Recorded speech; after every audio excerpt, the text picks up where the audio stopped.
Let's go to the opera.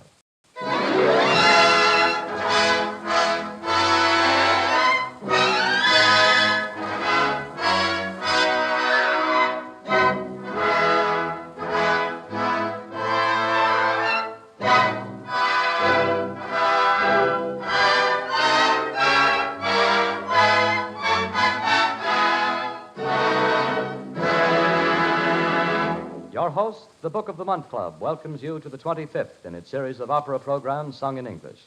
This evening, in response to many requests from the radio audience, our music is drawn entirely from one opera, Richard Strauss' Der Rosenkavalier. Our soloists are three Metropolitan Opera artists, Mimi Benzel, Mary Henderson, and Martha Lifton, and Mr. Robert Marshall of the concert stage and radio. The orchestra is under the direction of the young American conductor, Mr. Thomas Sherman.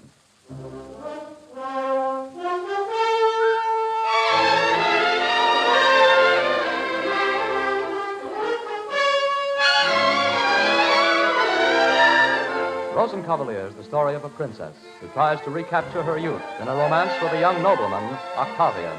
But Octavian finds real love with another. The mood of the opera is set in this sparkling music of the prelude.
Mr. Thomas Sherman has begun our program of excerpts from Richard Strauss' Der Rosenkavalier with a prelude to the opera. In the first act, the princess is upset by a visit from her cousin, a coarse, middle-aged baron. He wants to marry Sophie, the pretty daughter of a merchant, and asks the princess to make the traditional arrangements. After the baron leaves the princess, she expresses her disgust for his vulgarity and thinks back over her own unhappy marriage, which was arranged in the same cold-blooded way. Mary Henderson, as the princess, sings, "Now There He Goes." He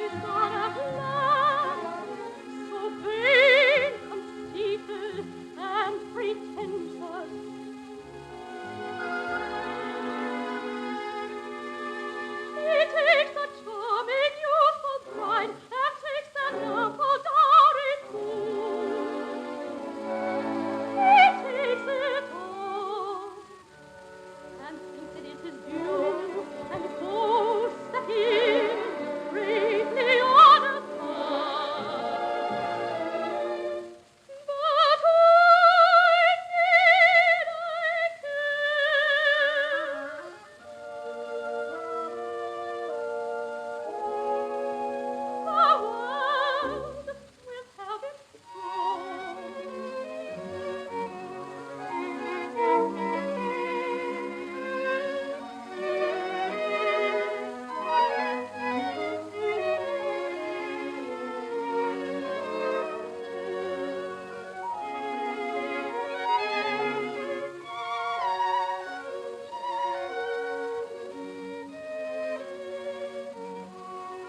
That was Mary Henderson as the princess in Der Rosenkavalier, singing Now There He Goes.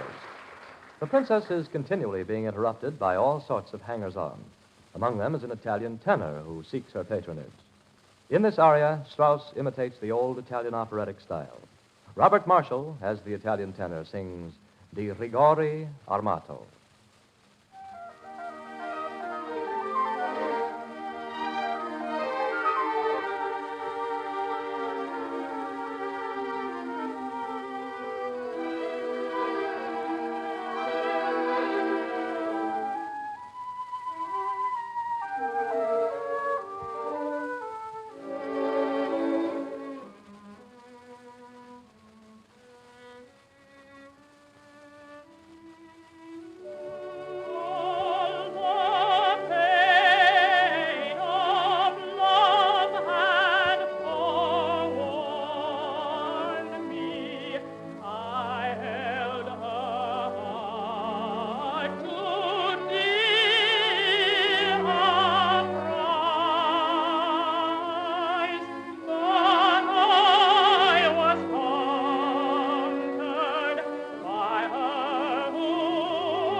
That was Robert Marshall singing the tenor aria from Der Rosenkavalier.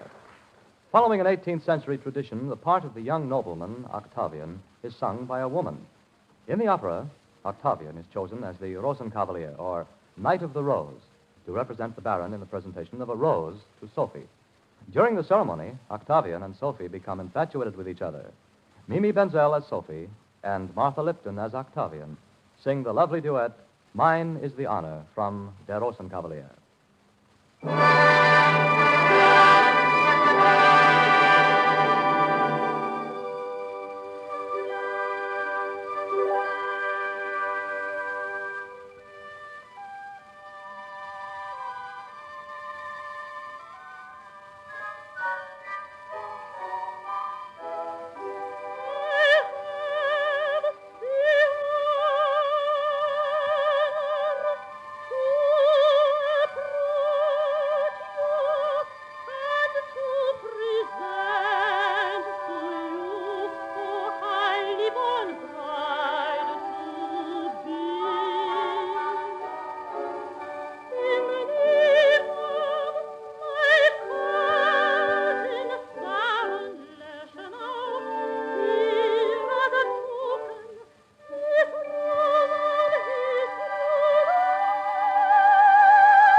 The audience applauds Mimi Benzel and Martha Lipton, who just sang a duet from the second act of Der Rosenkavalier. We shall hear other selections from this opera presently.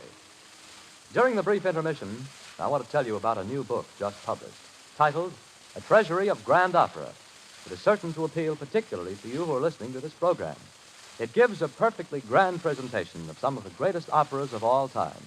And with its attractive format and beautiful illustrations by Raffaello Bozzoni, son of the great pianist, it is one of the handsomest books of the season. The editor, Henry Simon, gives all the necessary background information you need for each opera, how it came to be written, its place in the composer's life, its literary and stage history. Then, scene by scene, he tells the story of the opera, analyzing the music for the layman. Finally, there is the actual musical score of all the principal arias, duets, and so forth. 300 pages in all, arranged to delight the heart of the average amateur pianist, and with a separate vocal line. In addition, Mr. Bozzoni, the illustrator, has prefaced each opera with a lovely full-page illustration in 2 colors, and each scene with striking black and white drawings.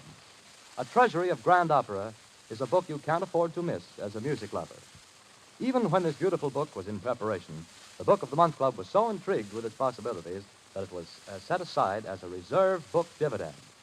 Now the club will distribute A Treasury of Grand Opera to members as their book dividend for January and February of next year. Meanwhile, the Book of the Month Club is offering a copy free to new members who begin their subscription now. Write to the Book of the Month Club, care of this station, if you...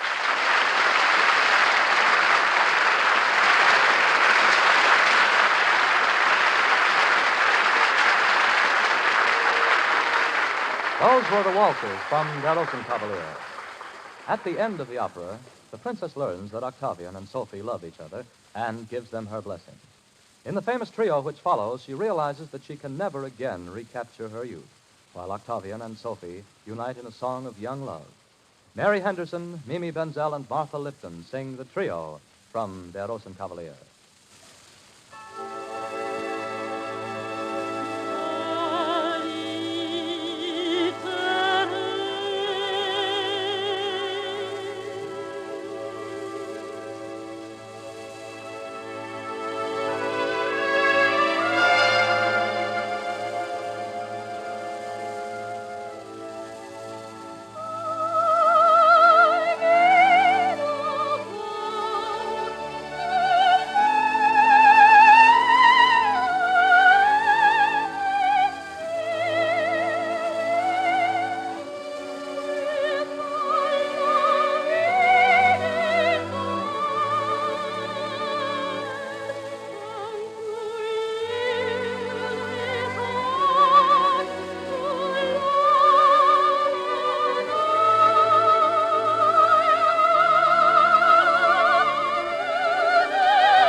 Tonight's performance of music from Richard Strauss, Der Rosen Cavalier, was the 25th in the series of Let's Go to the Opera, presented every Sunday evening at 7 o'clock by your host, the Book of the Month Club.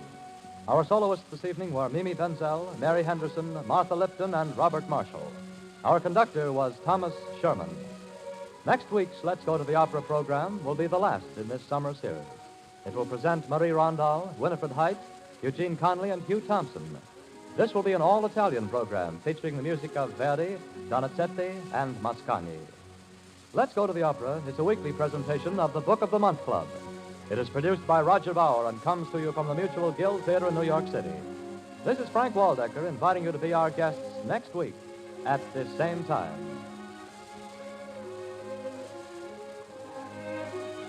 This program was heard in Canada through the facilities of the Canadian Broadcasting Corporation. This is the Mutual Broadcasting System.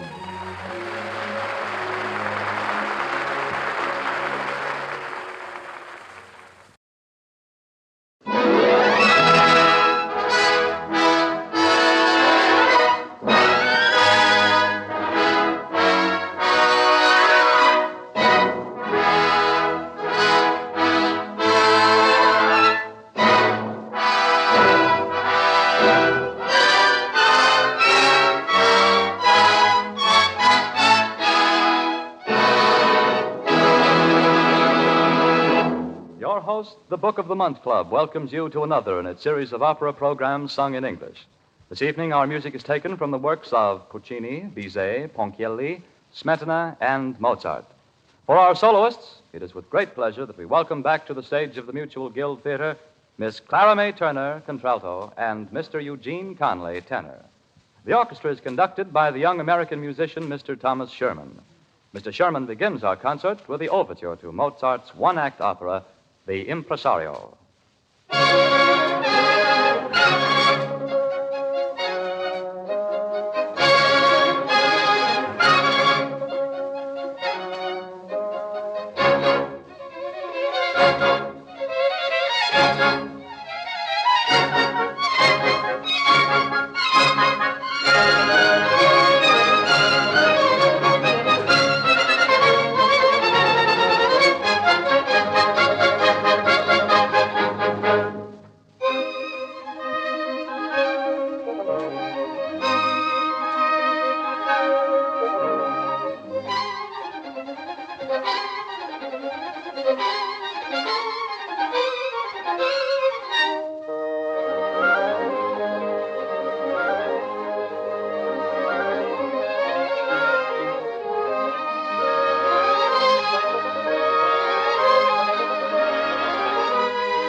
the overture to Mozart's The Impresario.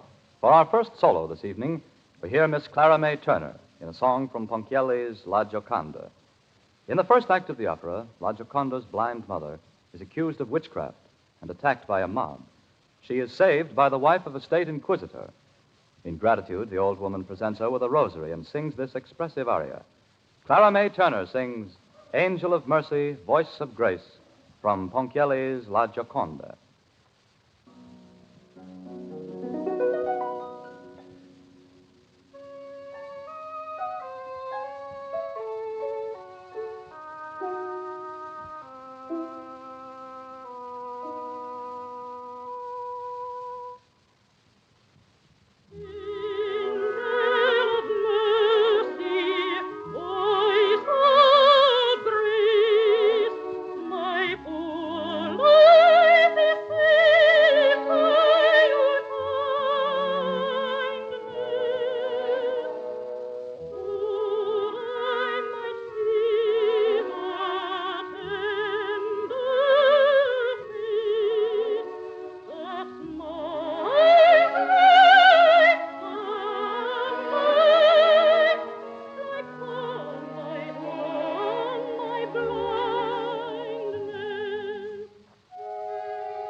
The applause is for Clara May Turner, who sang Angel of Mercy, Voice of Grace from La Gioconda.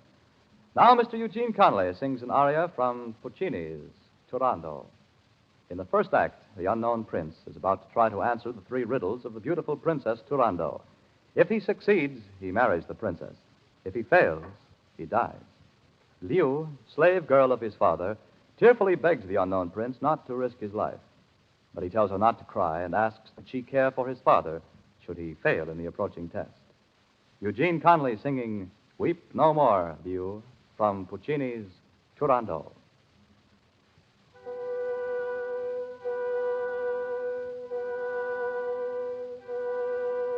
Oh, weep no more, Liu. You said that long ago.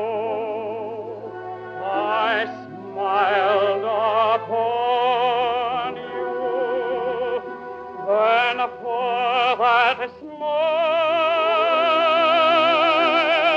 A brave-hearted maid, you must heed me.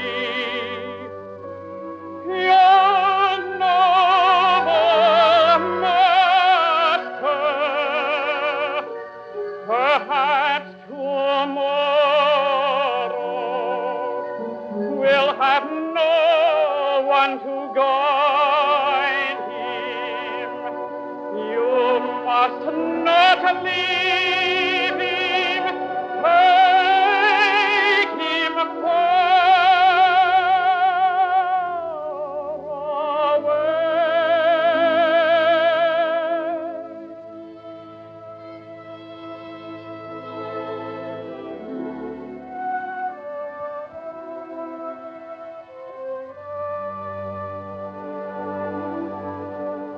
Stay beside him and smooth the path of his exile. Hear me, hear me. Oh, my poor little you, your kind and gentle heart will not refuse me. Will not refuse me. Who will never smile again. Will never smile again.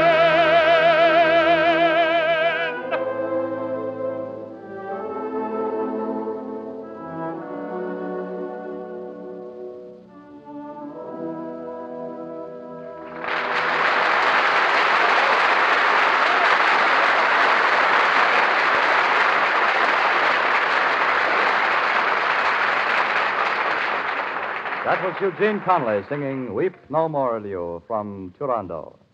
Before we continue, I want to give you some interesting information about a new book. Some books cast their shadow before them. It is as if the excitement of advanced readers were contagious, building up the fame of such books by word of mouth long before they reach the bookstores.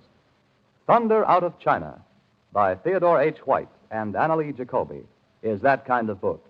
It is the Book of the Month Club selection for November and will not be published before October 24th. But already, a month before publication, it is expected among critics and others in the book world that Thunder Out of China will be one of the most important books of the year. There is one good reason for this. The smoldering civil war going on in China may blaze into conflagration at any time. If it does, it may profoundly affect the future of every citizen in this country. For it is in China that Soviet Russia and the United States face each other most directly. What is the key to the great Chinese puzzle? What are the rights of the situation? As the brilliant chief of time and life service in China for 6 crucial years, Theodore H. White learned how to unravel the tangled skein of Chinese life and politics. His assistant was Annalee Jacoby, who worked in the capital while Mr. White made frequent trips to the battlefronts. Together, they made as good a team as ever covered China. And what they have to report in Thunder Out of China is almost certain to stir up some editorial thunder in the United States. In addition to Thunder Out of China, you may remember the recent Book of the Month Club announcement that members will receive in November a free copy of Hiroshima, John Hersey's masterful report of what happened to people when the first atom bomb was dropped on Japan. Now, back to our music. As Thomas Sherman and the orchestra play The Dance of the Comedians.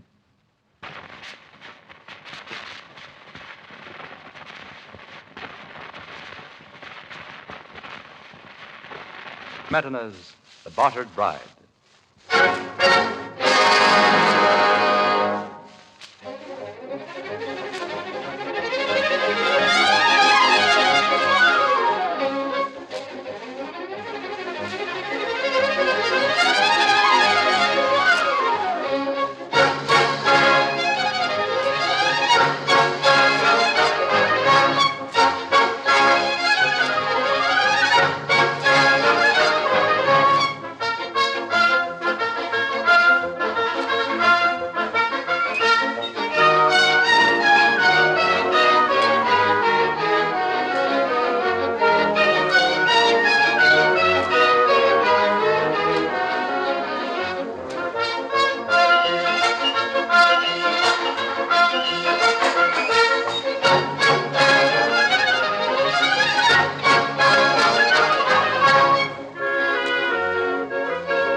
Thomas Sherman has just conducted the Let's Go to the Opera Orchestra in The Dance of the Comedians from The Bartered Bride. Clara May Turner and Eugene Conley return to the stage to sing the famous duet from the second act of Bizet's Carmen. This is the scene at the tavern in which Carmen dances for Don Jose and then tries to persuade him to desert from the army and flee with her into the mountains. Miss Turner and Mr. Conley.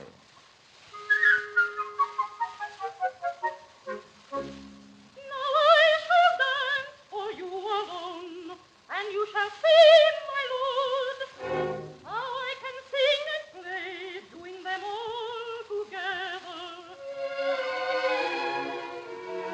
You just sit there, Don Jose.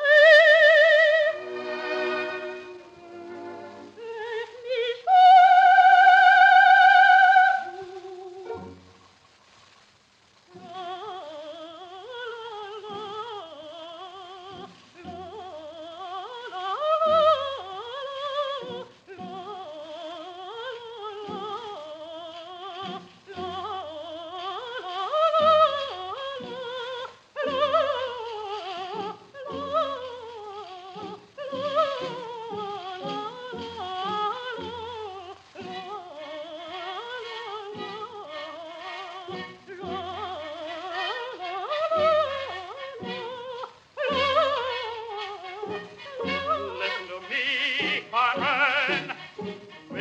Stop one moment. Tell me why, if you please. Don't you hear a bird? Yes, the sound of the bugle sounding the retreat. Do you not hear it now? Bravo, my charming soldier. I'm sorry that I can't compete with trumpets and bugles. I should have had an orchestra to play for my lord.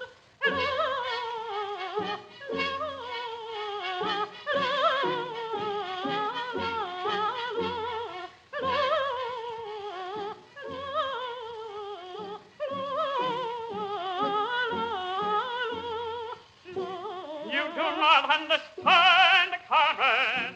It's the retreat, and I must go. It means I must leave right away.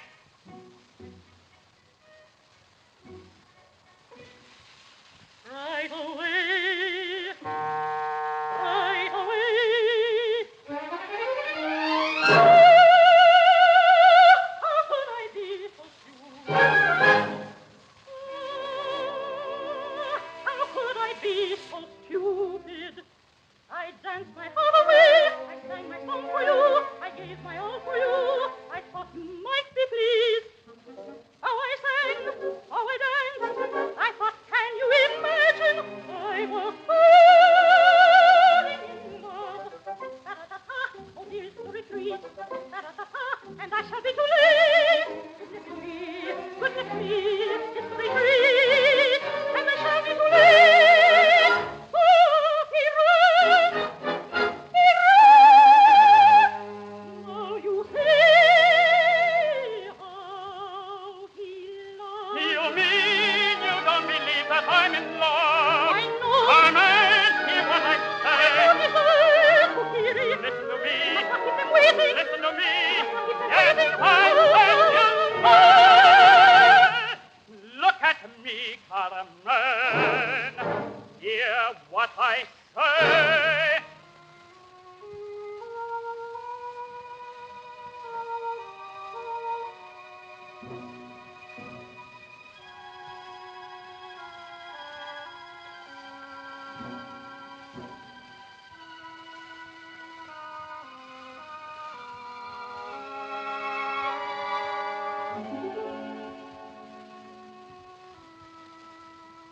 Here is the flower you gave so lightly, the flower you wore that bloomed so brightly, though in my cell its beauty waned, its haunting fragrance still remained. Through the hours I spent there without you,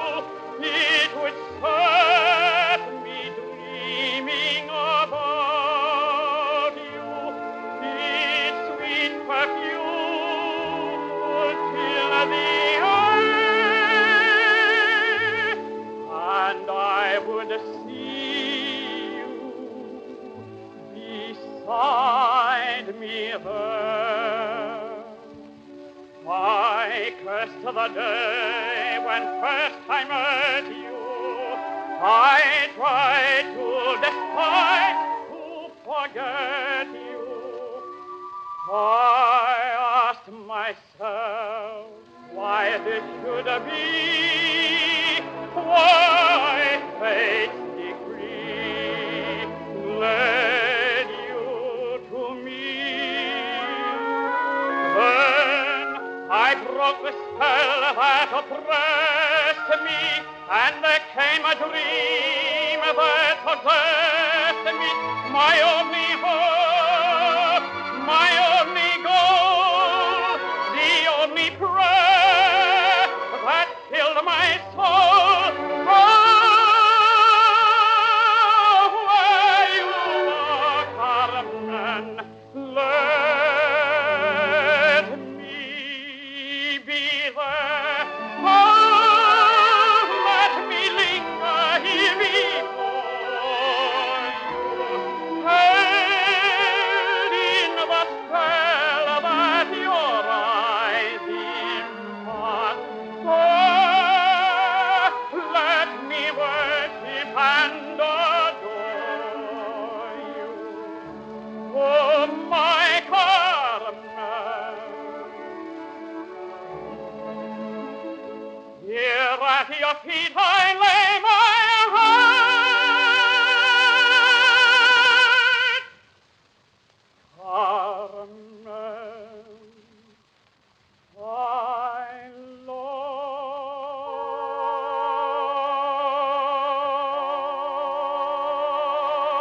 you.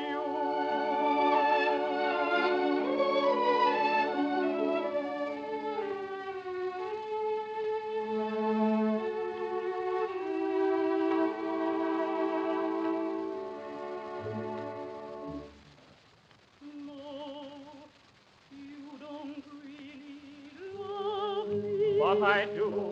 No, you don't really love me. Ah, if it were true, why then you'd come with me. Carmen. Down where the mountains meet the sea. Carmen. Down where the river meets the tide, give me your heart and follow me. Over your horse and you and I will ride to a place where we two should be. Down where the mountains meet the sea. Carmen. Oh, what a place for us to be. I shall love you if you love me. There won't be a fool to discover there's not a single officer you need obey. The trumpet to summon my lover, and to discover never to call you away. Skies will be blue and life is bright, all the world to call our own, knowing no love but love you delight. With the world, the greatest joy I know, we shall be free. We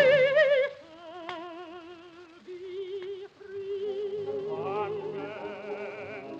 Down where the mountains meet the sea.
been the 23rd in the series of Let's Go to the Opera, presented every Sunday evening at 7 o'clock by your host, the Book of the Month Club.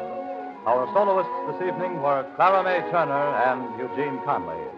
Next week, Let's Go to the Opera will present Todd Duncan and Anne McKnight in songs by Verdi, Mozart, and Massenet. Thomas Sherman will conduct. Let's Go to the Opera is a weekly presentation of the Book of the Month Club. It comes to you from the Mutual Guild Theater in New York City, where it is produced by Roger Bauer. This is Frank Waldecker inviting you to be our guests next week at this same time. This program was heard in Canada through the facilities of the Canadian Broadcasting Corporation. This is the Mutual Broadcasting System.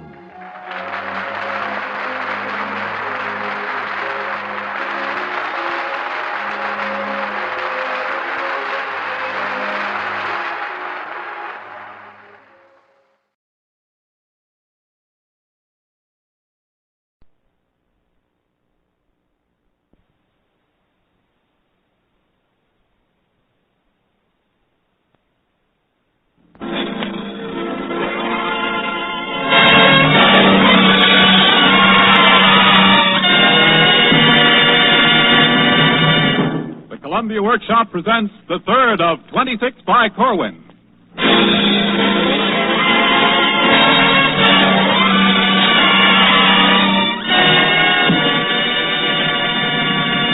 The People, Yes.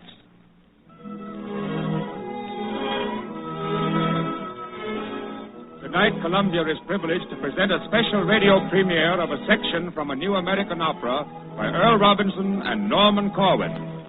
This opera, suggested by Carl Sandburg's volume, The People, Yes, is being prepared for Broadway production. And tonight's broadcast marks the first public performance of the section to be heard. I'm on a walking tour, looking for a steady job. Looking high, looking low, everywhere, looking round, hunting a steady income. Come along, little job, can't you turn up? Come along, little job, where are you at? Come along, little job, any old job at all. Come along, I'm on a walking tour.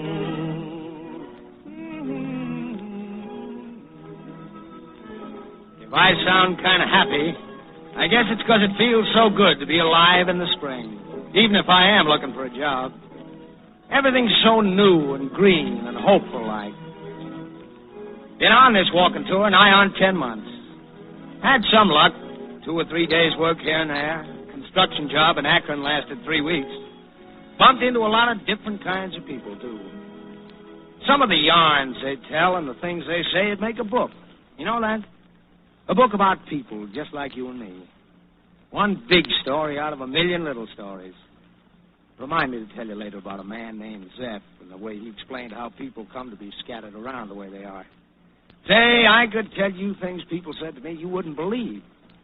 For example, for instance, there was a lazy cracker who used to loaf around a tobacco field where I worked.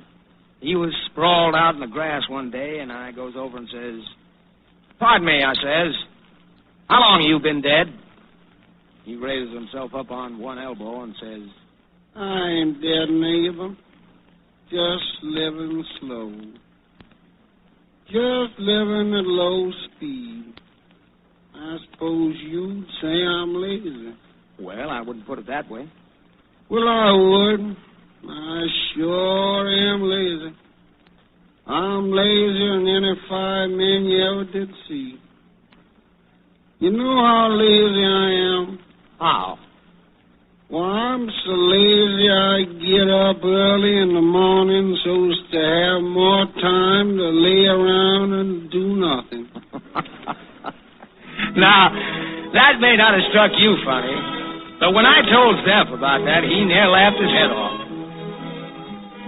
Any of you folks listening down around Highway 23 in Ohio, you know Pete Sweeney has a farm near Chillicothe. Real happy guy he was. Saved himself a little money, had good luck on crops, nice family. I like to see happy people. Wish all people could be happy.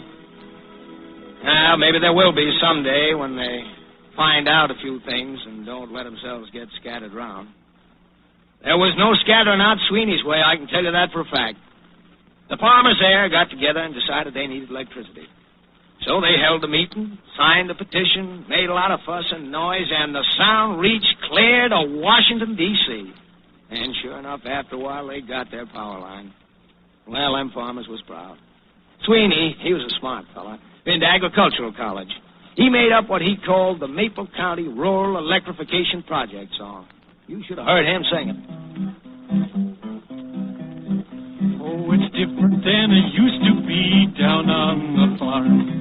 Ever since the farmers got together, we got after our senators to put us in a line. And now we can read by and wash and cook and feed by the power that we got us when they put us in a line. Yep, ever since we got it, we've been doing mighty fine.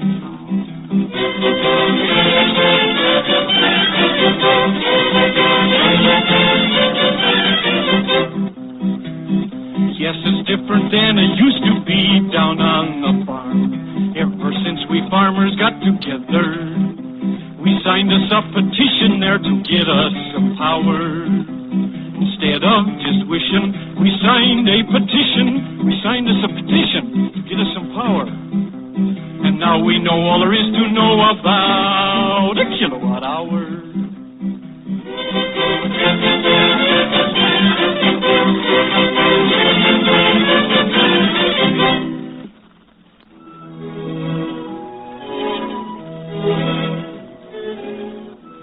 Well, a month after I finished working at Sweeney's, I got a job on a farm in Indiana, working for the widow of a poor farmer named Mrs. Johnson.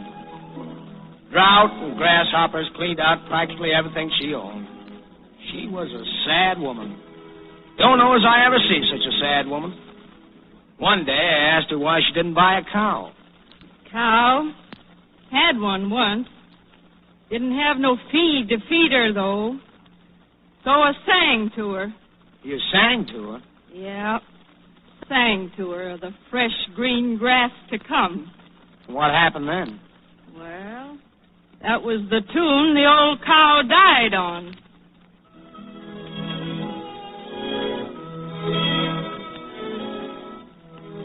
Zeph loved that story when I told it to him. Said it was grim humor. You know, sometimes when I couldn't get work and had to travel long distances, I'd hop a freight. Met some interesting guys on freight trains. One night, I run into a real queer duck. He was a tramp. Sweetest guy I ever wanted to meet, but I think he was a little touched in the head. He saw me eating a sandwich I'd saved all day so as I wouldn't have to sleep on an empty stomach, and he says to me, "Can I have some of that bread?" "This?" "Yeah. I'm so thirsty I don't know where I'm going to sleep tonight." What's that? "Give me some, will you?" Oh, sure, here. "Thanks. You know, it's good to have appetite again." Why, you been sick? "Awful sick.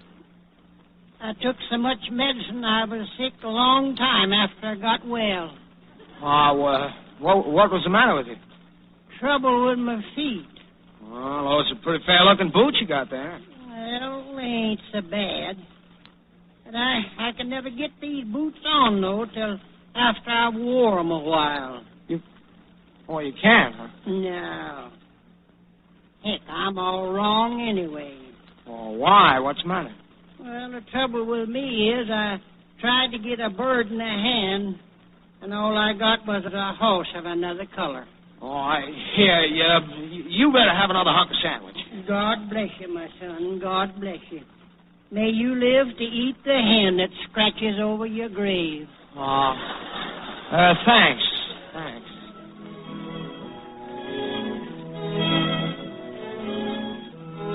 Well, either that guy was loco in the cocoa, or else I'm getting so I don't understand the American language no more. Some guy. Yep. Well, I hiked clear out the coast before I got another job. Got a week's work in a restaurant washing dishes. Never forget the Chinese cook there. Name was Ah Wing Lee or something like that. Heard me singing a tune one day when things was quiet in the kitchen. I think it was Hand Me Down My Walking Cane. You know how it goes. Hand me down my walking cane. Yeah, Oh, pretty song. What'd you say? Pretty. You make pretty music. Oh, thanks. That's really nice. I sing too. You do? Yes. Old Chinese song. I make up myself. An old song you made up yourself? Yes. Old words, no music. Well, sing it for me, will you? Yes. I sing. The fishes go deep in the water. Fishes go deep in the water. Maybe hooked. Maybe hooked. The birds so high in the air. Birds so high in the air. Maybe shot. Maybe shot. Man's heart only is out of reach. Man's heart only is out of reach. The heavens may be measured. The heavens may be measured. The earth may be surveyed. The earth may be surveyed. The heart of man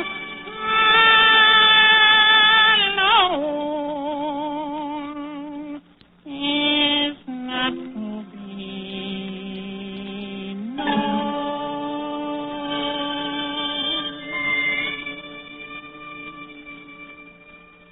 The heart of man alone is not to be known.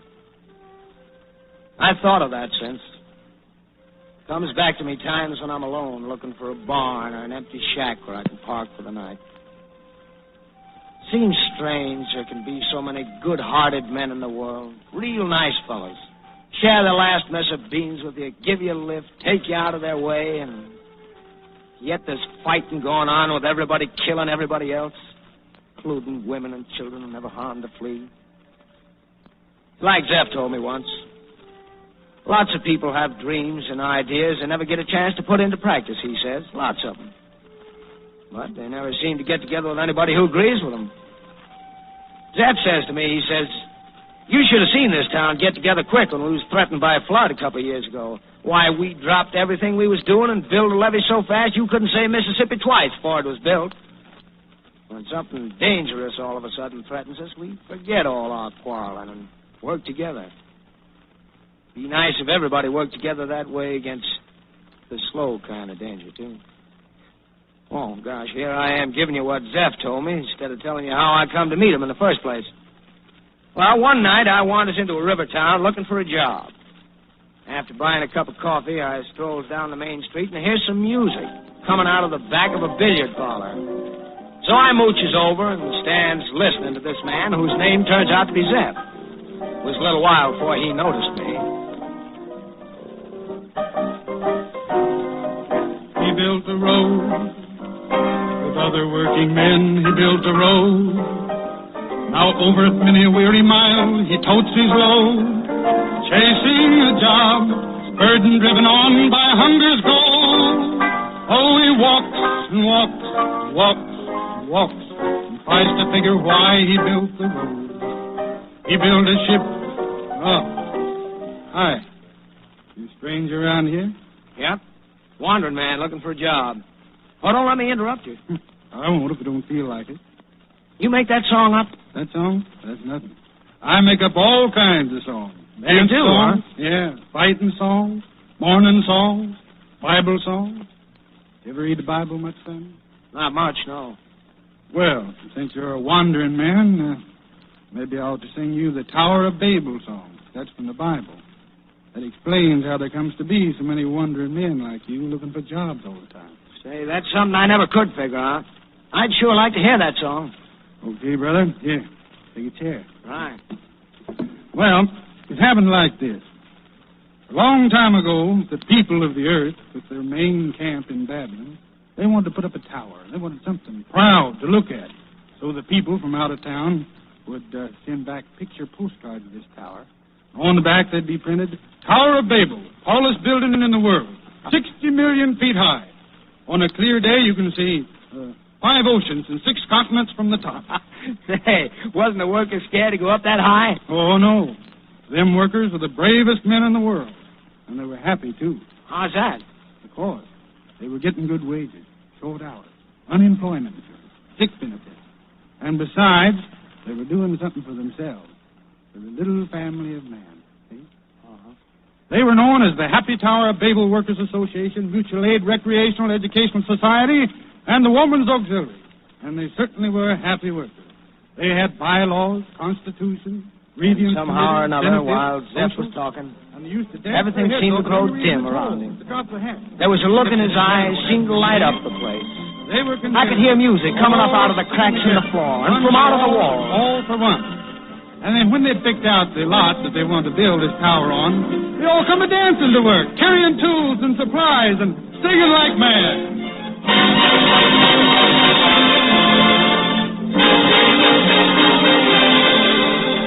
6-hour day in a 5-day week.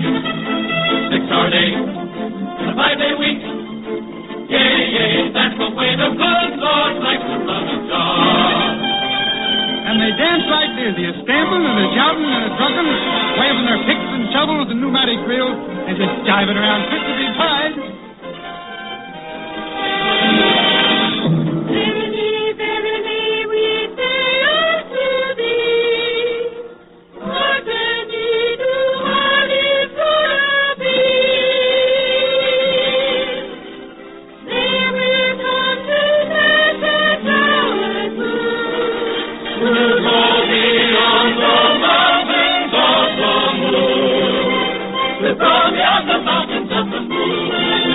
Then, lo and behold, an architect come dancing into the midst of the workers, and his arms is loaded up with a mess of blueprints, thousands of them.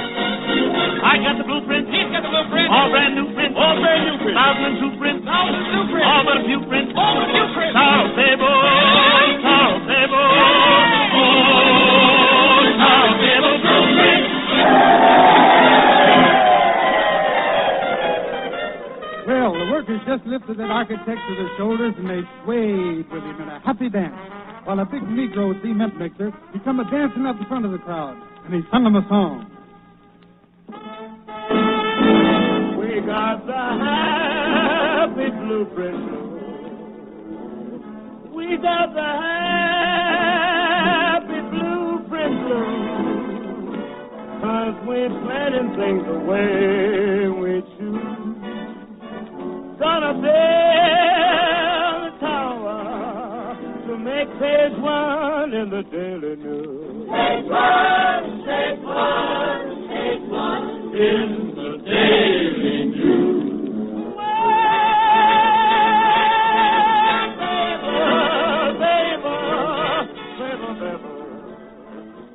Babel, Tower of Babylon, baby. We got the happy blueprint blues. 'Cause we planning things the way we choose. The way we choose. Then the architect, he invited the workers to all look at the blueprints. So they rolled them out there on the ground. They all gathered round, and they studied them until the whistle blows for work. Boys, let's all look at the blueprint. Come on, now, wait a minute.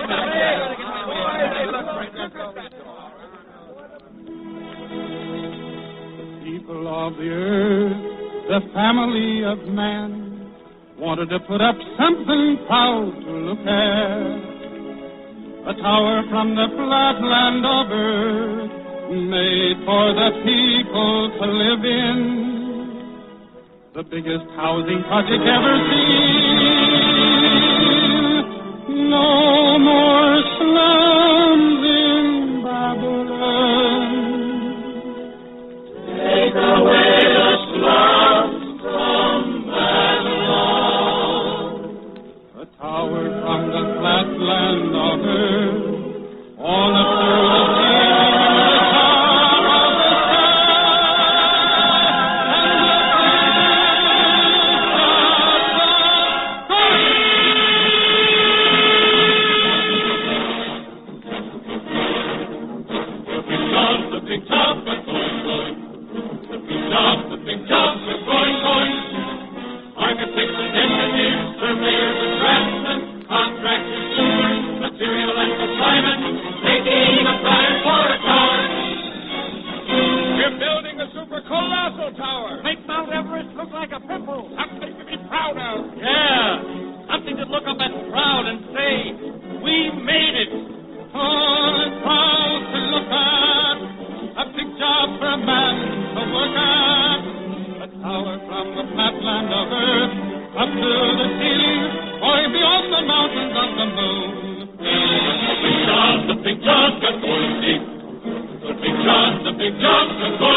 it takes 2 men and a boy to see the roof. Sure, we'll have to put hinges on top stories to let the moon pass. Jolly proud to look at a big job for a man to work at. A big job. A tower from the flatland of Earth up to the ceiling, Far beyond the mountains of the moon. The big job just going hard. The big job just going hard. Stonemasons, ironworkers, toolmakers, brake drivers, hard carriers, carpenters, blacksmiths, and bricklayers. Put down the board, pass on the road. Winding the staircases up, going hard. We're building a tower.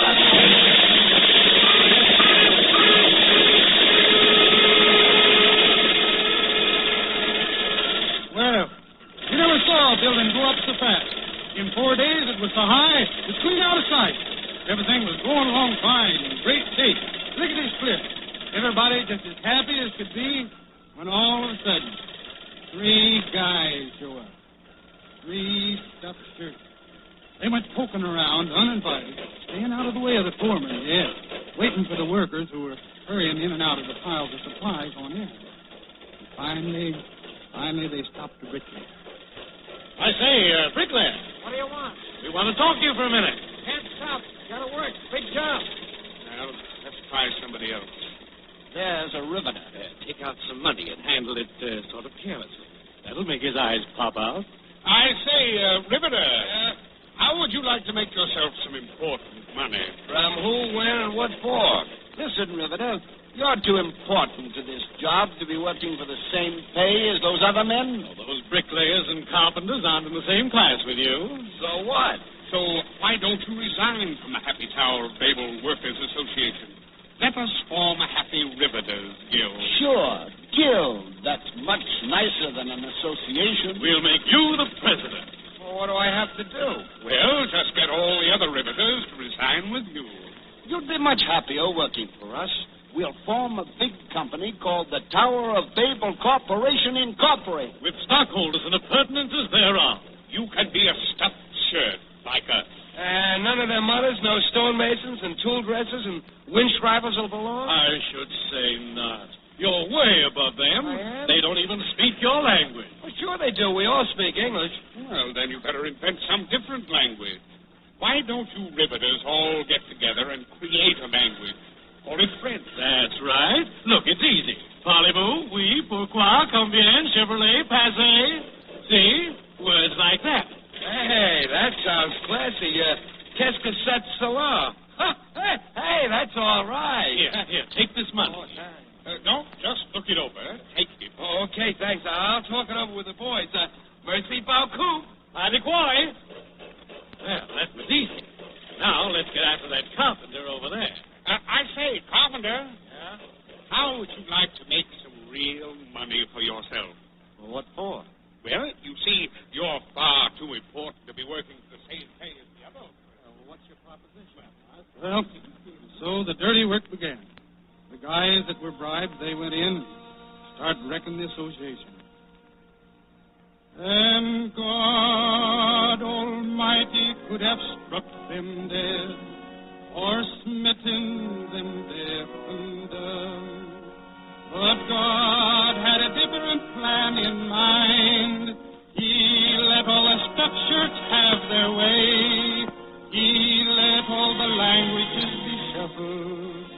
He wanted it to serve as a mighty memorandum of the sinfulness of pride and the wickedness of breaking up an association. And God said to himself, all right, if they want to talk all different languages, they can go ahead. Too bad. I'm sorry. I'm sad. I guess they're slow to learn. Someday they'll learn. Someday they will learn.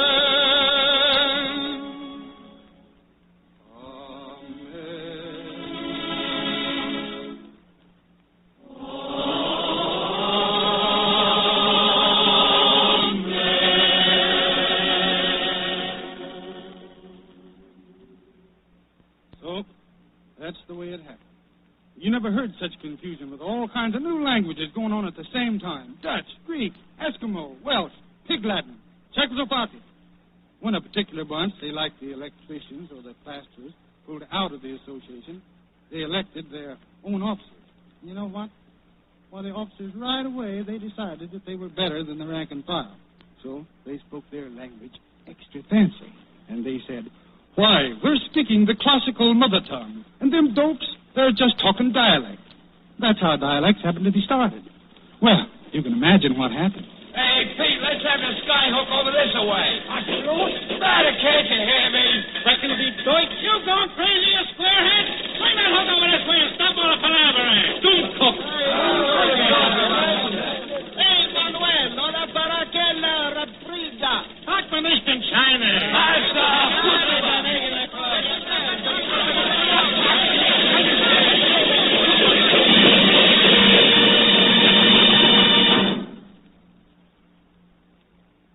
Well, so the workers quit the association. They got into all kinds of rows with their fancy new languages and dialects, and so they just pulled out. They quit cold.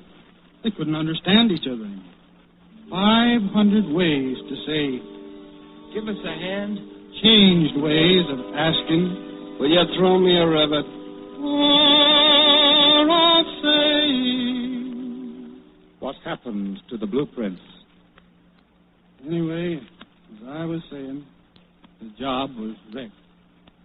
Some called it the Tower of Babel job, and people gave it many other names. The wreck of it stood as a skull and a ghost, a memorandum hardly begun, swaying and sagging in tall hostile winds, held up by strong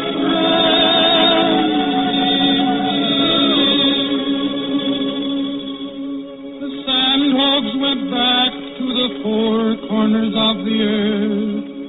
The timbermen went back to the sleepy valleys. Old Mason,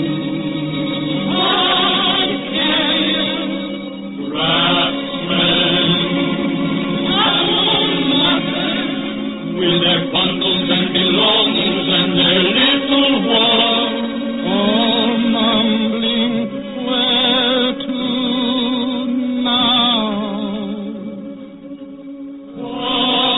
God knows.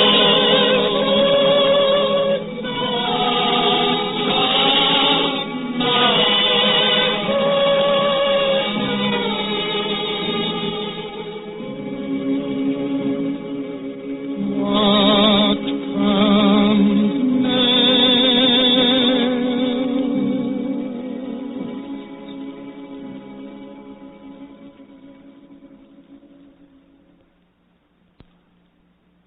Well, that was the story Zeph told. It was sad there, the way it ended. Made me realize that I was just like one of them Tower of Babel workers, wondering where to now, what next. But wasn't it nice, that part where all the workers was working together so happy? Gosh. That's the way it's going to be again. I know it in my bones. Just like God said, the people are going to win out someday. And that's a fact. Well, got to get going. Maybe down around your way again sometime soon. If you know of any good job, just let me get at it, brother. Just let me get at it. So long, folks. So long, people.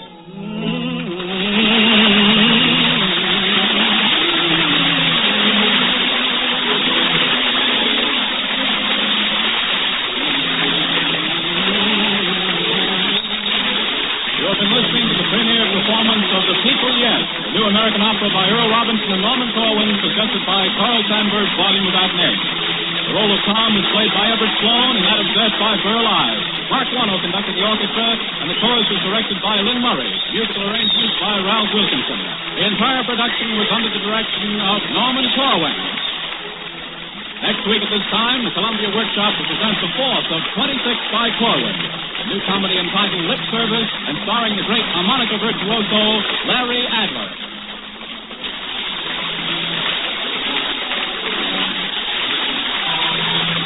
Columbia Broadcasting System. WBNF Columbus.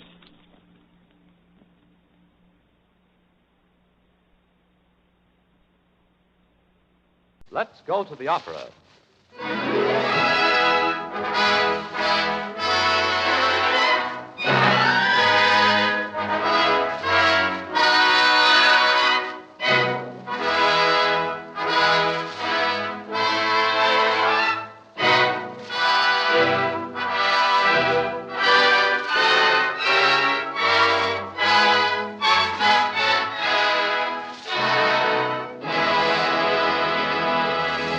Your host, the Book of the Month Club, welcomes you to the 22nd in its series of opera programs in English. Our soloists this evening are Mr. Norman Corden of the Metropolitan Opera Association and Miss Barbara Troxell of the Concert Stage. Our music is by Wagner, Verdi, Gounod, Fauré, and Cornelius. And our conductor is Thomas Sherman. Mr. Norman Corden opens this evening's program as he sings The King's Prayer from Wagner's Lohengrin. Elsa has been accused of murdering her brother. Her accuser and her champion, Lohengrin, will do battle to decide her innocence or guilt. Before the battle begins, the king sings a prayer, beseeching God to grant victory to the knight who was without sin. Norman Corden, assisted by Barbara Troxell and chorus, sings the King's Prayer from Lohengrin. Will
Norman Corden singing The King's Prayer from Lohengrin.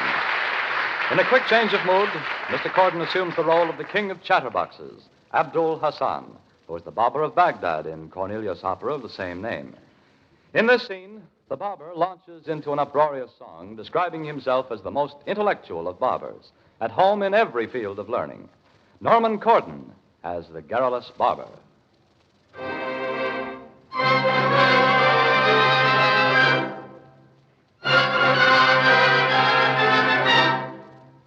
I'm a physician, an academician with learning grammatical and mathematical, rules algebraical, trigonometrical, training rhetorical, studies historical. I'm a geologist and a philologist. Good at geography, maps, and topography. Linguist and jurist and tourist and jurist. Build a contractor, an artist, an actor, a painter, musician, expert politician, a smart epigrammatist, also a dramatist, equally proper as writer of operas, plays in what I call melodramatical. I am poetical, peripatetical, dealing Hippocrates, Plato, and Socrates. I can contain them all, I can explain them all, everything practical, autodidactical, combined in me. They're all combined in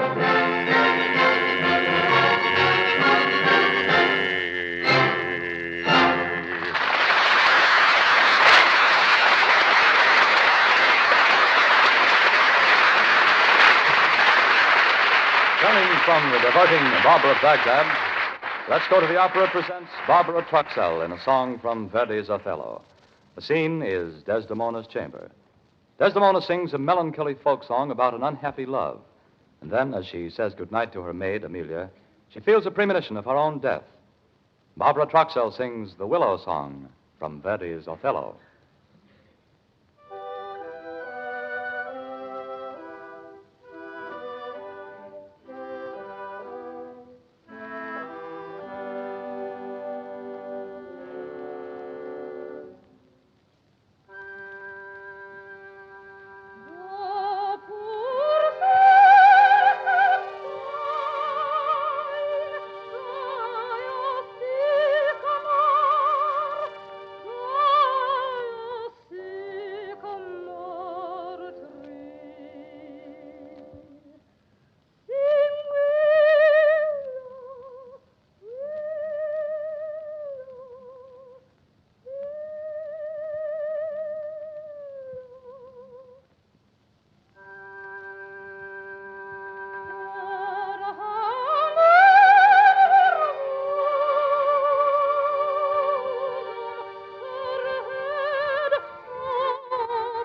We shall hear more from Miss Foxell presently.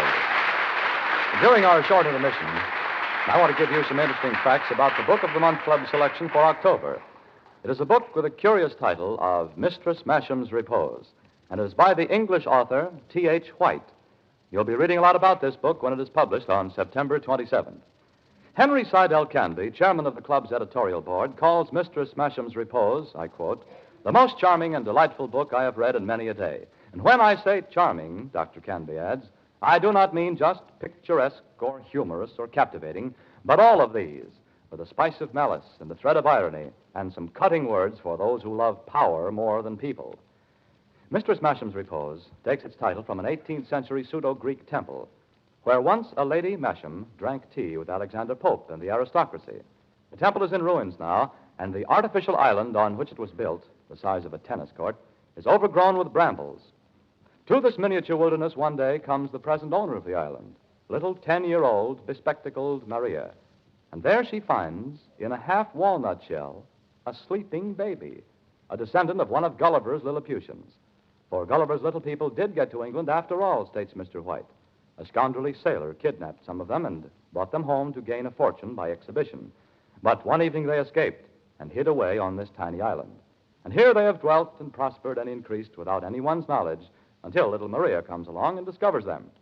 Well, you can imagine what Mr. White, with his witty and whimsical talent, can do with a theme like this. Remember the title, Mistress Masham's Repose, by T.H. White. In a week or so, you'll be reading the reviews about this October Book of the Month. Back to our music, as Thomas Sherman and the orchestra play two sections of Gustave Fauré's orchestral suite, Pelleas and Melisande, The Spinners and Sicilienne.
Thomas Sherman and the orchestra have played The Spinners and Sicilienne from Fauré's Pelleas and Melisande suite. Now, let's go to the opera soloists return to the stage together to sing the church scene from Gounod's Faust. It is Act 4.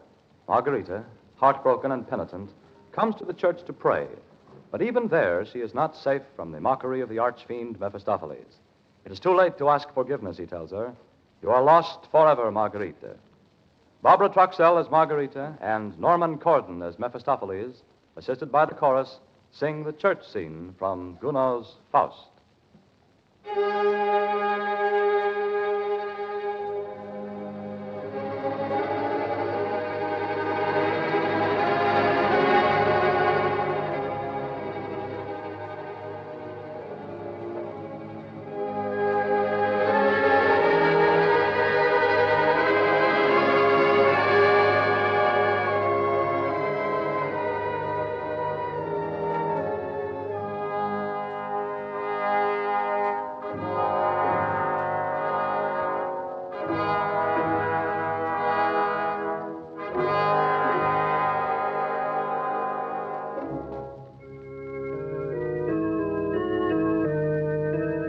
Shine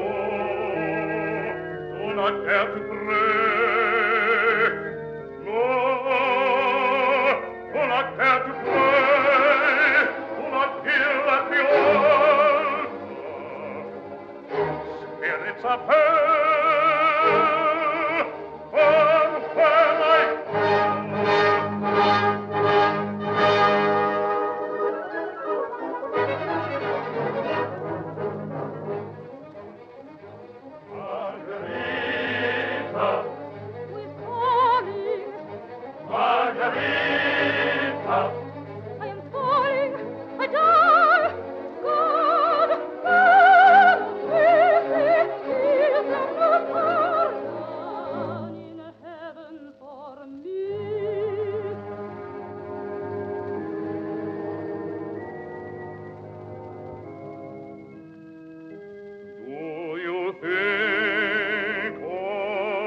you, no more the sky shall brighten, no,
This has been the 22nd in the series of Let's Go to the Opera, presented every Sunday evening by your host, the Book of the Month Club.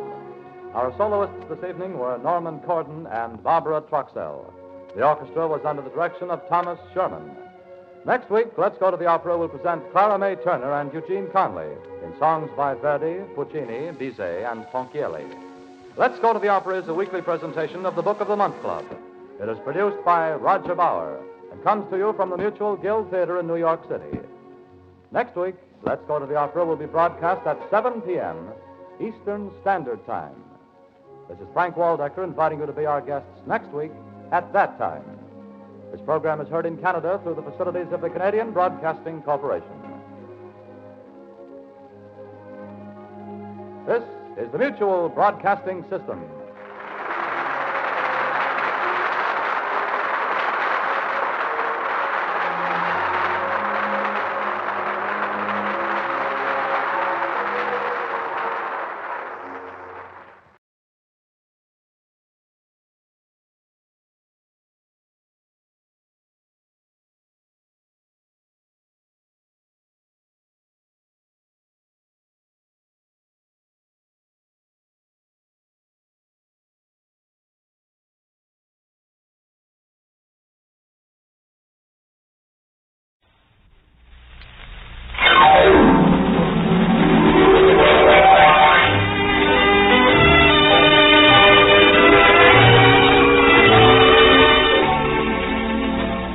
California presents Chapter 4 of the life and good work of the Doctor of Rivers End. The star of the show, Gene Herschel, in his greatest of all roles. The title of the show, Dr. Christian. The sponsor of the show, the Cheeseboro Manufacturing Company, owners of the trademark Vaseline.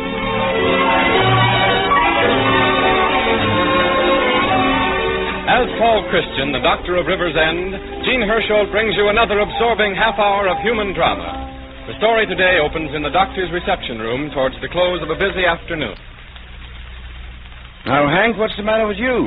Well, Doctor, I feel terrible. Pardon me, but I think Mrs. Spears is ahead of Mr. Morrow. Oh, I can wait. I'm simply here to see the doctor about the charity bazaar. That's all right, Mrs. Spears. Now, you go right ahead, because I'll be talking to the doctor a long time. I've got lots of things wrong with me. Well, thank you, Mr. Morrow. Will you come in here, Mrs. Spears? Oh, yes, Doctor. Not having indigestion again, are you, Hank? No, Judy, this time it's a curious ailment.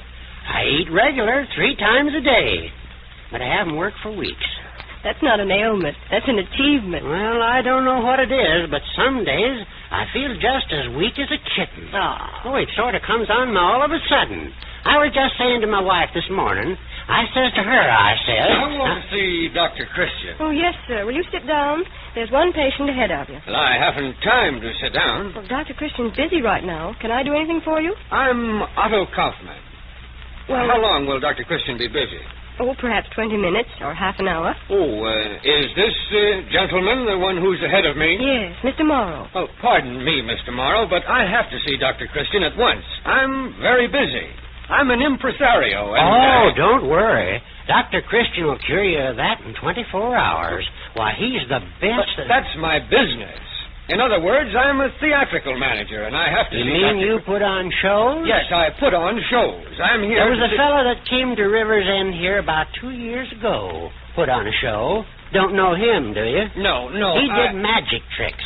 One of his best tricks was sawing a woman in half. But It was all a fake, though, because I saw her on the street the next day. If you don't mind. Well, Otto, what's the delay this time? Am I to be kept sitting in the car all day? I'm sorry, Sigrid, but Christian is busy. He'll be busy for 20 or 30 minutes. Oh, but I can't possibly wait for 20 or 30 minutes. It's absurd. Then you'd better talk to this young lady here. My dear, if you take my name into Dr. Christian, I'm quite sure he'll see me at once. I'm Sigrid Holmquist. Oh, not Sigrid Holmquist, the singer. Yes. And tell Dr. Christian that Miss Holmquist isn't accustomed to being kept waiting. Otto, will you please leave this to me?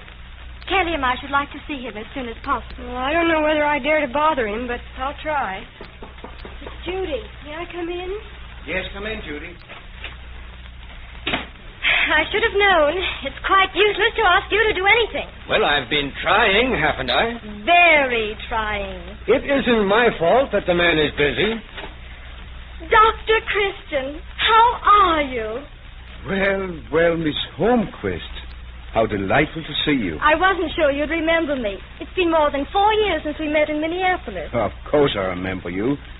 How could I forget, with your name in all the papers and... This is Mr. Kaufman. He came out with me from New York. How do you do, Doctor? I'm glad to know you, Mr. Kaufman. He's going to stay until I open my concert tour in the city. Well. Stand up there and let me look at you. Well, you're quite a different person from the little girl I knew in Minneapolis. What have you been doing with yourself? Studying, traveling, concertizing. London, Paris, Vienna. My. Are you on your way to the city now? Oh, no, my tour doesn't start for 2 weeks. I'm planning to remain here in Rivers End and rest. I've leased the Cronin place. Oh, you're going to be here in Rivers End? Well, I have someone who must meet you. Mrs. Spears. Oh, yes, Doctor. She's the president of the Women's Club, and... Mrs. Spears, this is the famous singer, Sigrid Holmquist. Oh, you don't know how happy I am to meet you. I heard you at the Metropolitan Opera in New York last winter, in Coiffure. Thank it was you. wonderful. Thank you so And much. Mrs. Spears, Mr. Kaufman. I'm delighted. How do you do? Miss Holmquist is going to stay here in our village until her concert season opens. Oh, why, that's wonderful. I wonder if I dare ask you something, Miss Holmquist. Oh, go ahead. Even if she says no, she can't say it loudly. She has to be careful of her voice. Well, we're giving a charity bazaar. I was just talking to Dr. Christian about it, and it would be marvelous if you'd sing for us. Oh, I know it's presumptuous even to ask you, but When is your bazaar? Well, 2 weeks from last night. I'm afraid that would be impossible. Miss Holmquist sings in the city on the following evening. Oh, Otto, it isn't impossible. There's no reason at all why I shouldn't sing. And it's for charity. It's for our free nursing service. You see, Otto? I'll be very happy to sing for you. Oh, thank you. Thank you so much. Goodbye, Dr. Christian. Goodbye. Well, I'll be darned. Oh, Hank, I'm sorry. I almost forgot all about you. That's all right. I was just listening. You know, she's the funniest girl I ever seen. Why, would you believe it? A second before you came out of your office, she was raving around here madder than a wet hen.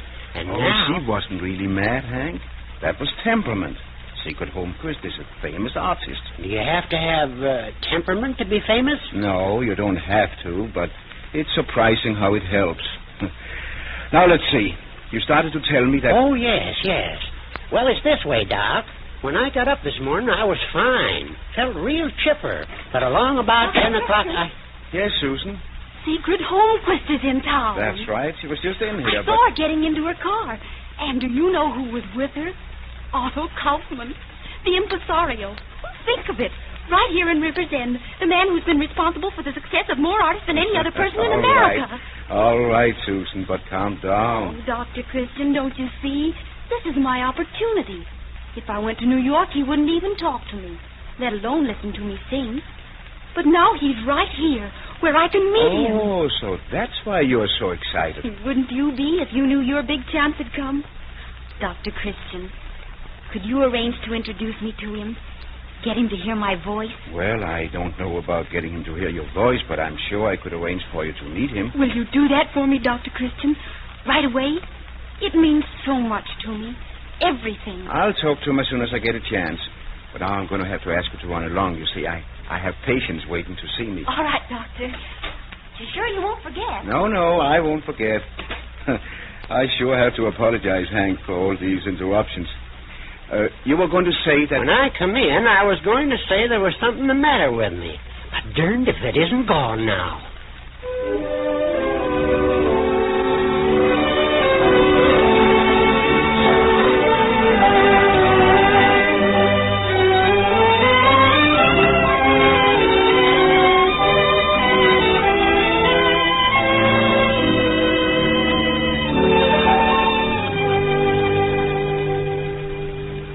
If I may break in for a moment at this point, there really is something the matter with Hank, and something that Vaseline Hair Tonic will correct. His hair is rough, dry, tousled, and unkempt from constant exposure to the outdoor air. But because Hank works on a farm is no reason he should look any less well-groomed than his city brother. For Vaseline Hair Tonic is on sale everywhere, in the villages as well as the city drugstores. To improve the texture of the hair and keep the scalp pink and healthy, massage Vaseline Hair Tonic into it at least once a week and shampoo with a mild soap. Then each morning, instead of slicking it down with water, constant wetting only dries the hair and makes it more unruly, brush a few drops of Vaseline Hair Tonic into it to restore the sheen and keep the hair in place for the day. This is a quick and easy thing to do. It costs you very little, too, as each bottle of Vaseline Hair Tonic contains enough for 6 to 10 massages as well as daily grooming. Vaseline Hair Tonic comes in 2 sizes at 40 and 70 cents. We suggest you try a bottle and see for yourself how its use improves the appearance of stubborn, unruly hair.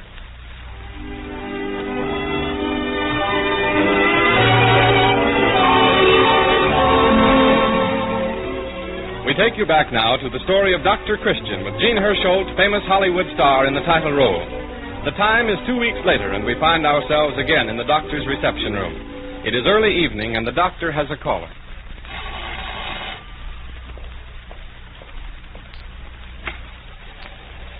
Oh, come in, Susan, come in. Is it still raining hard? Oh, as hard as ever. I don't think it's going to let up. Dr. Christian, have you talked to Mr. Kaufman yet about me? No, I haven't, Susan. Well, you promised me you would. Well, he hasn't been in town since that day 2 weeks ago. He's been in the city. He'll be here tonight. It said so in the paper. And it said he'll be flying back to New York day after tomorrow. Oh, I'm so afraid something will happen and I won't get to see him. You'll be sure to introduce me to him this evening, won't you? Well, aren't you expecting a lot from one interview, Susan? Mr. Kaufman probably talks to dozens of ambitious youngsters every day and engages very few. But I have something more than just ambition. I can really sing. I don't mean to boast. It's true. Hello? This is Dr. Christian speaking. Yes, I'll wait. And as I told you, Susan, Mr. Kaufman might be too busy even to listen. Oh, hello, Miss Holmquist. Oh, that's too bad. Uh-huh. Yes, I was wondering if you ought to come out on a night like this. Oh. Well, that all depends. It may be only some little temporary condition. Yes, I think I'd better run over and see you. All right, goodbye. Dr. Christian? You can't let her sing. What? You've got to tell her she must stay at home, that she mustn't risk hurting her voice. What are you talking about? Keep her at home, and I'll go on. I'll sing. And Mr. Kaufman and those music critics will be in the audience, and they'll hear me. Oh, now, Susan. But as long as she has a cold. But I don't know that she has a cold. You can tell her so. You can tell her it would be dangerous to sing. Oh, I can't do anything like that. Why not? What difference would it make to her? Singing here tonight isn't important to her, but it is to me. Dreadfully important. The most important thing in my life. No. It's out of the question. Oh, if I could only make you understand what it means to me. All my life, ever since I was a little girl, I've wanted to sing for Otto Kaufman. But I knew I couldn't. I knew I couldn't get to him. It was just something to dream about. It couldn't ever come true. And now it can come true. It can come true if you'll only help me a little. I know how you feel, Susan. I've had dreams like that myself. I'd do anything to help you, but Then give me a break. That's all I ask. Just a chance. She's had her break. Why can't I have mine? Look, Doctor, I've got on my evening dress. I'm all ready. I can step right up on the platform. The paper said she was going to sing Caro Nomi. I know every note of it. And suppose you fail? I won't. I won't fail. I can't. Hello? Yes? Yes, tell Miss Holmquist I'm leaving right this moment. Susan, you be ready if anything should happen. I'll be waiting, Dr. Christian, to go on and sing.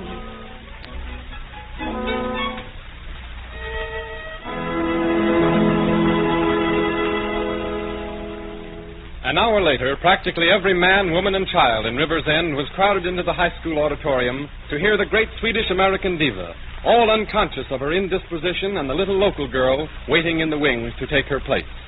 And while we, too, wait with the crowd, I'd like to say a few words about one of the most valuable uses for Vaseline petroleum jelly. Your hands betray your age, and yes, your condition of servitude. In other words, if you are a worker like most of us, your occupation, whether housework or something else, takes its toll of your hands. But don't be discouraged. The most inexpensive remedy for ugly, red, work-roughened hands is a 10-cent bottle of Vaseline jelly. Applied regularly each night and at times during the day, after dishwashing, for example. This familiar home product will help eliminate chapped skin and roughness. Why don't you get a bottle or tube if you prefer and keep it for your own private use? Now I see the crowd is getting impatient. It's past the starting hour for our charity concert.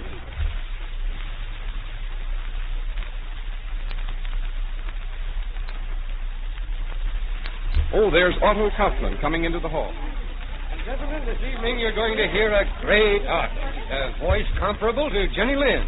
Why, when I first... Oh, good evening, Doctor. Good evening, Mr. Kaufman. Dr. Christian, may I present Montgomery Mason, music critic of the Courier, and Richard Van Dyke of the Times. I'm glad to know you. Oh, Mr. Kaufman, I wonder if I could see you alone just for a minute. Judy. Oh, hello, Sue. Your dress is lovely. You look so sweet. Oh, Judy, I'm so happy. I'm going on. I'm going to sing for Mr. Kaufman and those other men. Tonight's the beginning of my career. I'm going to be a great star. Oh, Judy. Ladies and gentlemen, as usual, I've been picked to do the speech making. Well, this time it'll be brief. However, I have to tell you that this evening Miss Holmquist felt she was catching cold. Now, you all realize how carefully a singer must guard against cold. Oh, Judy, it's coming true. With the help of our popular Dr. Christian, however, Miss Holmquist finds she is now able to appear. We owe her a big debt of gratitude. Now, for her first selection tonight, Miss Holmquist has chosen Cara Nome from the opera Rigoletto. Miss Sigrid Holmquist.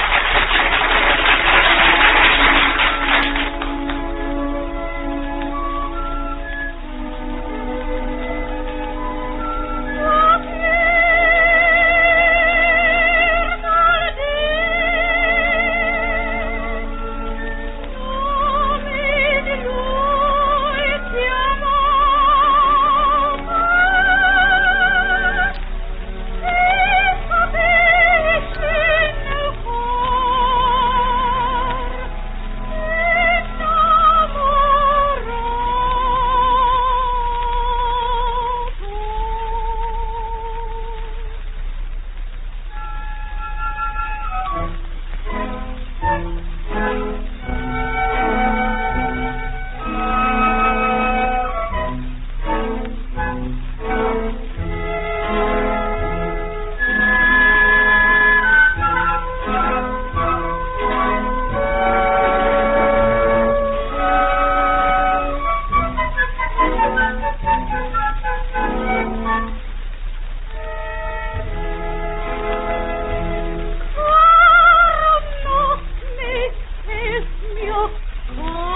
have your dear, kind Dr. Christian to thank for it. And so for you and him, I sing, I love you truly.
Bows and vanishes behind the curtain, reappears and bows again and again. Finally, the applause subsides, and gradually the enthusiastic audience drifts out of the room until only one person is left, a little girl in a crumpled party dress.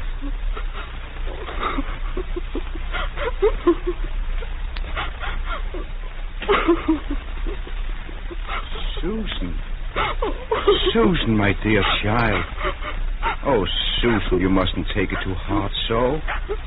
Let me ask you something. Did you like the way she sang? Oh, she was beautiful, but... Yes, she did sing beautifully. Much more beautifully than when I knew her 4 years ago.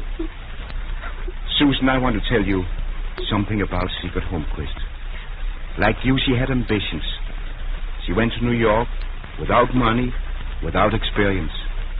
Day after day, she made the rounds of managers' offices. I most often wouldn't even see her. The few who didn't listen to her said she didn't have a voice. One of them was Otto Kaufmann. But he discovered her. Yes, but a long time later. She sang in restaurants, not very good restaurants, and anywhere she could find work. The crowds booed her and made fun of her by the way she dressed and her accent and her highbrow music. And all the time she was saving and pinching so that she could take lessons. Finally, she won a little scholarship. Not much, but enough to enable her to study. For years her life was a struggle, a fight to make ends meet, to learn languages and diction and opera roles, all the things that are necessary for a great singer, to gain recognition. And you spoke about her getting a break. Do you see? Yes, I see. You aren't ready yet, Susan. Someday you will be, but not now. If you had sung tonight and failed, and you would have failed, it might have been that you'd be so hurt that you'd never try again. Oh, there you are, Dr. Christian. We have to be going now, Dr. Christian. Well, I hope you've enjoyed your bazaar as much as we've enjoyed you having us with us. Oh, Miss Holmquist, here's a little girl who got a great deal out of hearing you sing. Susan Miller. Oh, yes. Yes, I did. Oh, I'm so glad, darling. So, your name is Susan Miller. How sweet. You must come to the city and hear me tomorrow evening. You too, Doctor. Come backstage, both of you, after the concert. Well, good evening. Good evening. Good evening, Miss Holmquist. Goodbye. Goodbye. all of you. Ooh, she is a great artist, isn't she? I wonder if after all her success, she still gets a thrill out of singing and still likes to act. Likes to act? So well that she hardly ever stops.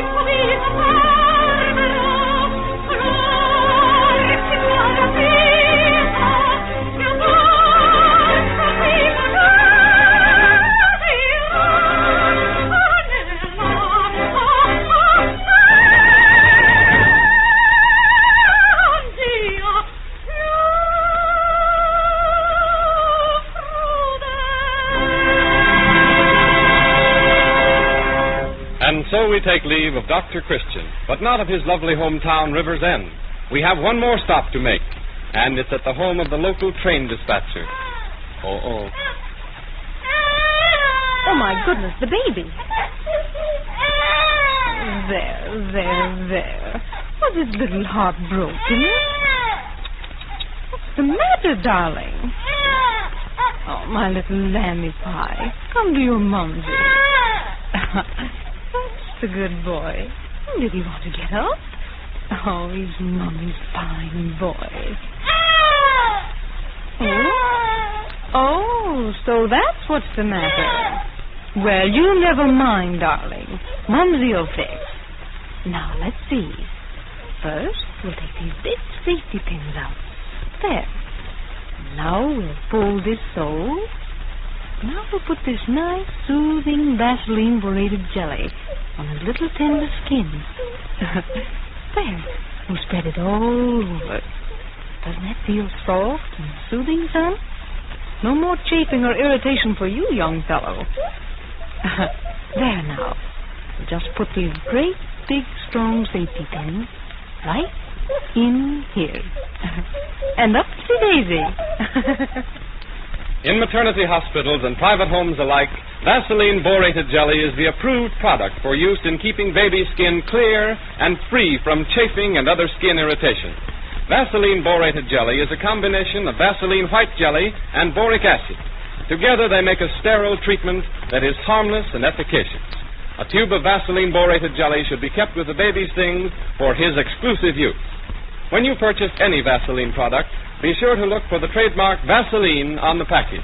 If you don't see it, you are not getting the genuine article. Prices mentioned on this program apply only in the United States. On today's program, Miss Rosemarie Broncato, brilliant young American star of the Chicago Opera Company, now on an extended concert tour of the United States, sang the role of Sigrid Holmquist. Next Sunday at this same hour, the makers of Vaseline products will present Chapter 5 in the Chronicles of Dr. Christian of River's End with Jean Hersholt, famous Hollywood star, in the title role. Jean Hersholt appears on this program through the courtesy of 20th Century Fox, whose picture Heidi, in which Jean Hersholt appears with Shirley Temple, is still playing at theaters everywhere. Arthur Gilmore speaking. This is the Columbia Broadcasting System.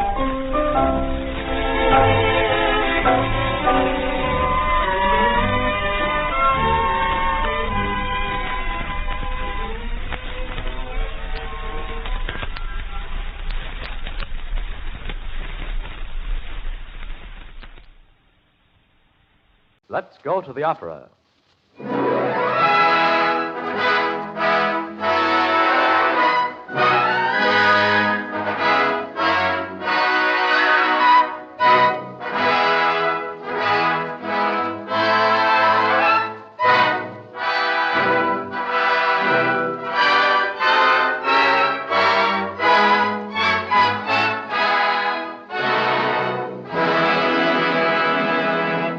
Our host, the Book of the Month Club, welcomes you to the 24th in its series of opera programs sung in English. Our soloists this evening are Miss Anne McKnight and Mr. Todd Duncan, whom, as you know, created the role of Porgy in Gershwin's Porgy and Bess. Our conductor is Mr. Thomas Sherman. Mr. Sherman and the orchestra open the program with the overture to Wagner's The Flying Dutchman.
Thomas Sherman has just conducted the orchestra in the overture to The Flying Dutchman. For our first solo this evening, Miss Anne McKnight sings Agatha's Prayer from Weber's Der Freischütz. It is the second act, and Agatha is waiting for her lover Max to return from a shooting match. As it grows late and Max does not return, Agatha sings a tender prayer for his safety. Anne McKnight singing Agatha's Prayer from Weber's Der Freischütz.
applause is for Anne McKnight, who sang Agatha's Prayer from Der Freischütz.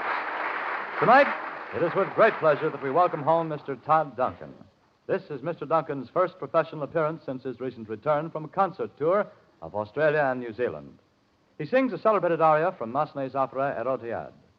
In the second act of the opera, one of Herod's attendants gives him a mysterious potion that enables him to see a vision of the woman he loves. The vision is the exotic Salome, and it inspires the unhappy king to sing this beautiful aria, Dream of Love, Fleeting Dream. Mr. Duncan. As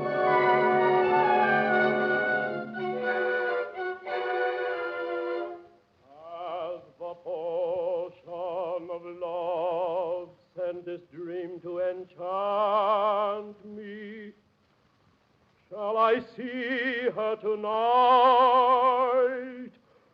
Shall I gaze in her eyes?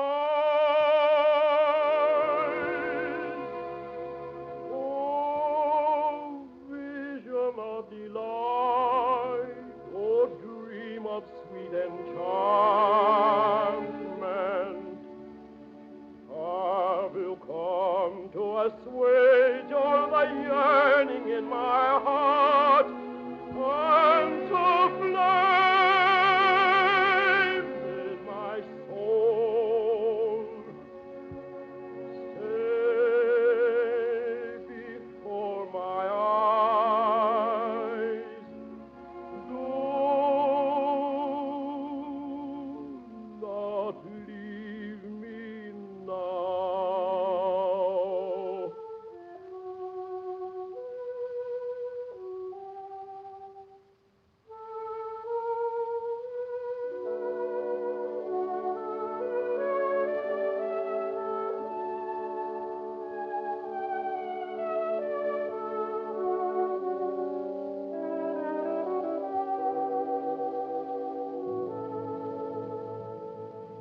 Dream of love, fleeting dream, I must follow forever. Strange, mysterious maid, oh, vision never to fade. How my eyes long for the sight of your dear face. Hope of my heart, dream of love, fleeting vision, my heart must adore you forever.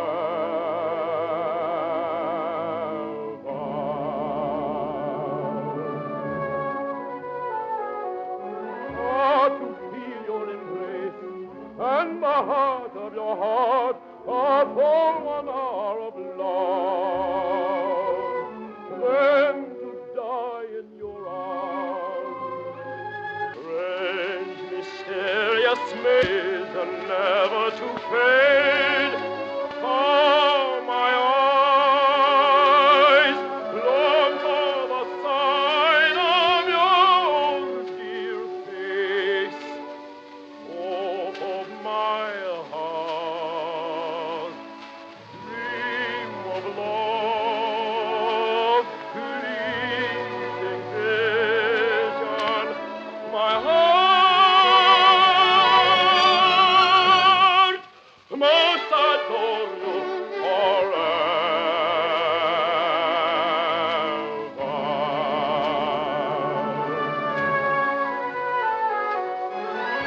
To feel your embrace and the heart of your heart, a full 1 hour of love,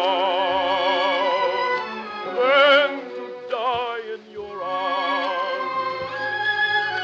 Die in a kiss of rapture, die in a kiss of rapture. Oh, for that hour, oh, for that moment, I would give all my pure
Todd Duncan has sung Dream of Love, Fleeting Dream from Massenet's Herodiade.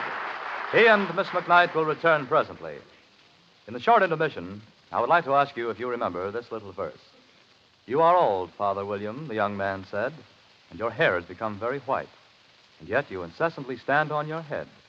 Do you think at your age it is right? It's from Alice in Wonderland, of course, and do you recall this from Through the Looking Glass? The time has come, the walrus said, to talk of many things, of shoes and ships and sealing wax, of cabbages and kings, and why the sea is boiling hot, and whether pigs have wings. Quotations like these will send you back to your dog-eared volumes of Lewis Carroll's masterpieces, if you still have them. Even if you do, you'll be interested in the beautiful new 2-volume edition of Alice in Wonderland and Through the Looking Glass, soon to be published. The Book of the Month Club is sending these 2 books to members as their book dividend for November and December.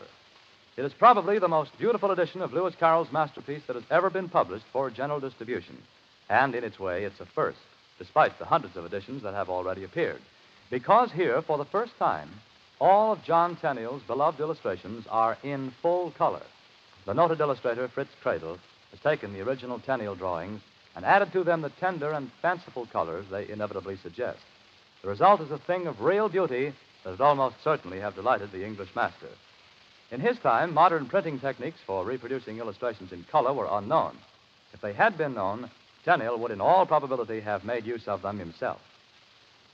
Returning to our music, Thomas Sherman conducts the orchestra in the Dance of the Will-o'-the-Wisp from Berlioz' opera.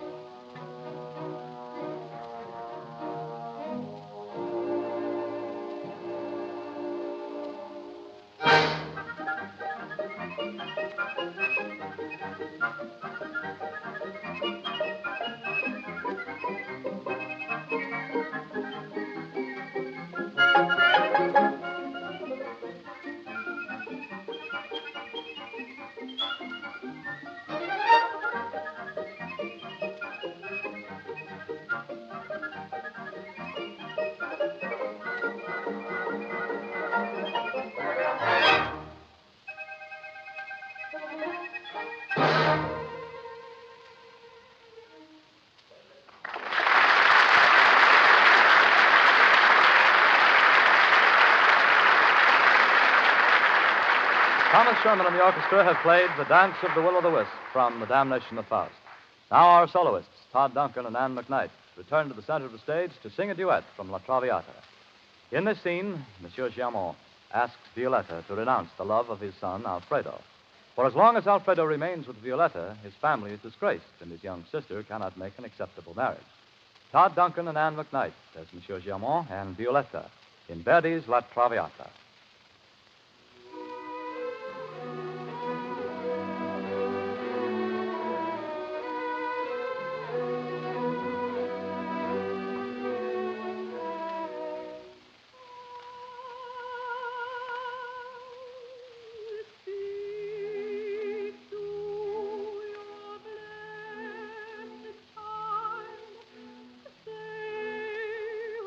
Say when you see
This has been the 24th in the series of Let's Go to the Opera programs, presented every Sunday evening at 7 o'clock by your host, the Book of the Month Club.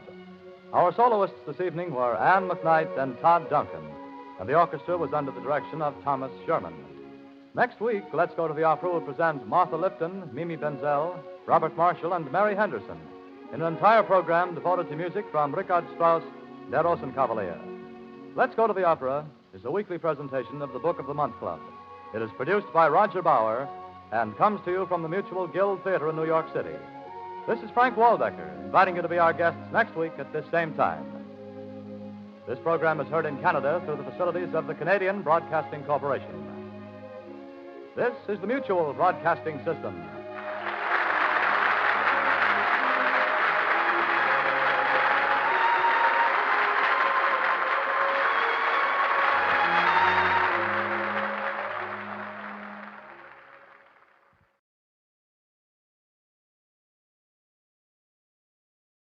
The Kraft Foods Company presents The Great Gildersleeve.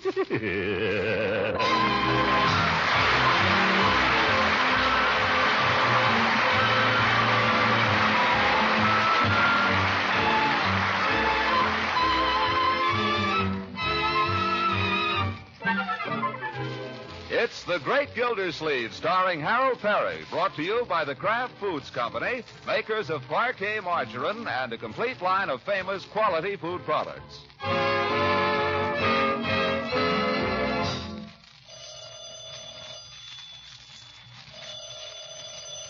Telephone. I got it. Miss Gilsey's residence. I'm sorry that Miss Gilsey isn't up yet. Yes, ma'am, I'm surprised myself. Is there any message? Okay. I sure don't understand it. Mr. Gilsleeve is a man who'd rather eat than sleep any day. Got any more toast, Bertie? Who was that? Some lady for your uncle. Dames. Who was it, Bertie? I don't know, except it wasn't Miss Ransom or Miss Goodwin. Well, someone new. He didn't get in till pretty late last night. Here he comes now. Hi, Unc. Oh, good morning, Leroy. You aren't thinking of going anywhere in that sweater, I trust. Sure, why not? Because it's filthy. Change it. Good morning, Marjorie. Good morning, Bertie. Morning, Mr. Gilsleeve. Good afternoon, Unky. No, my dear. Your lady friends have already been phoning you. Lady phone? Who? I don't know, Mr. Gilsleeve, except it wasn't one of the regulars. Yeah. I don't know what you mean by that expression, Bertie. She means it wasn't Mrs. Ransom or Miss Goodwin. Oh, did you tell her I was out, Bertie? No, sir, I told her you was asleep. Yeah. That might give people a bad impression, Bertie. If it was my secretary down at the office, for instance, she might... Well, it wouldn't be good for her morale. No, sir. You want some practice, Mr. Gilsleeve? Yes, Bertie, I'm good and hungry. And don't forget some more toast, Bertie. I ain't forgotten, Leroy. Marjorie, I'd like to see the morning paper if you're through with it. Almost, Unky. Boy, it was pretty late when you came in last night, Unc. How did you happen to be awake? I wasn't. Not till you tripped over something in the hall. Yes, I tripped over your football, my boy. I've told you not to leave that thing lying around where people can fall over it. Oh, sorry, Unc. Where'd you put it? I need it this morning. I put it where no one will ever trip over it again for some time. But, Unc. I've warned you often enough, my boy. Oh, gosh. Whenever he stays up late, this is the way. Here's the paper, Unky. Look, I want to show you something. On the society page. I'm not interested in the society page. You will be. Listen to this. Music lovers in Summerfield will have a rare treat next Saturday when the Wings of Song Opera Company makes a special benefit appearance here. Oh, let me see that. The event is being sponsored by the exclusive Summerfield Women's Club in conjunction with the sponsors committee of other socially prominent citizens. Box parties are already being planned, and the whole affair promises to be one of the top events of the season for the Summerfield elite. What does elite mean, Unc? Means a bunch of stuffed shirts, my boy.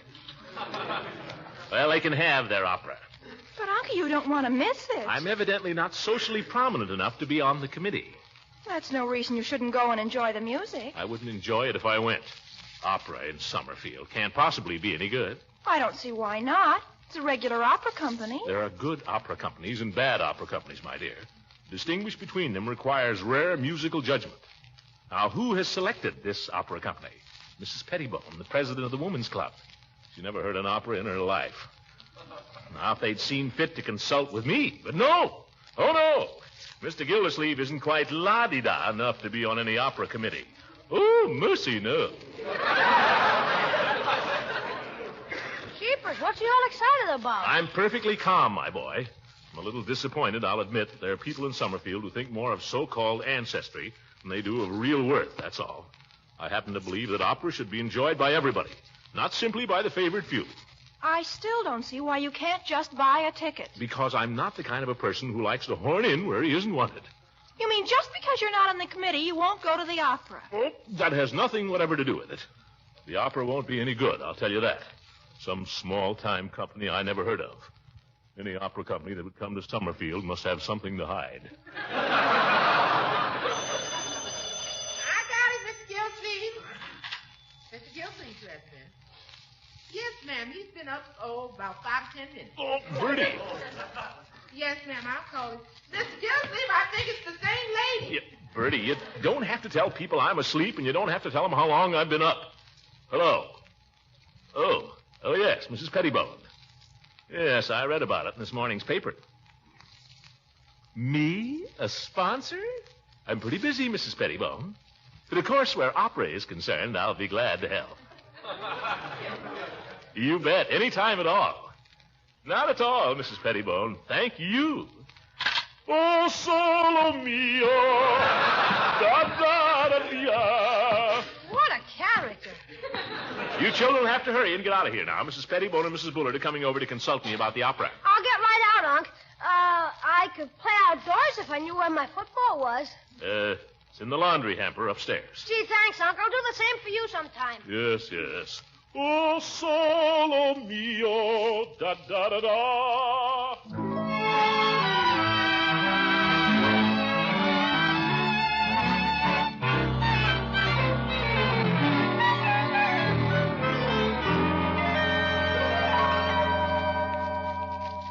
Just sit down any place, ladies. Sofa, Mrs. Pettibone? This chair is very comfortable, thank you. Then I'll try the sofa. Fine, Mrs. Bullard. Shove over a little.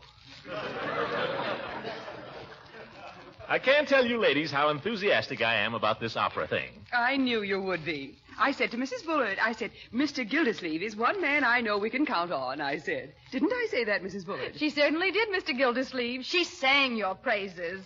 She said you're a man that knows and appreciates music. Well, I happen to have. I've had a little musical training. Mr. Gildersleeve sings, Mrs. Bullard. Did I tell you Mr. Gildersleeve sings? Oh, I've heard him from across the street. I'm afraid sometimes I forget myself. That is, I forget what a big voice I have. You need a big voice in opera, of course. Mr. Gildersleeve, don't tell me you sung opera. Well, I appeared in 1 or 2 productions at college. What opera is the company going to present? Well, that's up to the committee to decide. We'll want your advice on that, of course, as one of the sponsors. Oh, at your service, ladies. Which opera do you prefer, Mr. Gildersleeve? Well, they're all good.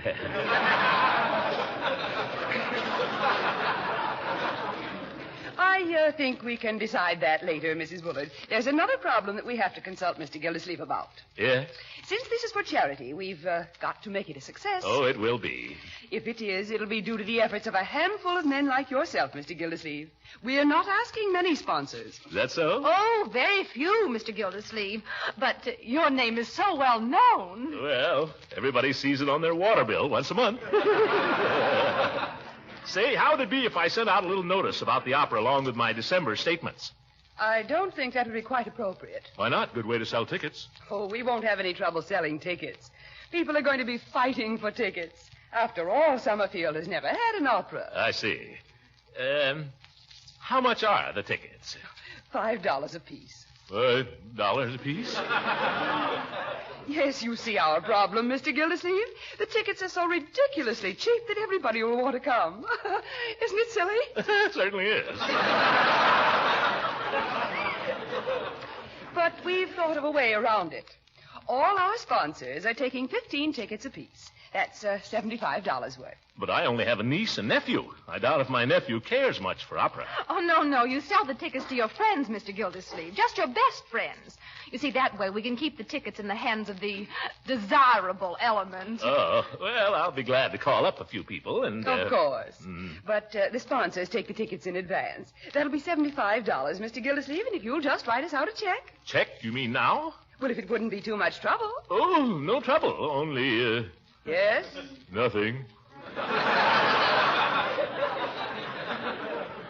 Let's see. Checkbook. Where is it? Make it out to Earl Lewis, Wings of Song Opera Company, Mr. Gildersleeve. I see. Earl Lewis, Wings of Song Opera Company. Where am I going to get rid of 15 tickets, I wonder? 75 and hundreds. 15 tickets. Do I know 15 people that like opera? Do I know 15 people with $5? P. Throckmorton P. Gildersleeve.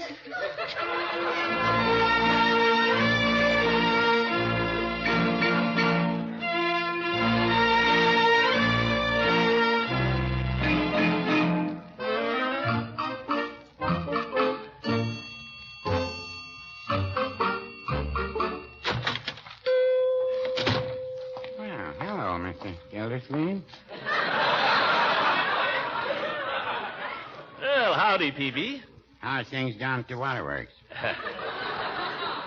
Gosh, I haven't even thought about the waterworks. I've been so busy with the opera. Just dropped in to check up on these tickets I left with you. Oh, don't worry about those, Mr. Gildersleeve. I got them right here. I put them in the cash drawer for safekeeping. But have you sold any? No, Mr. Gildersleeve, I haven't. To tell you the truth, there doesn't seem to be much demand for them. Well, it's like anything else, Peavy. You have to create the demand. You have to sell them. I know, but just the same, I wonder if you haven't picked the wrong outlet here. Why? Well, in all the years I've been in the pharmacy business, I can't recall that anyone has ever come in here and asked for opera tickets. People come in and ask for a lot of things. I had a woman come in and ask for 12.5 skate keys once. Never told me what she wanted them for. Skate keys at a drugstore? Why, that's ridiculous. Yes, it is. It was just by the merest chance that I happened to have them. But as I say, I never had anybody ask for opera tickets. Of course, there hasn't been any opera. Yes. Well, you can't wait for people to ask you for them, Peavy. You've got to ask them. Oh, I do. Yeah. The reason you haven't sold any tickets is you haven't tried. Well, no, I wouldn't say that. If you ask me, the reason I haven't sold any is... Well, I don't like to say this, but I wonder if you haven't set the price a little high, $5. I didn't set the price, Peavy. That's what they cost. I'm not making anything on this, you know. I know, but $5. That's $10 if you take the wife. And what man would go to an opera if it wasn't for his wife? That's not the attitude, Peavy. You're not supposed to enjoy this. It's for charity. That's what I say. What charity? What's that? I say, what charity is it being given for? Oh, yes. Well, I don't know that that's been settled yet. But it'll be a worthy one, yes. Pardon me, just a moment. Customer. Don't forget about the tickets. Good morning, Mrs. Hornberg. Good morning, Mr. Peavy. Fine day. Yes, it is. Oh, is this gentleman ahead of me? Oh, no. Go right ahead. I'm just waiting. Don't forget, Peavy. What can I do for you, Mrs. Hornberg? I'd like some aspirin, please. Aspirin. Any particular brand?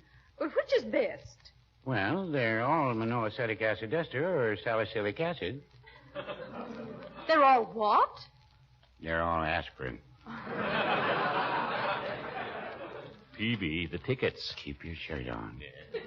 You mean there's no difference between any of them? Well, I wouldn't say that. Well, I think I'll just take this one. A very wise choice. That'll be 10 cents and 1 cent for the governor. Will there be anything else, Mrs. Hornbeck? Peavy. No, I think that's all, thank you. Any razor blades?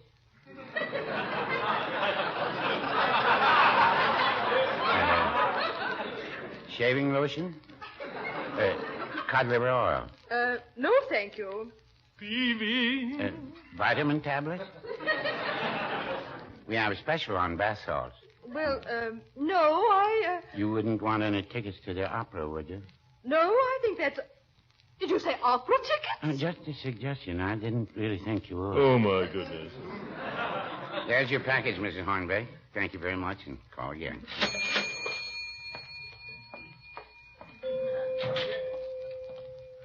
There, you see, Mr. Gildersleeve? Peavy, you take the cake. By George, you couldn't sell mittens at 60 below zero. Well, no, I wouldn't say that. Give me back my tickets. I'll sell them myself.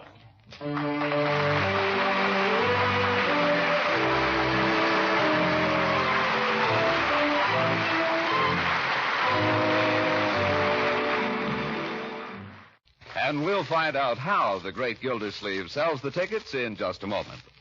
Mr. Lang, before you say anything about parquet margarine, do you generally have a big breakfast at your house? Well, we usually have a substantial breakfast. Most of my friends say breakfast at their house is such a hectic affair. Everybody sort of eats and runs. Yes, I expect that's true with a lot of people. But I think you'll find that a great many of our go-getting Americans have learned that they need the nourishment a hearty, hot breakfast provides. Well, I wish I could get that idea across in my home. Well, then I'd suggest that you make each breakfast as tempting as possible by serving hot breads or pancakes, or, of course, the old standby toast. And to make any kind of bread you serve taste extra good, I'd recommend parquet margarine as the spread. Parquet is preferred by millions as a spread for bread because of its unmatched flavor. And it's one of the most nourishing foods you can serve. It's rich in food energy value, and it's fortified with important vitamin A.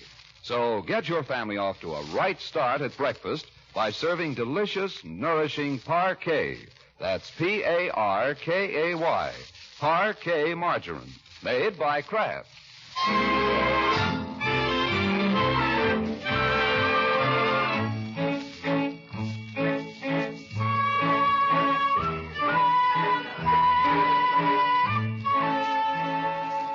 Hello, Mrs. Finley? This is Mr. Gildersleeve, Throckmorton P. Gildersleeve. You probably don't know me, Mrs. Finley, but I'm calling with regard to the forthcoming opera benefit, of which you have undoubtedly heard, and of which I have the honor to be one of the sponsors. Your name has been given to me, Mrs. Finley, as one of the... Oh, you're a sponsor yourself. Well, how's it going? Me too. Well, good luck. Uncle Mort, what are the chances of somebody else getting at that phone? Not now, my dear. Give me another name from the book, Leroy. We haven't had much luck with the F's. You want to try the G's? I'll try anything.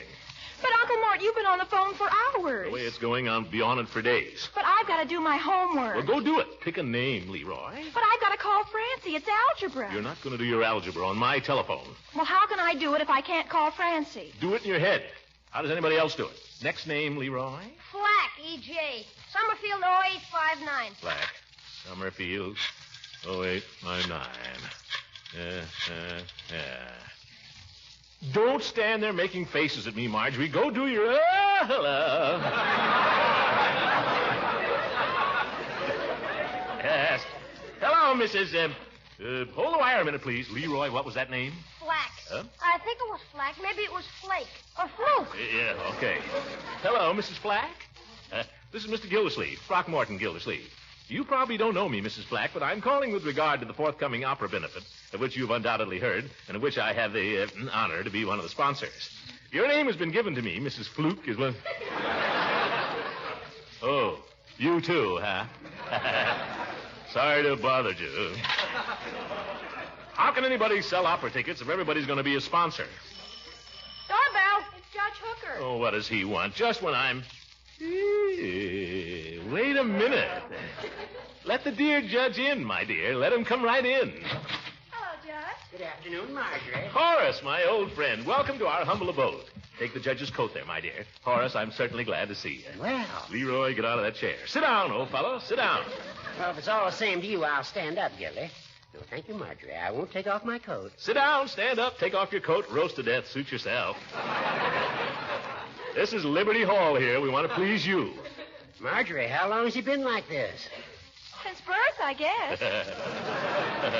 Horace, my friend, how much money have you got on you? None of your business. Why? Horace, my friend, much as I esteem you, I've always felt that there's one facet of your education that's been woefully neglected. and that is music. What bush are you beating around now? And if there's one field of music in which you're particularly ignorant, it's opera. Now, I am so fortunate as to have in my possession here a few little tickets. If those are opera tickets. They are. And if you were thinking of selling me any. It was in the back of my mind.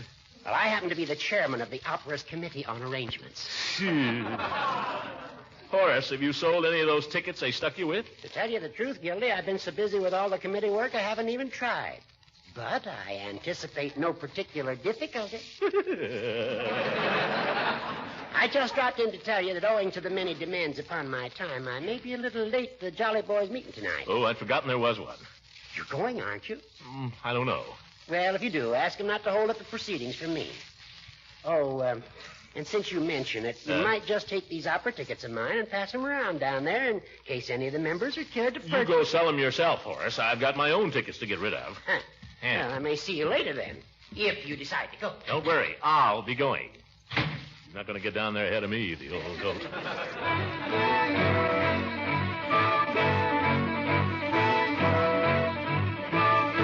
Floyd, you're the most...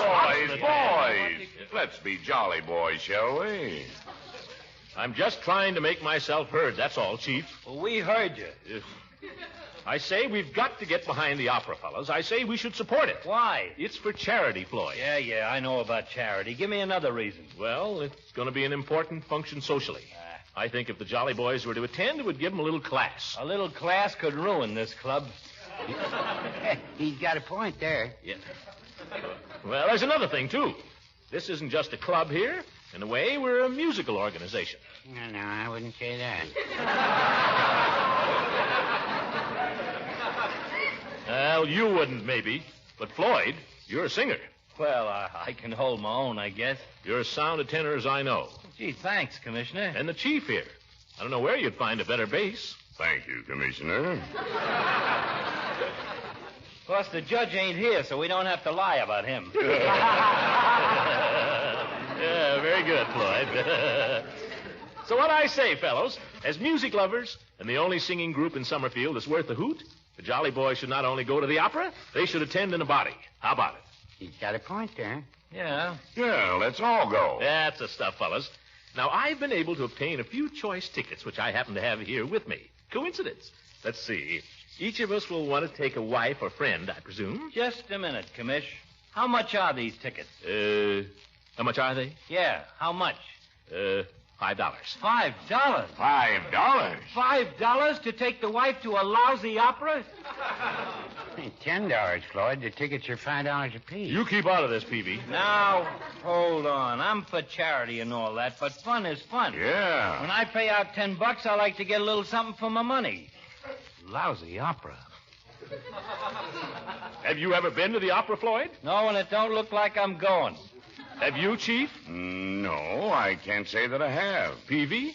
I told you, Merry Widow. Yeah.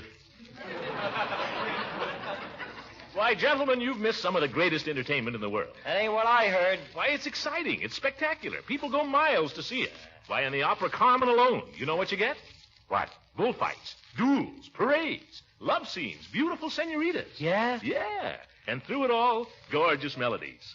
Toreador, oh, Toreador, Toreador, Toreador. What's the opera about, Commissioner?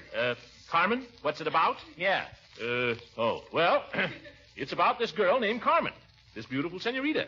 She's Spanish, see, and she's very ooh-la-la. That's French. Well... She's the French type, only she's Spanish. Oh. So in comes this fellow who's in love with her. His name is Don somebody, and he's about 6'6". He comes marching in.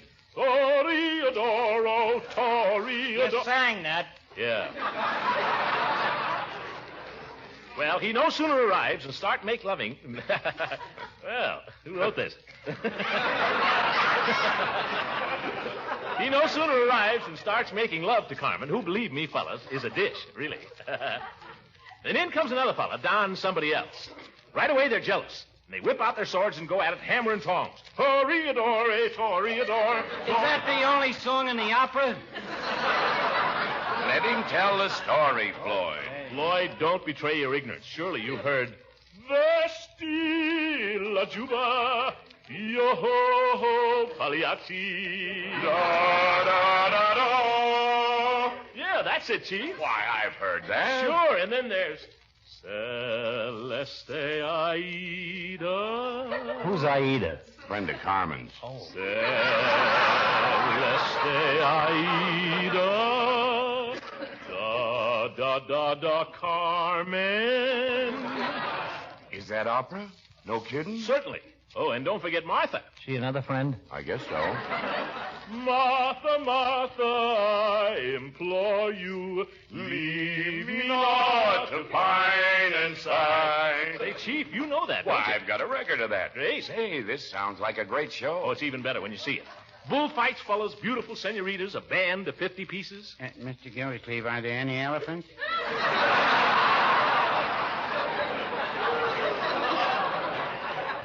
I wouldn't be surprised, Peavy. It's got everything else. Now, I always like to see the elephants. Oh, well. Now, who wants tickets, fellas? How many? Chief? I'll bite, Commissioner. Give me 2. That's the stuff. 2 for the chief. Peavy, how about you? Give me 1 for now. I'll let you know about the other one later. Great. 1 it is. Floyd, how about it?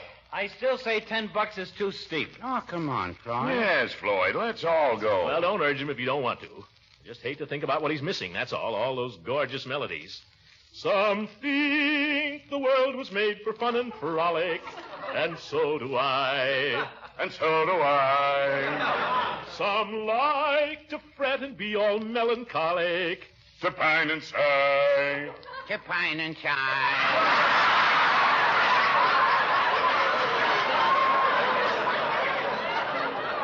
Great. Come on, how about it, Floyd? Nope. But I like to spend my time in singing some joyful song. Some joyful song. To set the world with laughter bravely ringing is far from wrong. Is far from wrong. Hearken, hearken, music fills the air. Hearken, hearken, joy is everywhere. Paninkily, panikula, panikily, panikula. Joy is every... Floyd, I forgot to tell you about the biggest scene in the opera. What's that? That's where Carmen and her friend, these 2 beautiful senoritas, they get into a fight over this fellow. You know, Don somebody? Yeah. And I tell you, it's really something to see. They bite, they scratch, they even start to tear each other's clothes off. Tear each other's... Yeah? Right before your very eyes. But there's no telling how it might end. Only the dancing girls come in and pull them apart. Dancing girls? You didn't tell me they had dancing girls. Oh, hundreds of them. I'll take 2 tickets. Joy is everywhere. Paniculi, panicula.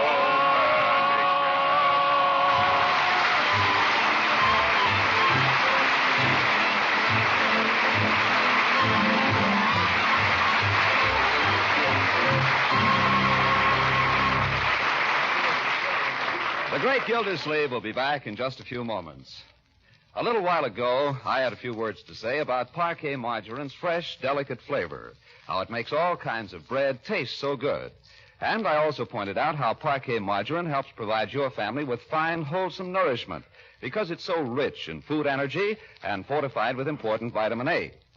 Now, another reason why parquet margarine is preferred by millions to any other spread is that it's so economical. Parquet's nourishing goodness and unmatched flavor can be enjoyed by your family for only about half the price of costly spreads. So why pay more? Just try Parquet margarine once and see if you don't prefer it to any other brand.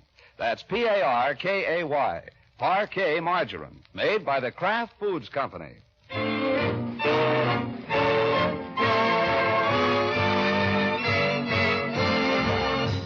Ladies and gentlemen, there's just 1 week left in the Victory Bond Drive. The war is over, but the government needs money to bring our men home from overseas, to provide hospital care for the wounded, to support the wives and children of those who will never return. If the war was worth buying bonds for, surely these vital peacetime needs deserve our help, too. And remember, inflation is still a danger, and the bonds are the best defense against it. So if you haven't bought your Victory Bond yet, do it tomorrow. Will you? Good night, everybody.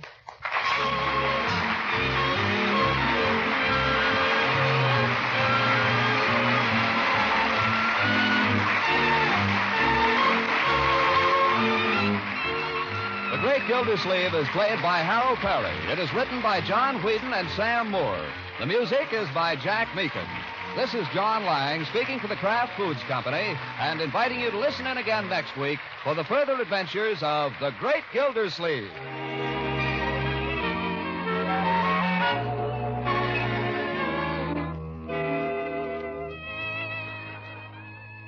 You good cooks know it's the seasoning that adds extra zest to foods. That's why there's been such a big swing to Kraft Salad Mustard for pepping up meals.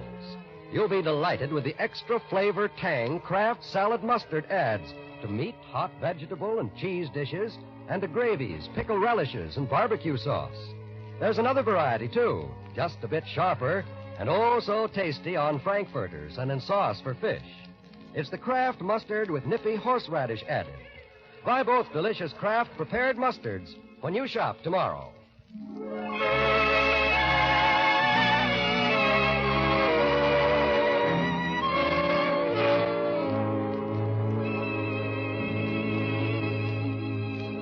This is the National Broadcasting Company.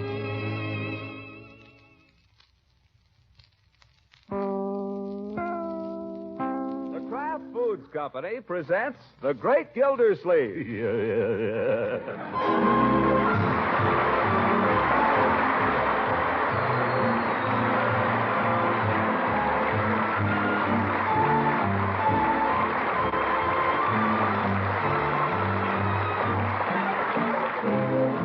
It's The Great Gildersleeve, starring Harold Perry, brought to you by the Kraft Foods Company, makers of Parquet margarine and a complete line of famous quality food products.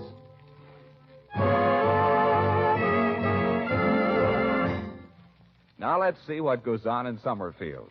Well, you'd hardly know the place.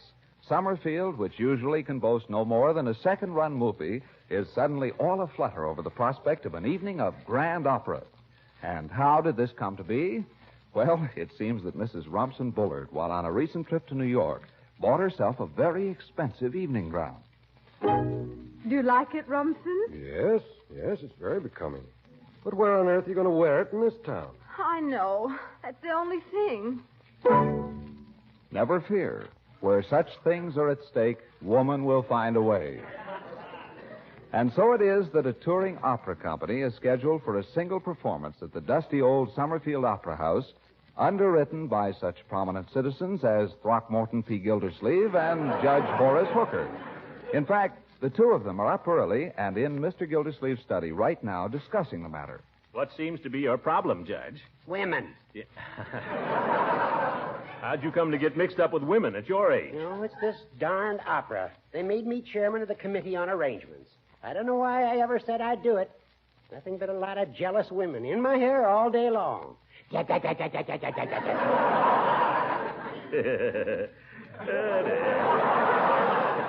never could handle women, you know, Judge. Well, you may be right. Say, Gildy, maybe you... Oh, no, thanks. I've done enough. I've sold my $75 worth of tickets for the opera, and that's plenty. But, Gildy, you're the man they should have appointed to head this committee in the first place. That may well be. But it so happens they didn't. Now let them try to get along without me.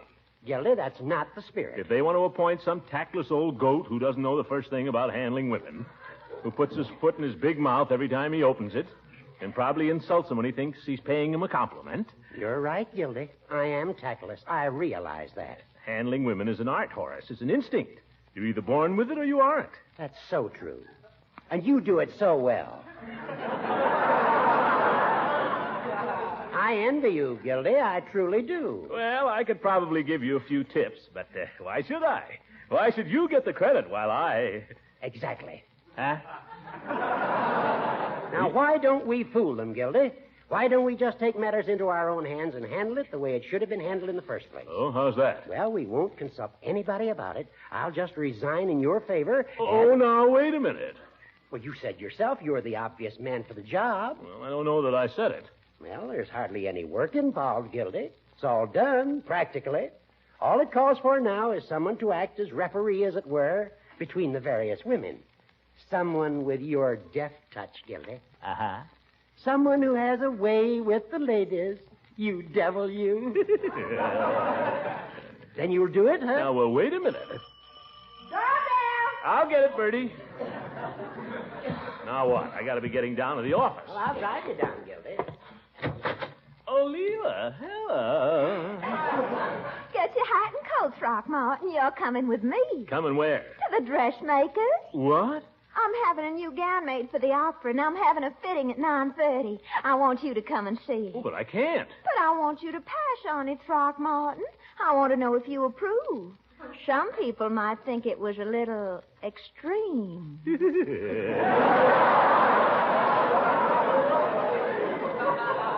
Well, I'd like to, but I can't, Leela. I got a million things to do. Oh, now run and get your coat, you hear? I won't take no for an answer.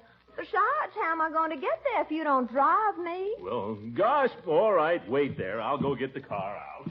Hello, Leela. Horace, I didn't know you were over here. Did you hear the news, Leela? Gildy's taking over the chairmanship of the committee on arrangements for the opera. It's a tremendous honor. Horace, you didn't stick Throckmorton with that. Well, he claims he has a way with the women.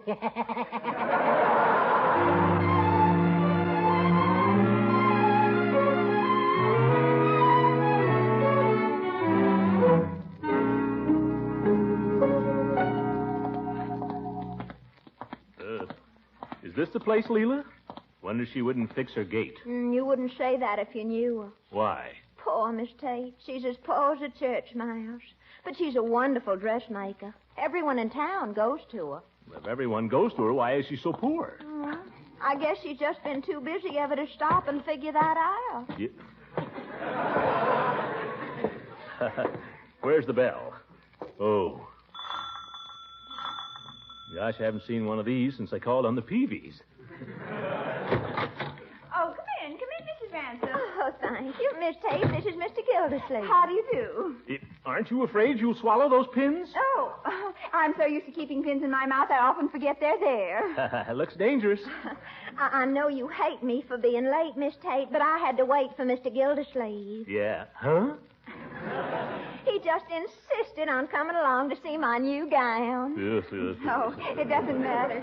Everybody's late. They've all arrived at once. Dear, let me see now. Where can I put you? The gown's ready. I finished it last night. Oh, you're going to love it, Throckmorton. I can't put you in the bedroom. Mrs. Pettibone's in there. Oh? And Mrs. Bullard's in the sewing room. Mrs. Bullard. I thought she bought her gown in New York. She did. But it had to be let out a little. Aren't I terrible? Anyway, here's yours. Now, if we can do... Don't look, Throckmorton. Close your eyes, you hear? Close my eyes? Why? Because I don't want you to see it till I'm in it. Yeah. Okay.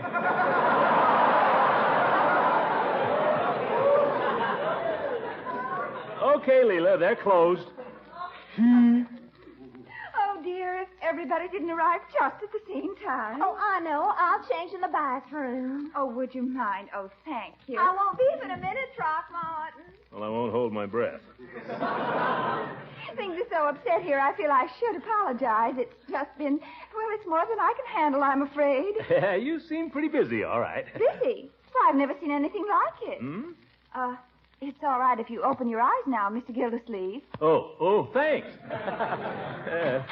Tate, I need help here, I'm afraid. Right away, Mrs. Bullock. Excuse me. Oh, certainly. Miss Tate, just a moment, Mrs. Pettibone. Why did I come here? Like getting caught in a hen roost. I suppose she wonders what I'm doing tagging around with Leela. So do I. As I was saying, Mr. Gildersleeve, I've been so rushed. Miss Tate, those pins. Don't worry. I always carry them in my mouth. Though goodness knows I'm so distracted these days, it's a wonder I don't go to bed with them. You ought to check. Well, as a matter of fact, I haven't been to bed for 2 nights. Oh. Miss Tate. Coming. My head is just in a spin today. Now, let's see. That was Mrs. Pettibone. That sounded like her. You better sit down for a minute. Oh, dear. Someone else. Just a minute, Mrs. Pettibone. The poor woman is running a madhouse. Yeah. It's beginning to get me.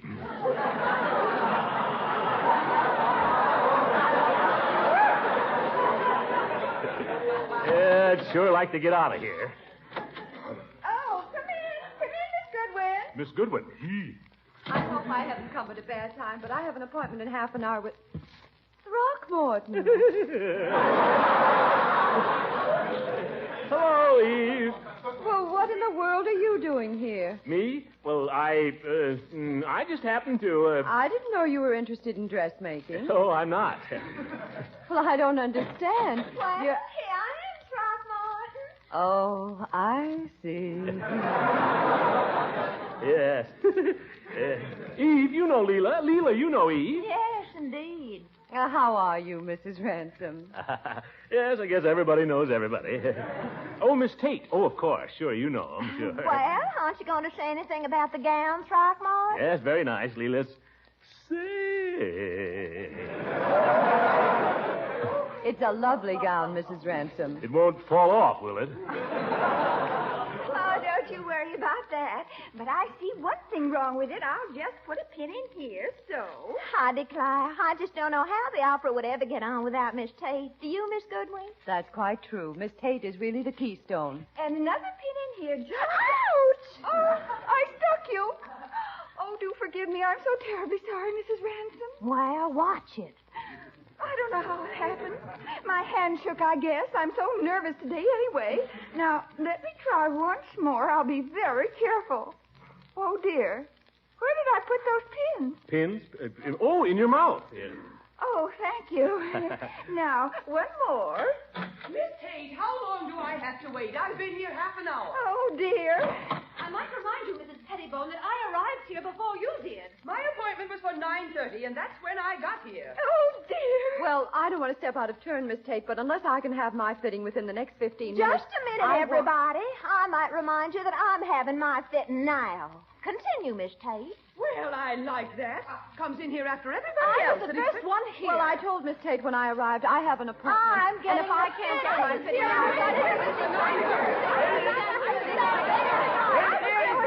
Ladies. Everybody's after me. Everybody's after me. Oh, I can't stand it. Yeah, but Miss Tate. Oh, catch her, Throckmorton. Oh, gracious. Oh, she's fainted. Fainted nothing. What happened? I know what happened. She swallowed those pins. Here, take her, somebody. Let a man handle this. Let me at that telephone. Well, there goes my fitting. Your fitting. There goes the opera.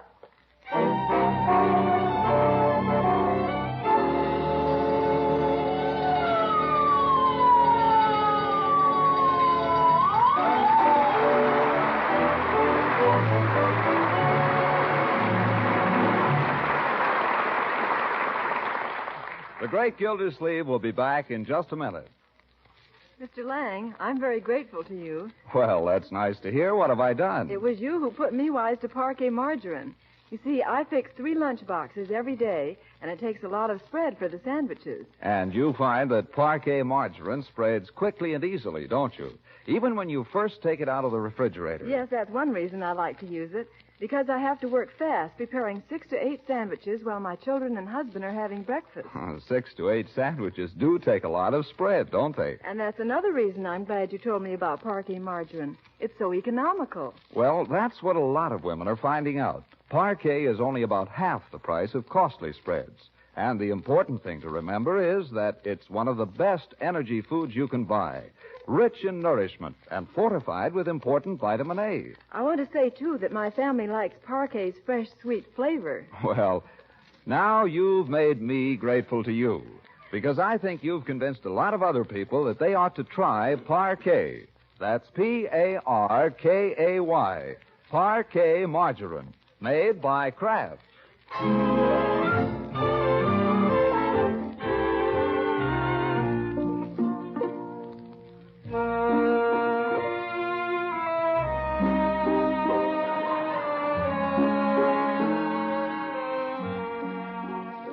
Now let's get back to the Great Gildersleeve. Several days have passed, and now we find him at home, wrestling with some of the operatic problems left unsolved by Judge Horace Hooker. Simultaneously, and with more or less assistance from the rest of the household, he's trying to get the checks in the mail for his November bills. All right, Leroy, what's next? Summerfield Meat Market, $32.25. $32 worth of meat? There isn't that much meat in the whole world. You want the items? November 1st, pork chops. November 2nd... Never mind, Bertie's checked it. Summerfield Meat Market. Telephone! 32 and 25 hundredths. Mr. Gilsey's resident.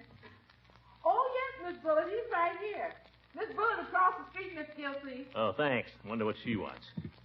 Keep working, Leroy. Hello? Oh, hello, Mr. Gildersleeve. I'm sorry to bother you, but a question has come up. That's what I'm here for, Mrs. Bullard. What is it? Well, it seems that there hasn't been any official decision on who is to be head patroness for the opera. Oh? But naturally, since the whole thing was my idea in the first place, why, naturally, I assumed that I... Well, yes, I suppose that's right if you thought the whole thing up. I was sure you'd agree with me, Mr. Gildersleeve. Absolutely. But I just wanted to make it official. Thanks ever so much. You're welcome, Mrs. Bullard. Goodbye. Bye. All right, she's head patroness, whatever that means. How are the envelopes coming, Leroy? Pretty good. Do I have to finish them now? Well, I'd like to establish my credit, so maybe I can do a little Christmas shopping. Let's get going. I made a blot on one envelope. Does it matter? This one. Well, you can still read it. Acme Cleaners. If they don't like it, they can clean it. What's next? Summerfield Light and Power, 260. Yeah, the thieves. Summerfield L&P, 2 and 60 hundredths. Next. Summerfield Water Department, 502. Outrageous. That's for 2 months. You didn't pay last month. Well, have to write myself a letter. Doorbell. I'll get it, Leroy. It's Miss Goodwin. I saw her coming up the walk. Oh, yes, Miss Goodwin. Something about the programs, I guess. Hello, Miss Goodwin. Hello, Marjorie. I know your uncle's awfully busy, but I'd like to see him just for a minute. Sure, come on in. Hello, Eve. Glad to see you. Hello, Throckmorton. Leroy?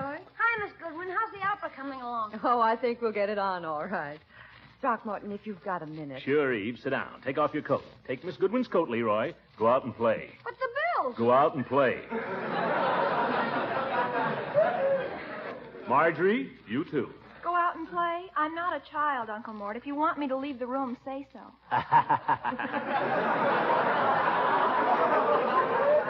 I don't think any of this is necessary, Throckmorton. But we're going to have an opera a week from today, you know. Oh, yes. The important thing is we ought to decide which one it's going to be. Oh, yes. Well, what operas has this company got?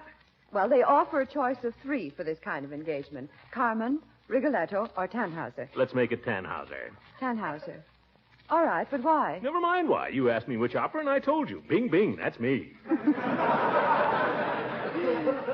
All right, I'm glad you settled it. I must say men are awfully efficient. Well, of course, I'm an executive. But I think you're efficient, too, Eve. Oh, thank you. Yes, sir. You've got your mind on the opera, not on what you can get out of it. Well, I've got to go and see Hogan Brothers about their ad. They're taking the back cover. Atta girl. You know, Eve, you ought to get a percentage of the profits. I just hope there are some. Well, drop in anytime, Eve. Anytime you need a quick decision, bing, bing, you know where to come. It's a great comfort. Goodbye, Eve. Goodbye, Throckmorton. Oh, by the way, the program should include the name of the head patroness. I sort of wondered... Oh, you want to be head patroness, is that it? Well, then head patroness you shall be.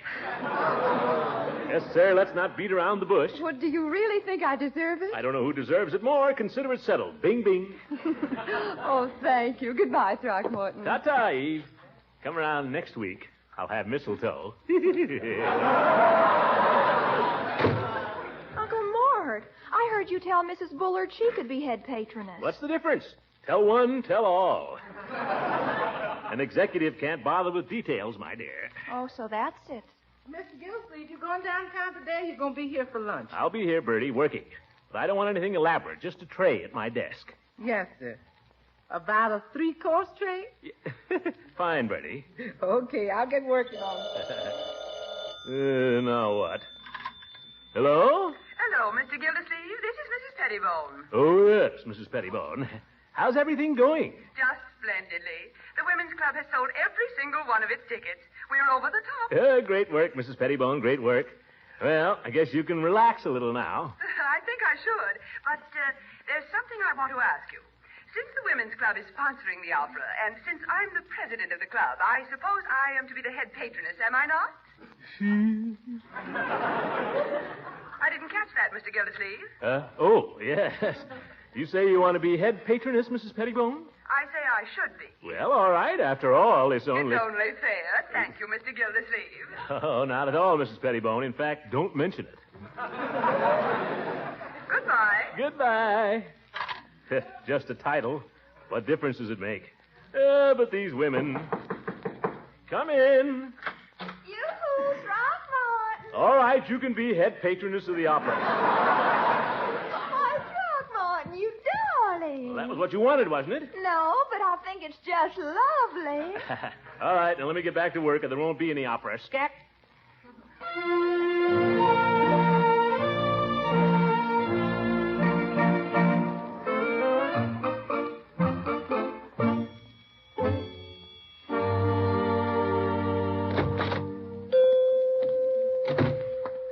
It isn't Mr. Gildersleeve. How goes the opera? The opera, coming along, Peavy, coming along. I'm running the whole shebang, you know. Well, congratulations. How'd you ever get stuck with that job? Well, I just took it over to help Judge Hooker out. After all, I know how to handle women, and he doesn't. Oh. Well, I do. I don't have any trouble with women. Even a whole committee of women. And you know why, Peavy? I don't ask them. I tell them. Treat them rough. That's the way, is it? And you're darn right. Women just want to be told, that's all, Peavy. And they want a man to tell them. No, I wouldn't say that. I wouldn't expect you to agree with me, Peavy. You never agree with me about anything. I agree with you when I think you're right, Mr. Gildersleeve. Well, that's practically never. That's what I'm saying. Now, you're wrong about this. Women like to be treated rough. They want to be bossed around. That's female psychology. Do you know this for a fact, Mr. Gildersleeve, or have you just been reading some magazine? I know it for a fact. Did you ever try it? No, can't say I ever did. You better not, Peavy. I doubt if you're the type. You have to be the caveman type to get away with it. Now, here I am with all these women on this opera committee, and when I say jump, they jump. You just tell them jump, just like that. That's it. Jump, Mrs. Pettibone. Jump, Mrs. Bullard. Jump, ladies. Jump. And they jump. I'd certainly like to see that. Did you come in here for anything particular, Mr. Gildersleeve? No, just out for a breath of air, Peavy. Better get back and start cracking the whip, though. They'll be getting out of their cages. Take it easy, Peavy. If any women try to shove you around, shove them right back. Oh, my. All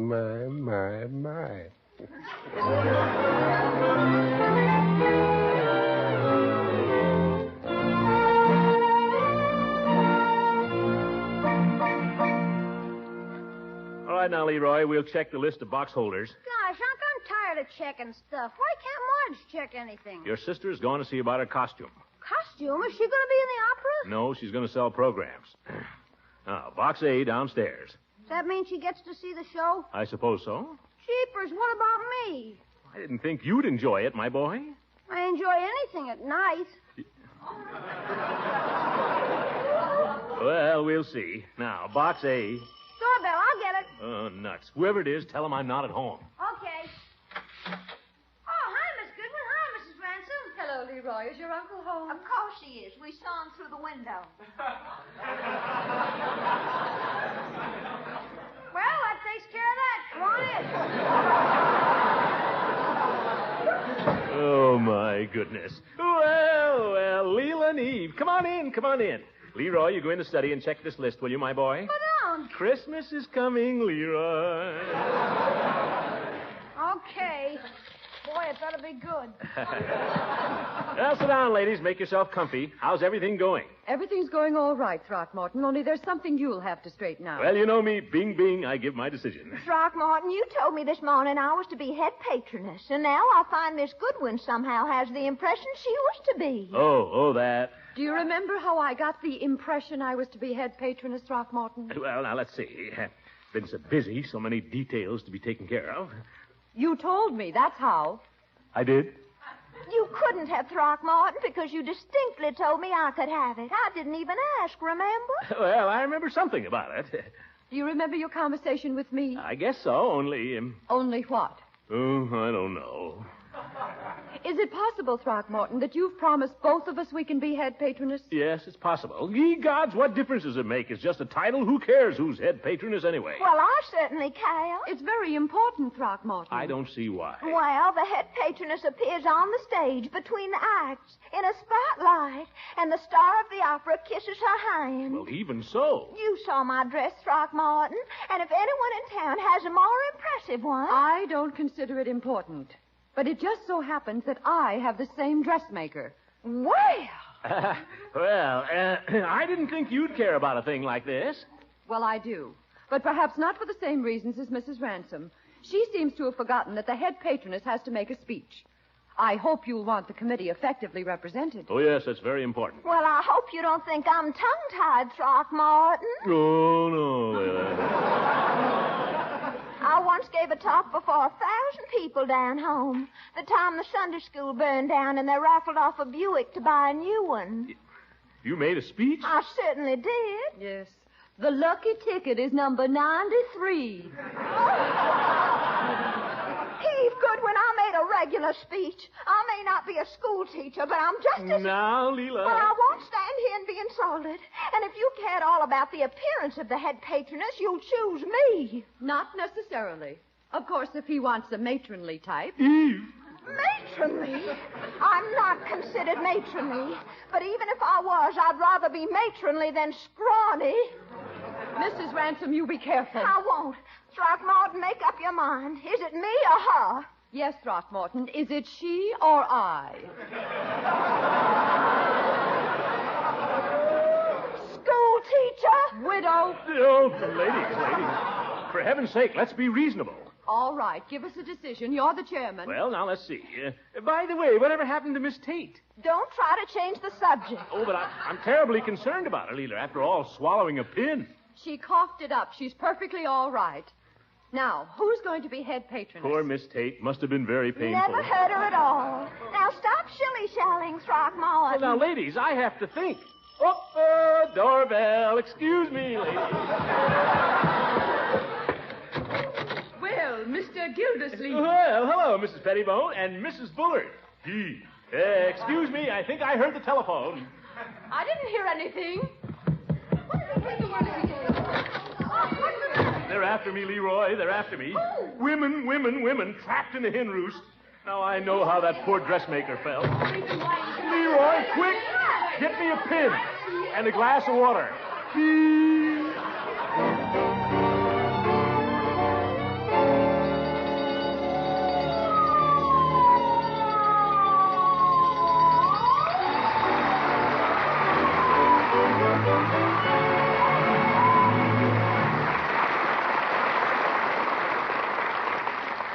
We'll be hearing from the great Gildersleeve again in just a moment.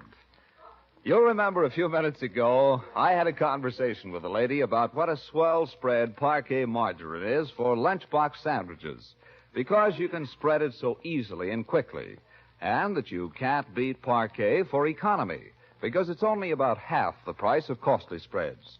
But perhaps the thing that makes parquet margarine a favorite of millions is its fresh, dairy-like flavor. For sandwiches, hot breads, pancakes, and waffles, parquet margarine is still unmatched for flavor. Made from selected farm products, vegetable oils rich in energy and pasteurized skim milk, and with important vitamin A added, parquet margarine is one of the most nourishing foods you can buy today. So be sure to try this nourishing spread that tastes so good. Parkay, parquet margarine. Made by Kraft.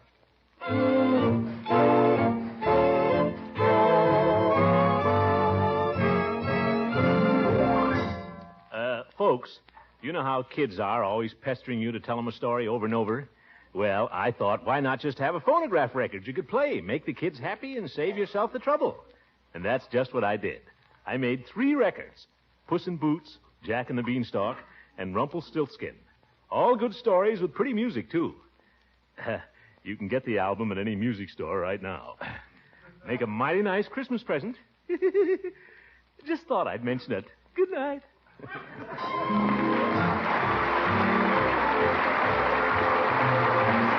great Great Gildersleeve is played by Harold Perry. It is written by John Whedon and Sam Moore. The music is by Jack Meekin. This is John Lang speaking for the Kraft Foods Company and inviting you to listen in again next week for the further adventures of the Great Gildersleeve.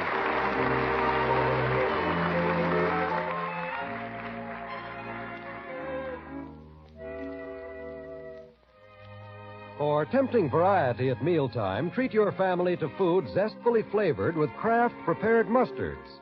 Remember, there are two popular varieties. A tangy golden Kraft salad mustard that's mild and delicately spiced, and a sharper Kraft mustard with nippy horseradish added.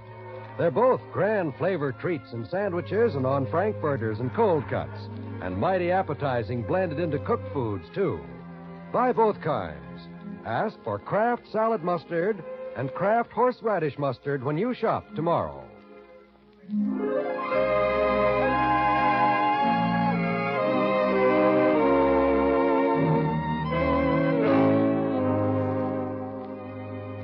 This is the National Broadcasting Company.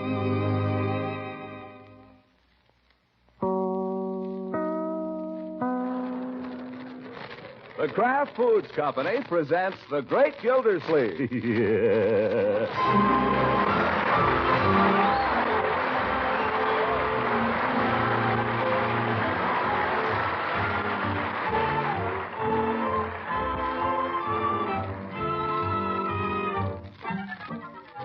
It's The Great Gildersleeve, starring Harold Perry, brought to you by the Kraft Foods Company, makers of Parquet margarine and a complete line of famous quality food products.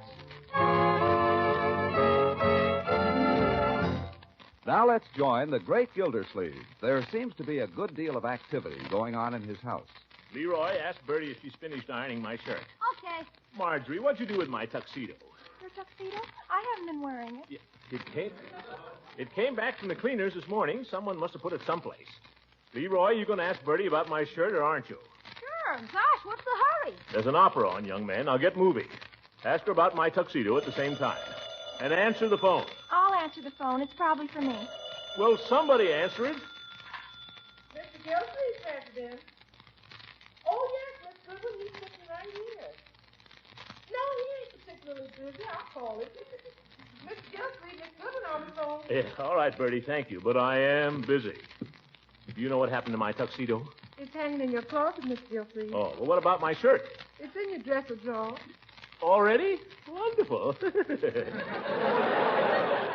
Well, wait a minute, Bertie. Don't go away now. Hello, Eve. How are things shaping up? Great. Look, how would it be if I pick you up around 8 o'clock? Okay, my chariot will draw up to your door at the stroke of 8. Shall I blow the horn? I was only kidding, Eve. I'll ring the doorbell. Am I dressing? You darn right I am. After all, an opera doesn't come to Summerfield every day. Okay, Eve. Ta-ta. Let me see now. If I forgot you were standing there, Bertie. Something you wanted, Mr. Gildersleeve? Yes, Bertie. Very important. I wonder if you could press my black tie, give it a little backbone. I can try, Mr. Gildersleeve. Fine. Leroy, run upstairs and get my black tie. It's lying with my collar and studs on the bed. Gosh, all this work to go to the opera. Does everybody have to go through this? Men always dress to go to the opera, my boy. It's a tradition. Yeah? Who started it? Women, go get the tie. Okay. See, a shirt, collar, tie, socks. Socks? Bertie, have I got any black silk socks? You got 3 pairs, Mr. Gildersleeve. One pair never even been mended. Well, one pair ought to be enough. Let's see. What else? Oh, yes, my opera hat. Have you seen it? No, sir, not in some little time. I've worn it since the day I sat on the platform with the governor. Marjorie, have you seen my opera hat? Not since Leroy had it. Leroy? What was he doing with it? Don't you remember? He used it for his magic. Oh, my goodness. Here you are, Unc. Is this it?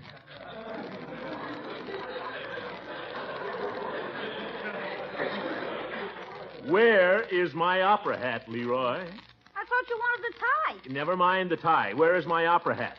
Upstairs, I guess. Don't guess me any guesses. Go get the hat. Okay, gosh, more trouble. And give me the necktie. Oh, forgot. Here, catch. Here, Bertie. You think you can do anything about it? Well, sir, I might be able to make it set up for a few hours. That's all I ask, Bertie. Just so it'll carry me till midnight. Then I'll come home like Cinderella. Yes, sir. A little starch ought to do it. Marjorie, what kind of tricks was Leroy doing with my opera hat? Oh, you know, he used to pull things out of it. What kind of things? Eggs and stuff like that. That darn kid. By George, if he's... Leroy... Were you thinking of wearing this hat, Unc? I was? Tonight? Tonight. Let me see it. Gee. Leroy, you ruined it. This hat cost me $7.50 in 1922, and I've only worn it 3 times. The first chance I've had to wear it to an opera. And look at it. Oh, it isn't so bad, Unc. Just one teeny little hole in the top. I bet it wouldn't leak even. An opera hat is not worn to keep off the rain, my boy. Oh, well, I suppose the music will sound just as good if I wear a derby.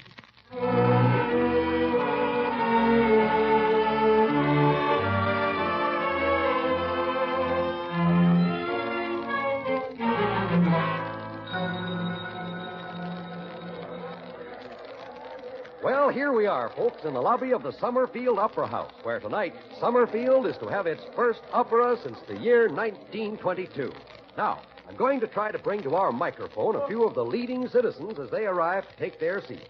So, if you'll just be patient, we expect to present some of these leading citizens very shortly. Pardon me, buddy. Could you I'm sorry we're on the air. Oh, pardon me. I thought you were an usher.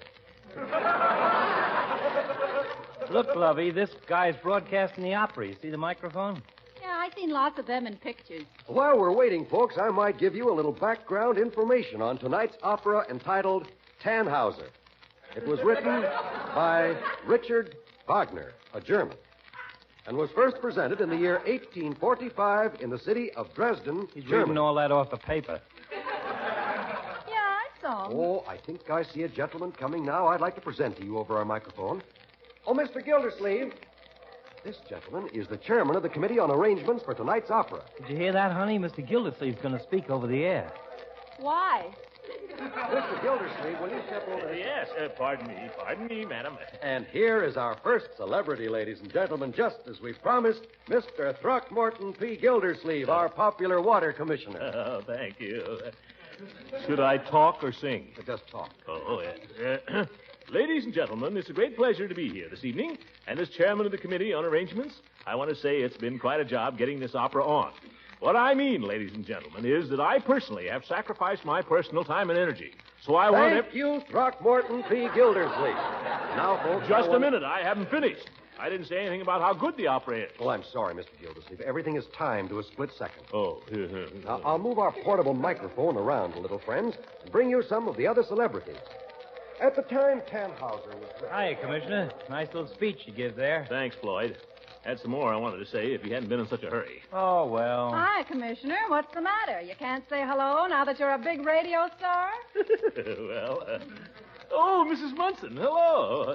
Say, is that darn announcer introducing somebody else? Huh? Who is it over there? Well, I think it's, yeah, it is. Chief Gates. Chief Gates? Who wants to hear a speech from him? Now, if he'd let me develop my thought a little Oh, bit. let's go over and listen to the chief. Maybe we can make him laugh in the middle. Now, Lovey, is that a nice thought? Well, come on, let's go listen to him anyway. And so I take great pleasure in presenting Summerfield's popular chief of police, Don Gates. Ladies and gentlemen, there was more crime in Summerfield during 1945 than in any previous year of our history. The music, Chief. Say something about the music. Arrests for every type of offense increased during the past year. Of particular importance was the rise in juvenile delinquency. Every time he makes a speech, Floyd, it's about juvenile delinquency. And in my opinion, juvenile delinquency can only be curbed by occasions such as this one. Giving our young people wholesome amusement that will keep them off the streets. I thank you. Thank you, Chief Gates. The story of the opera Tannhauser is a tragic one, dealing with the love of medieval... Well, good evening, folks. Mrs. Munson, nice to see you again. Hi, big boy. Hiya, Floyd. Hiya, Commissioner. Nice little speech, Chief. You talk into that thing like you was Gabriel Heater himself. For heaven's sakes, Chief, why didn't you say something about how much Summerfield has needed the opera? What a great thing this is for the music lovers in this town. Well, I gave my angle of it, Commissioner. You made it sound like a punishment for criminals. Well? You like it, Floyd. You like it. Well, I'll give it a listen. Come on, shouldn't we be finding our seats? Yes, by George, we should. Now, just follow me, folks.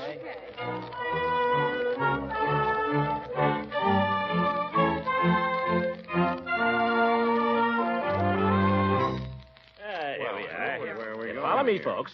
Dark, isn't it? Our box is the next one. We have a private entrance, sort of. Here we are. Oh. See, there's Peavy. Been sitting right here all the time. Yeah, good evening, everybody.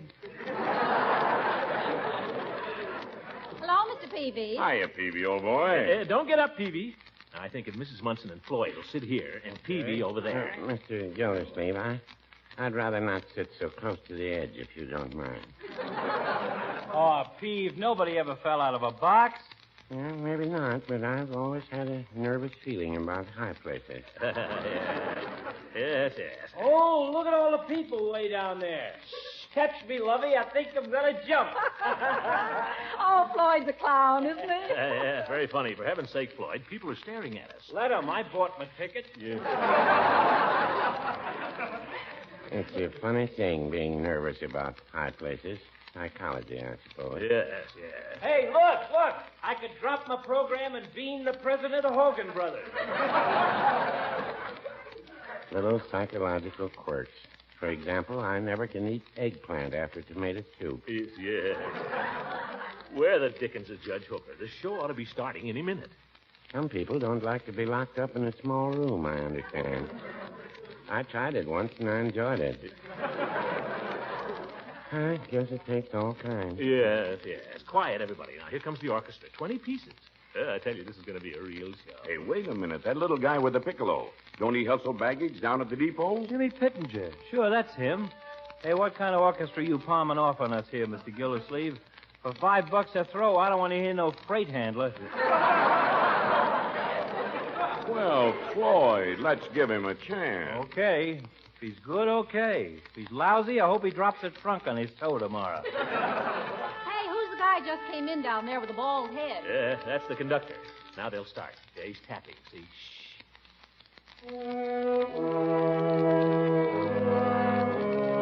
Yeah, that's it. That's the overture to Tannhauser. Beautiful.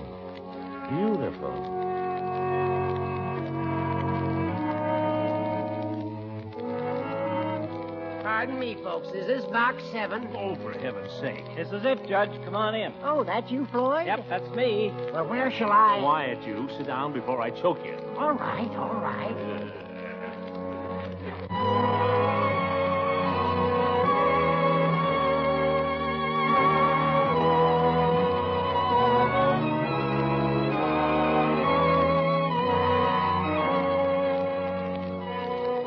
Ladies and gentlemen, WSUM, the voice of Summerfield, regrets that time does not permit us to bring you the opera Tannhauser in its entirety.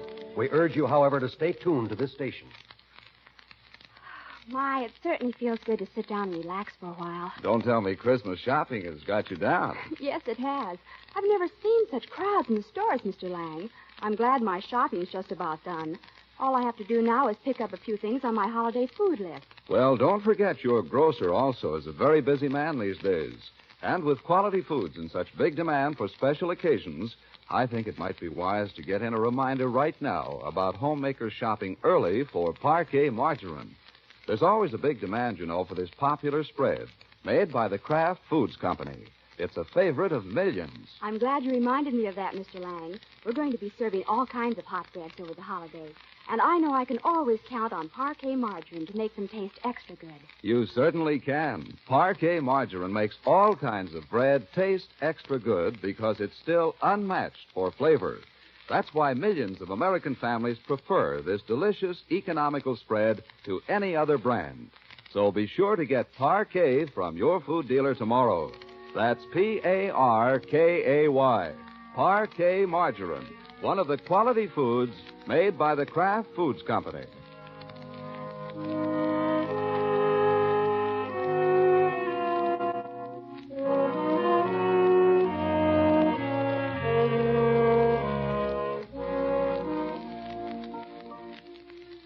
Back in the Summerfield Opera House, the last aria has died away.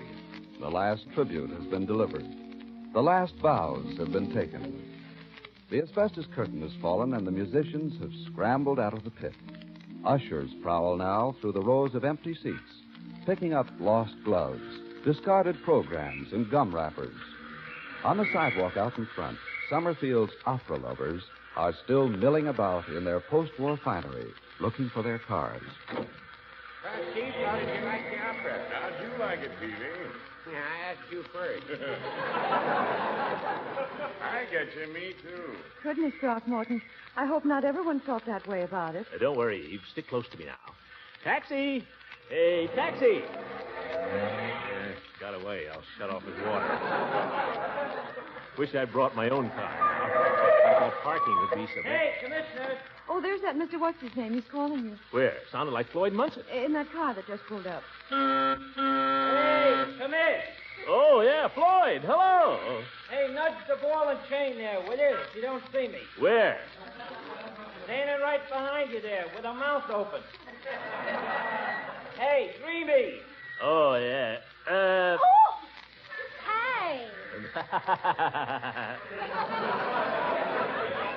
Now, Mrs. Munson. Oh, it's you, Mr. Gildersleeve. Well, I thought it was somebody getting familiar. Oh, no. On the contrary, Mrs. Munson, there's your husband waiting for you. Come on, come on. Well, it's a wonder you wouldn't blow your horn. I practically blew the insides out of it. You wasn't standing there gaping all around you. Hey, Commissioner, you got a ride? Can I drop you somewhere? What do you think, Eve? By your room. Glad to take your friend there, too. It's a ride, Eve. Would you mind? The taxi situation don't look too good. Well, I think it's very nice of him to offer. How about it? Thanks, Floyd. We won't be taking you out of your way. Ah, climb in. Go ahead, Eve. Mrs. Munson, you met Miss Goodwin. How do you do? Likewise. Pile in there, Mr. Gildersleeve. You think there's room for me in the back here? Oh, plenty. I'll just... Oh. Yeah, a little tight, isn't it? Yeah. All set? All set, Floyd. Where to? Home, James? There's other people in the car besides you, Lovey. Oh, where are you headed for, Miss Goodwin? I'm seeing her home.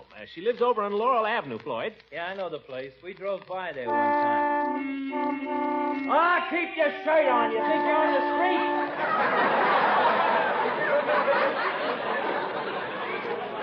That's telling them, Fearless. Now, suppose we get going. Oh, wait! Watch it. You asked for it. There's other people in the car besides me, Lovey. So just watch it, that's all. A little less help from the back seat, or a certain party's going to get out and walk. Yes. How did everybody like the opera? Oh, yes, I'm very anxious to know... opera's okay for them that like it, I guess. But give me a good musical show anytime. You're a good bill of vaudeville. Yeah. Remember when we used to go to the Orpheum every Saturday night, Floydie? Those were the days. That was entertainment. Well, I don't care what anybody says. I enjoyed the opera. Did you, Throckmorton? Oh, come on now, Commissioner. I caught you dozing off there a couple of times. I closed my eyes, Floyd, in order to enjoy the music more. Yeah. Well, I don't blame you. Personally, I would have enjoyed it more if I'd slept through the whole thing. Floyd, just stick to your driving. Who asked for any advice from you? You heard the man say he enjoyed the opera, didn't you? All right, leave him enjoy it. You got a cousin, you know, that likes rutabagas. Listen, you want to get out and walk? Let's not discuss the opera anymore, folks, shall we?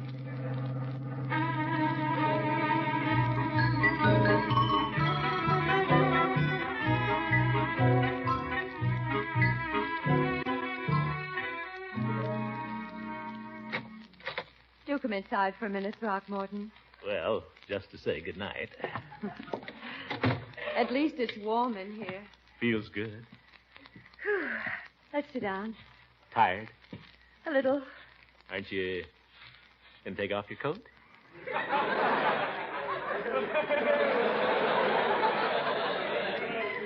In a minute. I'd just like to sit first. Guess I'll do the same. All these weeks of preparation, and now suddenly it's over. Well, I think it was a great success. Don't you? I suppose they'll say so. What do you mean? Oh, Mrs. Bullard's gown was much admired, and Mrs. Pettibone's, and all the best photographers attended. Well, I thought yours was prettier than either of them. I just wonder if anyone heard the opera. Some of the remarks I overheard were so discouraging. Who made remarks? Just tell me who made any remarks and Oh, I'll... it wouldn't do any good to threaten them, Throckmorton. That's not the point. It's just that it didn't speak very well for the level of musical appreciation in Summerfield. Well, there's always bound to be a few gripers. I was very proud of you, by the way. Yeah? When? On the way home, when you defended the opera, when you said that you'd really enjoyed it. Oh, I did. I think it was the finest performance of opera I've ever heard. Well, I don't know that I'd quite agree with you about that. Actually, the performance, I thought, was little better than mediocre. Oh, there are things about it that I'd criticize if you want to split hairs. Exactly. After all, it isn't the performance, it's the opera. When you compare it to what we usually have here in Summerfield. Just what I was going to say. Took the very words right out of my mouth. It isn't the performance, it's the opera.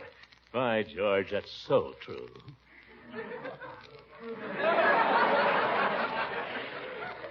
You know, Throckmorton, perhaps I shouldn't say this, but I'd almost given you up for lost there for a while. And now I think again perhaps there's hope. What do you mean, lost?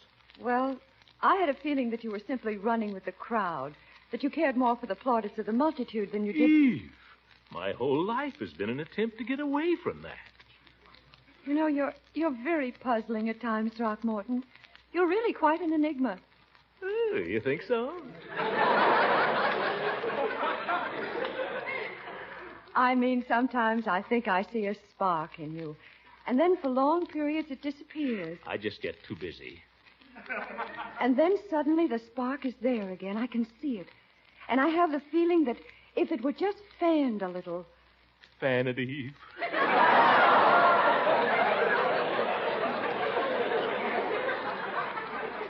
Don't misunderstand. I'm referring at the moment to your feeling for music. It's one of the nicest things about you. You know, Eve, when I was listening to the opera there tonight, I suddenly realized. You know, 20 years ago, it was a toss-up whether I'd take up music professionally or go into business. My talent for business won out. But I still wonder sometimes if it wasn't a mistake. Perhaps it's not too late. You mean you think I could... Oh, not professionally, perhaps, but you still have a lovely voice. Well, music has always been one of my great loves. Me. How does that aria go? Oh, evening star, da, da. Oh, if you studied, da. Throckmorton, if you really work. I will. I really will, Eve. I'll work and I'll study every spare minute I get. Oh, do. I'll let nothing stand in my way. I'll work till I've made up for all the years I've wasted. And then one day, I'll cast aside the waterworks and surprise everybody. Oh, yes, yes. Oh, evening star, how bright you are. Da da da dee da da da da. Oh, evening star,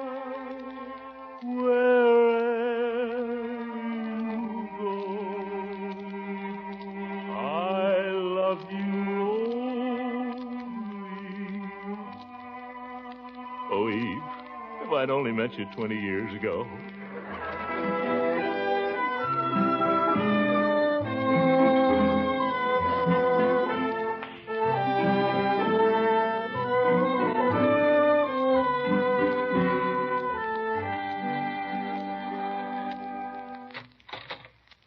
Good night, Eve. Good night, Throckmorton. Eve. Yes? No, I won't. Won't what? I won't ask to kiss you. Not till I've made good. Good night. Good night, Throckmorton. And remember, work and study. Day and night.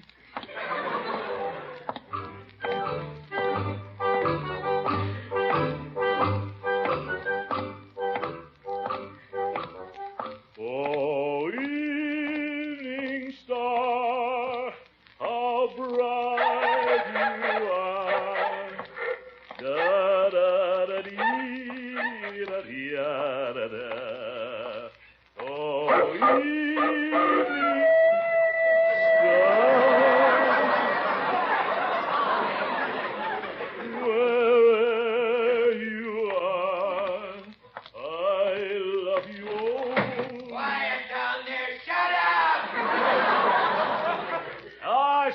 up yourself. Ignoramuses, all of you. But I'll show you. Oh, no, I better not.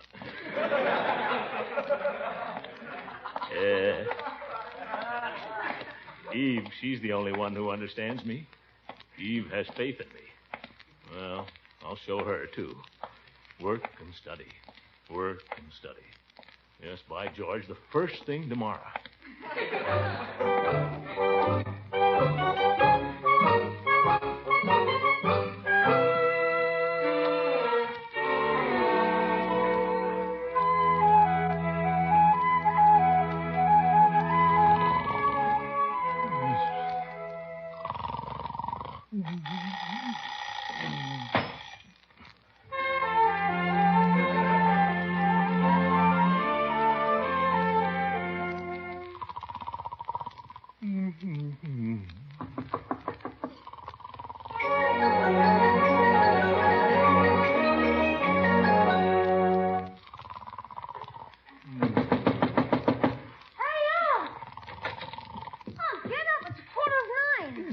What you for? It's 9:15. It is, huh? Well, close the window so it's 9:15. Yeah, Bertie said to tell you. 9:15, eh? Well, what was I going to do today? There was something I was going to do. I don't know what you're going to do, but I got to get going. Wait a minute, my boy. Where are you going in such a hurry? To school. Where do you think? Oh, school. I told you it's 9:15. It's all right for you maybe to lie in bed till noon, but I'm only a kid, so I have to work and study all day. Work and study. I remember now. Eve. Well, so long. Leroy, wait a minute. Come back here.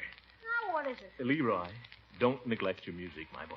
Who's neglecting it? Practice your piano every day. I always do. Work and study. Those should be your watchwords, my boy. Devote every moment you can to it, because there's no greater satisfaction in life to a man than music. Yes, sir. Well, I want you to study and work hard, my boy, so that Miss Goodwin will be proud of you. Yeah, well, In fact, beginning the first of the year, I think I'd like you to take 2 music lessons a week instead of 1. What? 2 lessons? You'll thank me for it, Leroy. When you're an older man, you'll thank me for it. One of the greatest regrets of my life was the fact that I didn't keep on with my musical studies when I was a young man. I'd even take them up again now, if I had the time for it. Close the door when you go out, my boy. I think I'll catch a few more winks before I get up. Up a little late last night. What a character.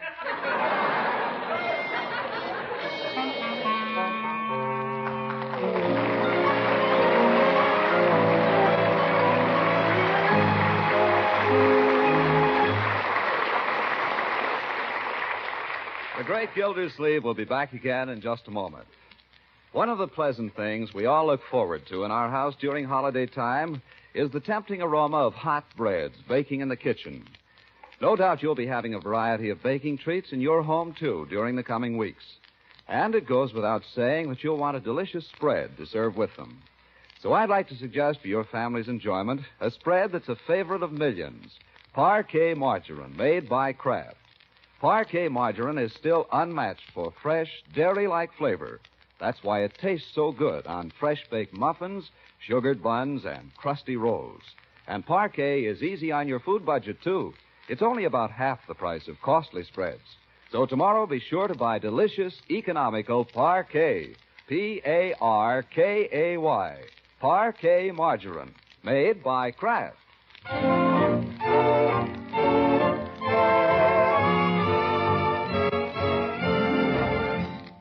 Ladies and gentlemen, one thought before we say goodnight.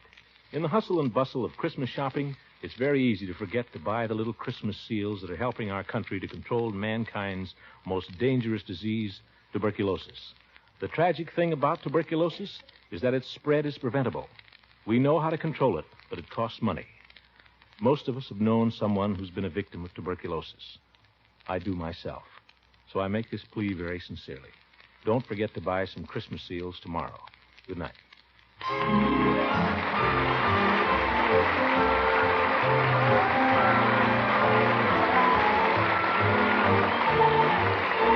It is played by Harold Perry.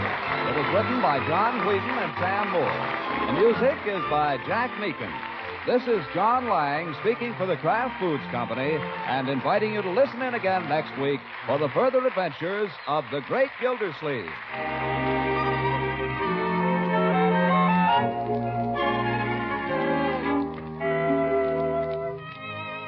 We'll soon be into the holiday season, and that's time for bright, tempting dishes.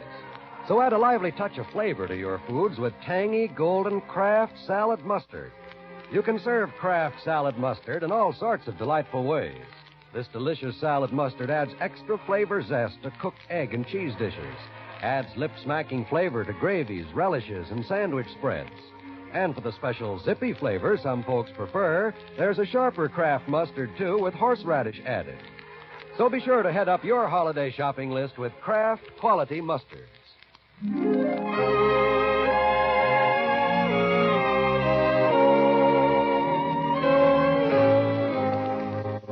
This is the National Broadcasting Company.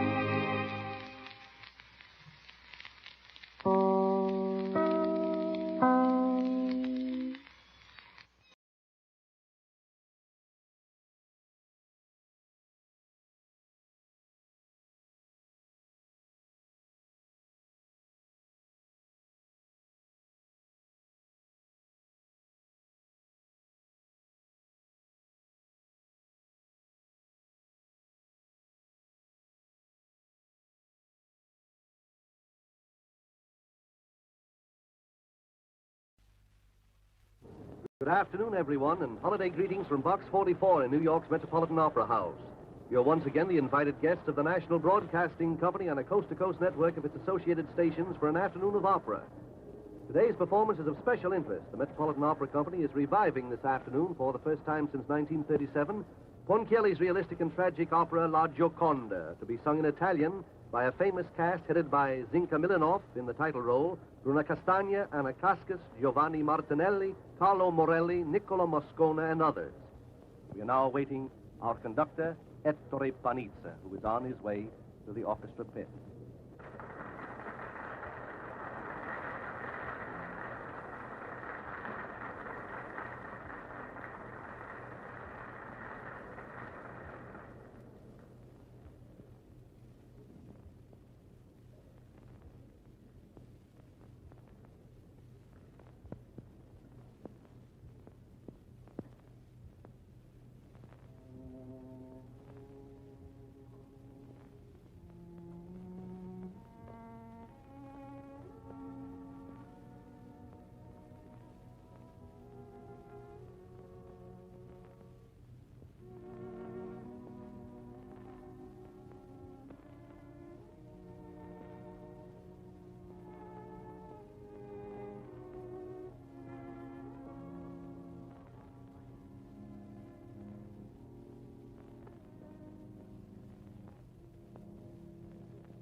cuccagna, tra due colonnette della tua ragna, parla bel cantatorie, e le tue file sono le corde di questo apparecchio.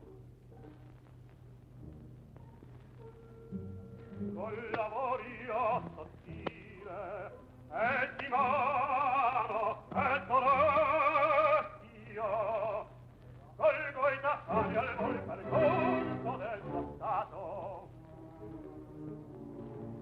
Se mai non falla l'udito mio, toglier potessi per le mie brame e tosto una certa pochissima far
padron tuane, hai faccia da malanno, direbbe da bere, e alla regata non hai fatto bandiera, infatti parlando. E se la vera cagion mio ti dicesti del tuo danno, lo so, la flora breve era rempata, e che dunque la vicina lasso hai la barca stregata e ti canta una Maria bieca sul suo capo. Osserva quella cieca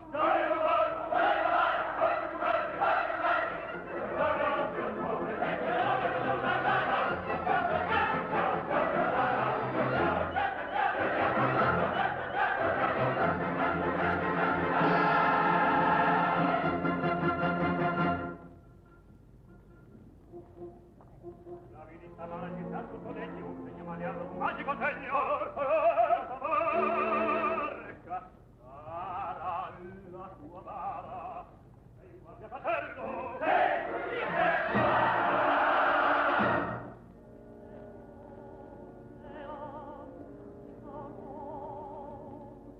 la vidi 3 volte scagliarsi di remi parole tremende lo combinatori anch'io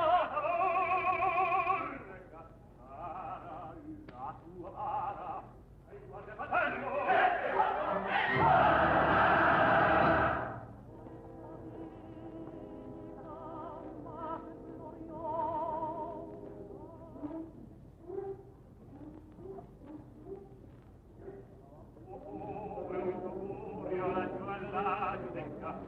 sempre quell'orrido tentato quelle cieca a vuote le occhiaie eppure il crede la cieca si guarda la cieca si vede si vede oh spavento la cieca si guarda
Let's go to the opera.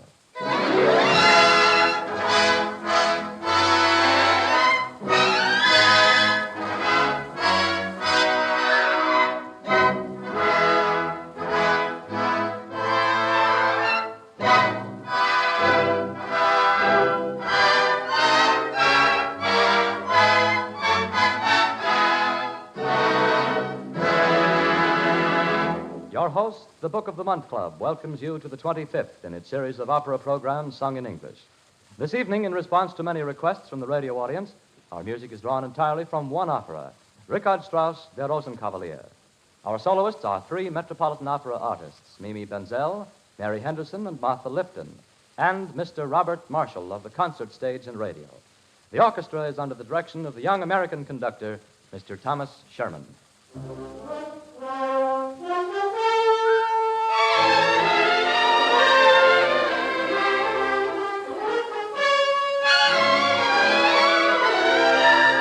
Rosenkavalier is the story of a princess who tries to recapture her youth in a romance with a young nobleman, Octavian. But Octavian finds real love with another. The mood of the opera is set in this sparkling music of the prelude.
Mr. Thomas Sherman has begun our program of excerpts from Richard Strauss' Der Rosenkavalier with a prelude to the opera. In the first act, the princess is upset by a visit from her cousin, a coarse, middle-aged baron. He wants to marry Sophie, the pretty daughter of a merchant, and asks the princess to make the traditional arrangements. After the baron leaves the princess, she expresses her disgust for his vulgarity and thinks back over her own unhappy marriage, which was arranged in the same cold-blooded way.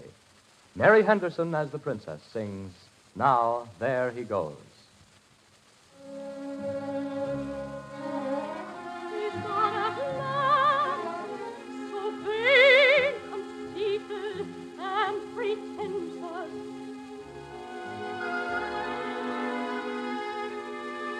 He takes a charming youth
That was Mary Henderson as the princess in Der Rosenkavalier, singing Now There He Goes.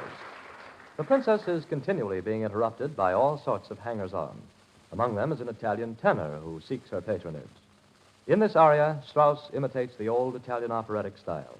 Robert Marshall, as the Italian tenor, sings Di Rigore Armato.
That was Robert Marshall singing the tenor aria from Der Rosenkavalier. Following an 18th century tradition, the part of the young nobleman, Octavian, is sung by a woman. In the opera, Octavian is chosen as the Rosenkavalier, or Knight of the Rose, to represent the Baron in the presentation of a rose to Sophie. During the ceremony, Octavian and Sophie become infatuated with each other. Mimi Benzel as Sophie and Martha Lipton as Octavian sing the lovely duet, Mine is the Honor, from Der Rosenkavalier.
The audience applauds Minnie Benzel and Martha Lipton, who just sang a duet from the second act of Der Rosenkavalier.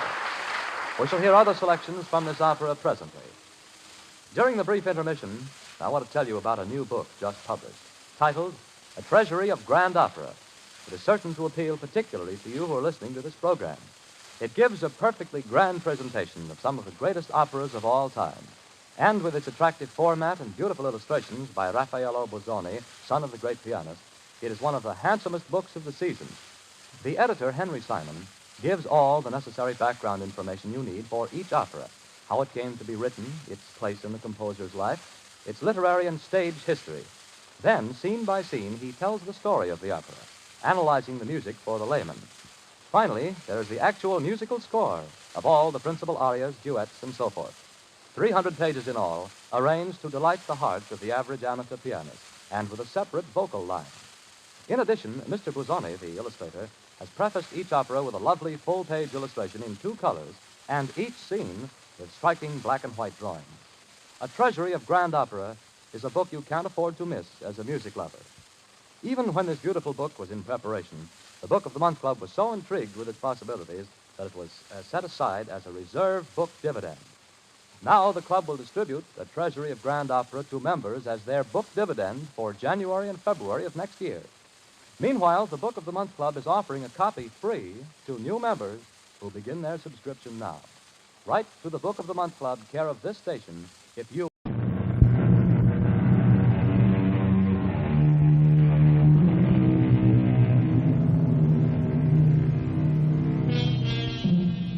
Blackmail is an ugly word. And when one of the blackmailer's victims sincerely insists that he's an angel, while another swears he's a devil, and still others are convinced he's a ghost, the problem of dealing with him becomes Herculean.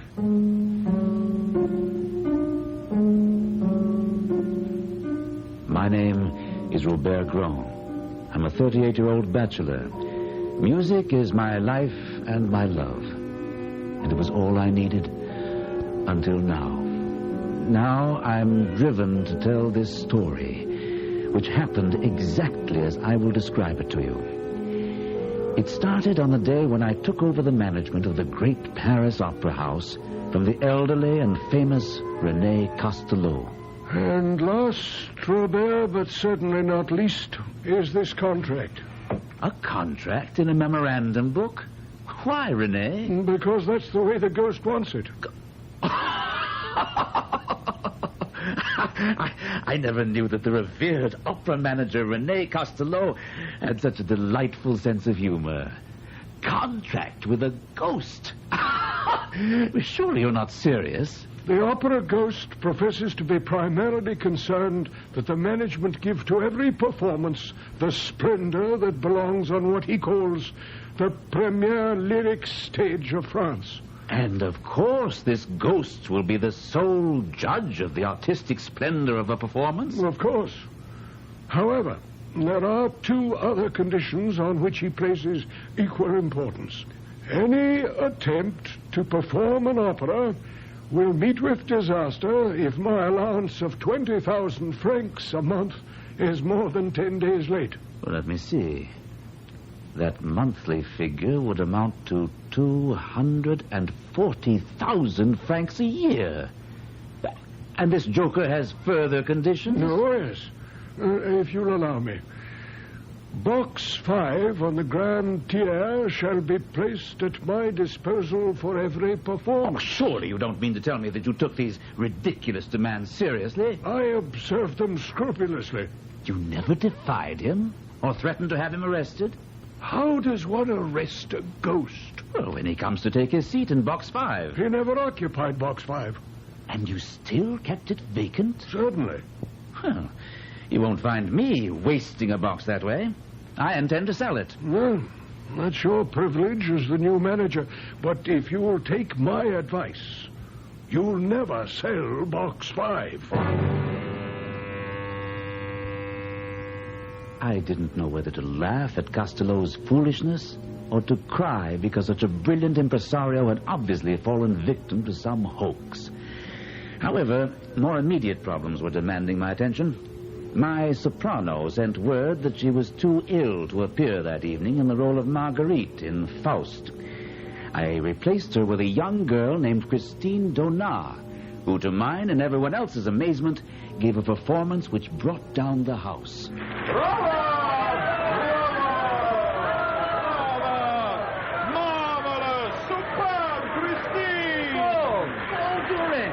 I thought you were in Chartres with your brother. I was until I heard that Christine was to sing tonight, and then I rushed to Paris. Forgive my rudeness. I mean to congratulate you upon your appointment as the manager of the opera.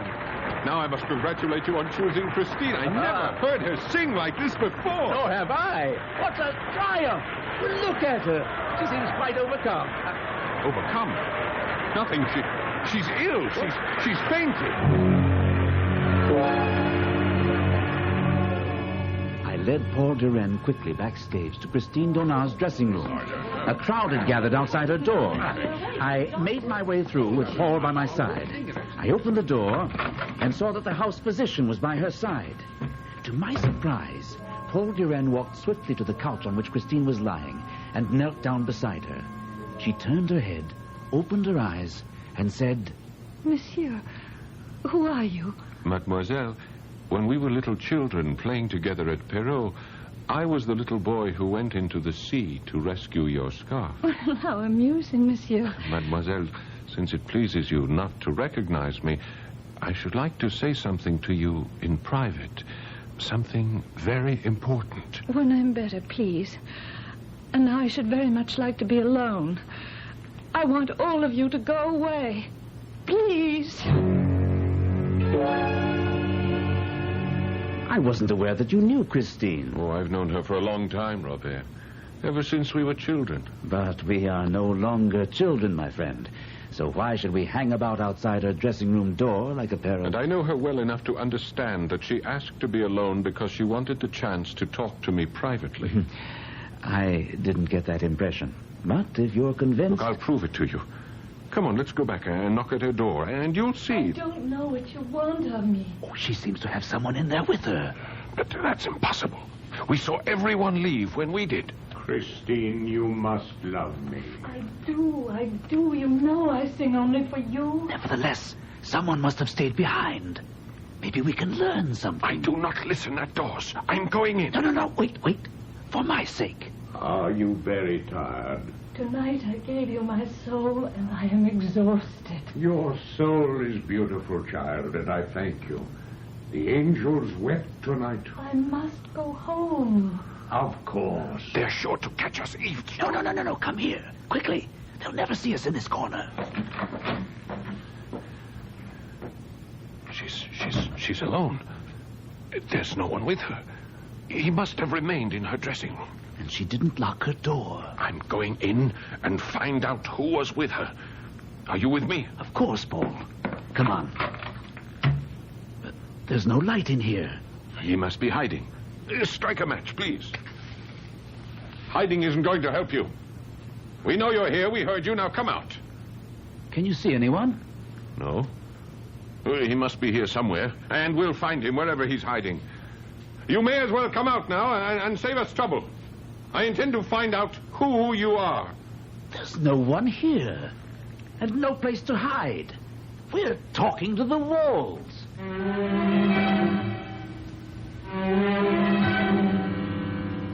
Robert, you know my family goes back to the days of Napoleon, and I'm sure you feel I lied to you when I said I knew Christine Donat. Certainly you had every right. What's this about Donat? Well, this letter will prove to you that I wasn't lying. You see, she says right here, I have not forgotten the little boy who went into the sea to rescue my scarf. Then you know where she is. Of course. She is in Perrault, and she is inviting me there, too, because it is the anniversary of her father's death. Her father and I were friends. Do you mind if I go with you? How do you know I am going? Oh, don't talk nonsense. You're going because you're in love. And I'm going to bring back a singing sensation who hasn't been heard since the night of her triumph.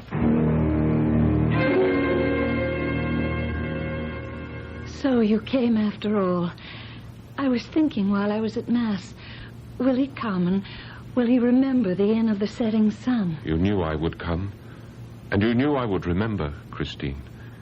Oh, I also brought Monsieur Grand. Well, how nice, but why did you... I am here to ask you to return to the opera, mademoiselle, and to ask you to sing other roles. Well, you will have to excuse me, Monsieur Grand, but I cannot talk of singing other roles now. But I have come all this way, mademoiselle, just to... I did not ask you to come. Or you either, Paul. You asked me to come, Christine. You knew your letter would bring me here to Perrault as surely as the sun shines. Well, that may have been a mistake on my part. There was no point in my remaining, as it was obvious that there was a lover's quarrel brewing. So I told Paul he could find me in my room. What you hear now is what Paul told me happened after I left them in the sitting room. Why do you say mistake, Christine? I don't know.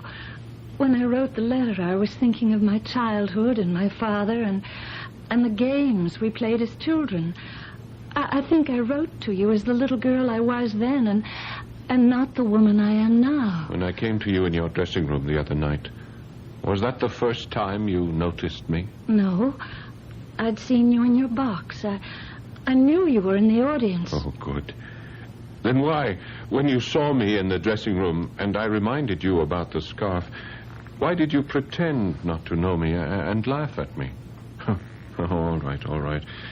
I know it was because there was someone in your dressing room, Christine. What are you talking about? The man to whom you said, I sing only for you tonight. I give you my soul and I am exhausted. You were listening at the door. That's the most... I listened, Christine, because I love you. Yes, I heard everything. All right, Paul. Tell me what else you heard. I heard him reply that your soul is beautiful, child, and I thank you. The angels wept tonight. Oh, Paul, you should not have heard that. You shouldn't.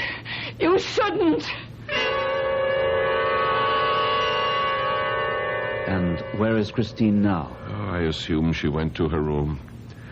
She ran from me, Robert. Why would she run from me? Oh, don't ask me to explain why women do the things they do. Why would she flee the opera after the triumph she had? There must be some explanation. There must be. I can give you one you won't like.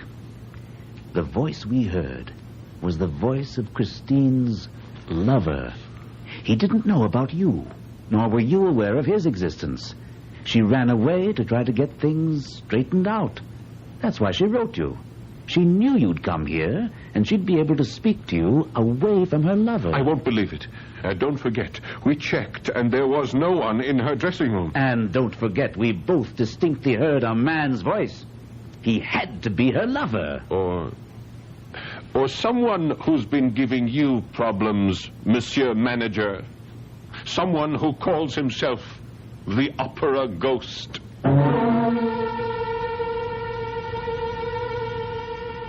At this point, I think I can say that I've become an authority on ghosts and their habits. Now, I've heard of ghosts who clank, ghosts who moan, ghosts who scream, wail, and even gnash their teeth.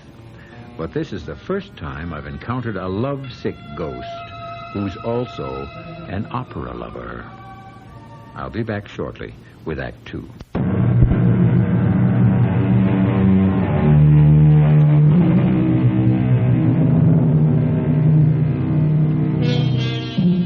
From time immemorial, out-of-the-way places have been favorite meeting spots for young lovers. And when a quarrel interrupts the course of true love, it's a common occurrence to find one of the unhappy pair sitting and waiting at their favorite trysting place, certain that the other must turn up. A cemetery, however, would seem a most unlikely place for a girl to expect to find her lover. Christine. I knew you'd come to pay your respects to my father at his grave, Paul.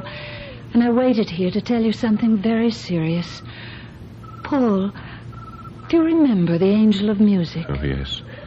Your father never told a story without mentioning him. I remember him saying that at least once in every great musician's life, the artist receives a visit from the angel. Yes.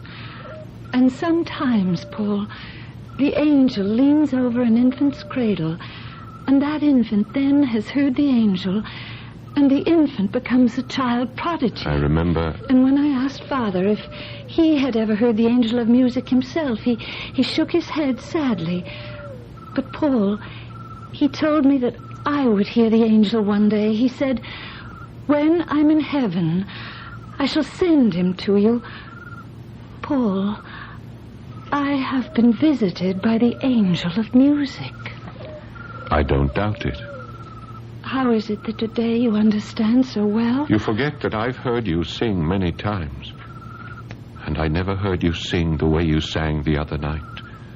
You were touched by genius. Yes, the angel of music. He comes every day to give me lessons in my dressing room. In your dressing room? The angel of music. What does he look like? You should know better than to ask that, Paul. I've never seen him. I only hear his voice. He speaks to me, and it's like in a dream. Are you sure you didn't dream all of this, Christine? How could I? I'm not the only one who heard the voice of the angel. Someone else has heard this voice? You, Paul. It was his voice you heard when you listened outside my dressing room door. Oh, Christine. You needn't have gone to such an elaborate lie to try to deceive me about the voice I heard. You think I lied? After all, I know what I heard. I'm beginning to understand. You think that was a real man's voice. Well, if you had opened the door, you would have seen that there was no one in my dressing room. After you left, I did open the door, and there was no one there. And you still don't believe... I do not. Oh, how could I have ever loved you? Go away. I never want to see you again.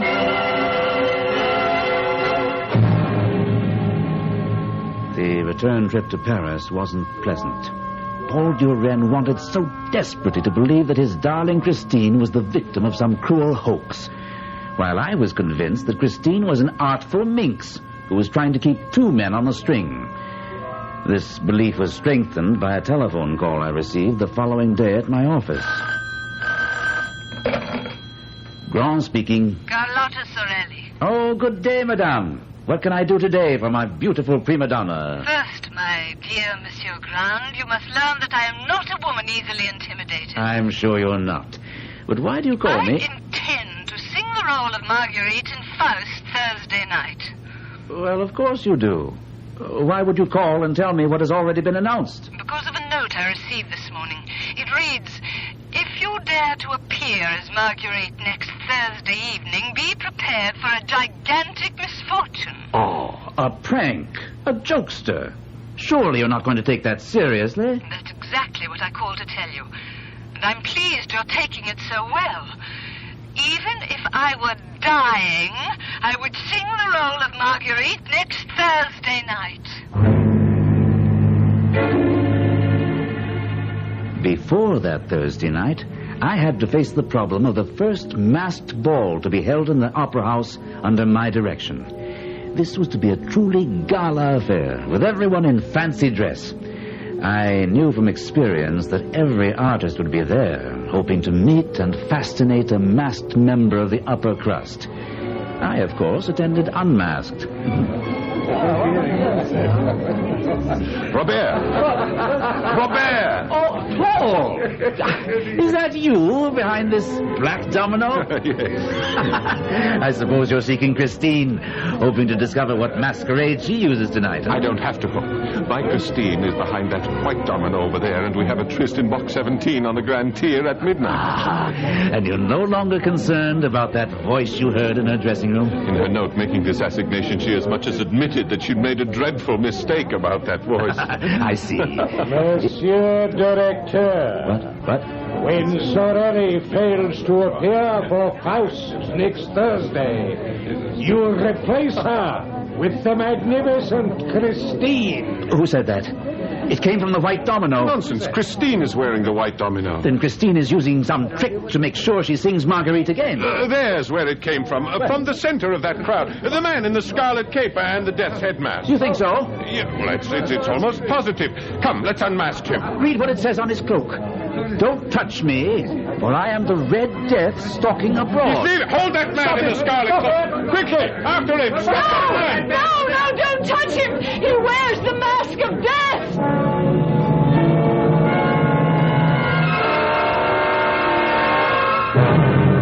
Who was that man? Why did you tell everyone not to touch him? Please, Paul. Please keep your voice down. You shouldn't have come here. All right, but you were the one who asked me to meet you here in this box on the Grand Tier, remember? I know, but that was before you started to chase the Red Death mask. And why did you stop us? What is that masquerader to you? Maybe nothing, maybe everything. Oh, Paul, you were right. The voice I hear is not an angel, but a human voice. Belonging to... I don't know. I still haven't seen him. But what made you change your mind about the angel of music? Because he forbade me to see you. How did he know about me? I told him.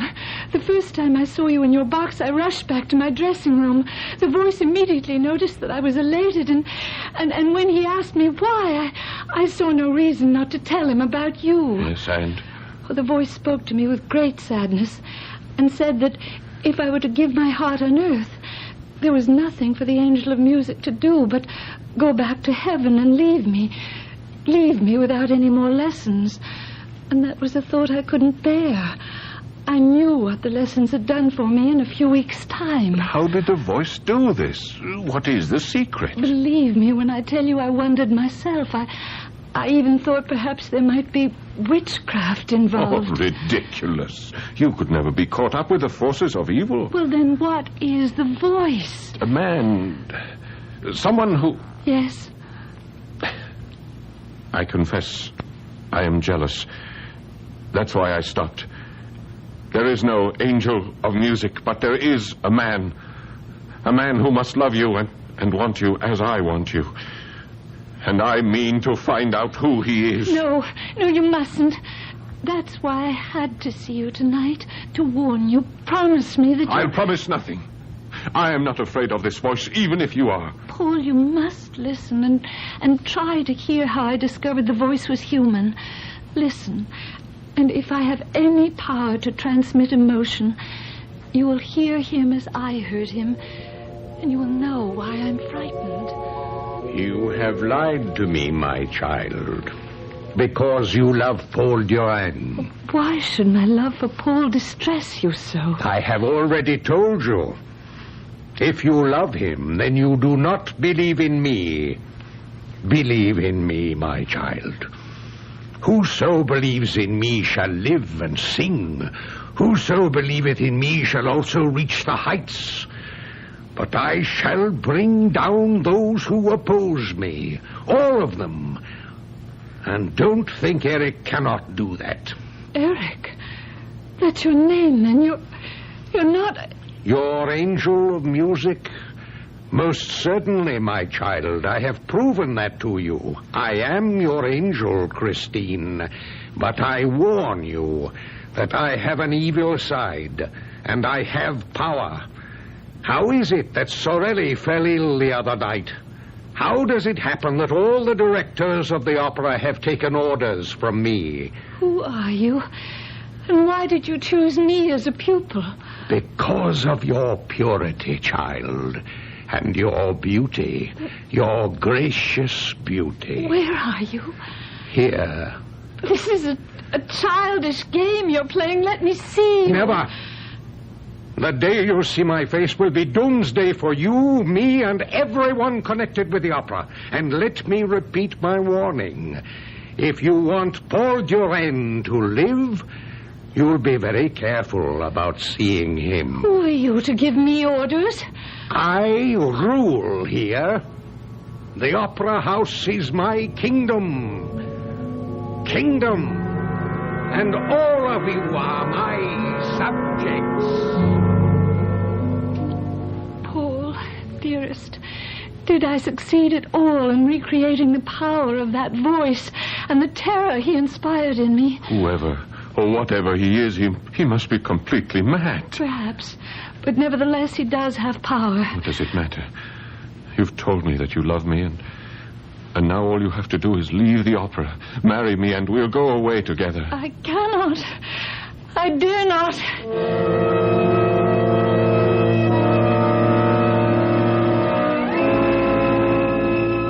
That That's the most fantastic tale I've ever heard, Paul. And you believe it? Every word. It's obvious that someone doesn't want Sorelli to sing Marguerite tonight. This whole rigmarole of not seeing the voice, this nonsense, I don't believe. Then what do you intend to do about that note? It was Sorelli's decision to ignore this second threat, and my decision to ignore the opera ghost. I ask you to join me tonight in Box 5 on the Grand Tier, where we will both enjoy a marvelous performance of Faust.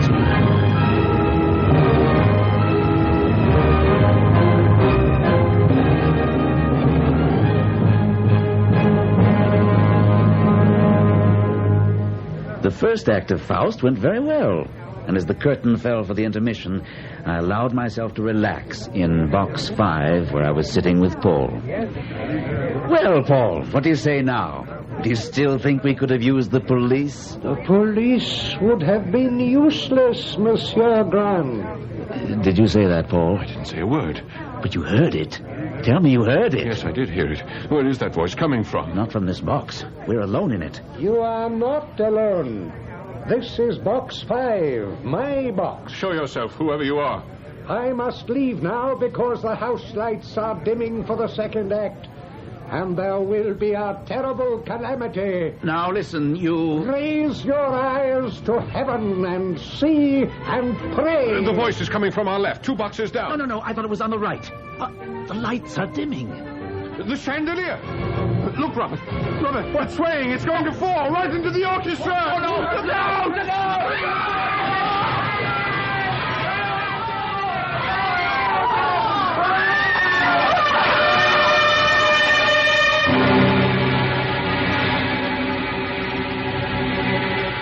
A natural accompaniment of any catastrophe is an attempt to discover the cause.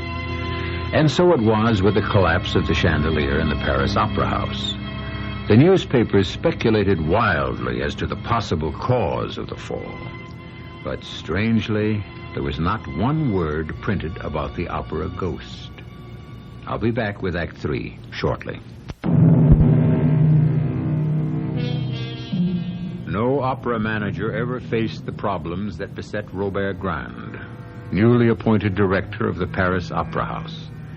How does one deal with something that no one has ever seen, but whose voice has been heard and whose presence has been accepted as a fact by opera workers and by your predecessor? A thing that called itself the opera ghost, and who took credit for the catastrophic fall of the great chandelier which took the lives of 3 people and injured many more. Robert Grand made his decision. If I can have your attention, ladies and gentlemen, please, I will explain the reason I summoned you to my office. I have decided to make my peace with the opera ghost. This envelope on my desk will be placed in Box 5 on the Grand Tier at tonight's performance. It contains the 20,000 francs which the ghost, or whatever he is, demands monthly. But I intend to reassign your locations so that Box 5 will not be unwatched by less than 3 pairs of eyes for 1 single second. And I insist on an immediate report to me when and if you see anyone entering or leaving Box 5. Robert Grand. Where have you been, Robert? I've called your home, your club, even the Café de l'Opéra, and I could not reach you. Is it something important? Your ghost bleeds, Robert. Your opera ghost bleeds. Real blood. Are you drunk? Or just raving? And if he bleeds, as I know he does, then he's no ghost at all, but real flesh and blood. Isn't that so, Robert? What are you talking about? What makes you so certain that he bleeds? Because I've shot him. Yes. Come to my apartment. I'll show you the blood stain.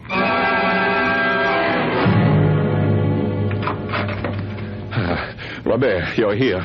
And now I will free you from your ghost forever. I've already called the police. Here, come, let me show you the balcony. I don't want to see anything until you calm down and explain what happened. His eyes. You have to see those eyes to understand, Robert. You have to see them. Are you trying to tell me the ghost was here? Exactly. And I know how to get him here. I played on his weakness, Robert. His human weakness. His love for Christine. I told you that, but you wouldn't listen. I can't make head or tail out of what you're trying to tell me. Now, I'm willing to listen, but only if you calm down. All right. All right, Robert. Everything I suspected is true. Now, I'll try to give you an exact picture of what happened. It started when I saw Christine yesterday. Where? At her mother's. She didn't go to the opera. I went to tell her mother that I wanted to marry her and take her away. What did Christine think about this? Yes, she was frightened, terrified by this man posing as a ghost. Well, I left after telling her I would expose him. And I came home here, and it was very late, and prepared to go to bed. Come, let me show you. Let me show you my bedroom. Oh, I'll admit that my mind was filled with wild thoughts that night. Well, I turned out the light, and as I climbed into bed, suddenly, at the foot of my bed, I saw 2 eyes, red and glowing like coals, just the eyes. I switched on the light, leapt out of bed. The room was empty, but I saw a shadow on the balcony. I ran to the bureau, opened the drawer, and took out this revolver. And I fired twice. You see? Look, here. There are 2 empty chambers in my gun. Huh? Now, come to the balcony, and I'll show you the blood. Where the door's open? Yes, of course. Here. Now, look. Is that blood? Yes, it is blood. Yes, of course. Now, a ghost who bleeds can be found. A wounded ghost can be traced, huh? Well? I see the blood. I also see a cat. No, there was no cat. Not on the balcony, but limping along the roof, trying to find a gutter to climb down. Oh, my dear Paul, I don't know about the eyes you think you saw glaring at you, but I'm afraid you've shot a cat.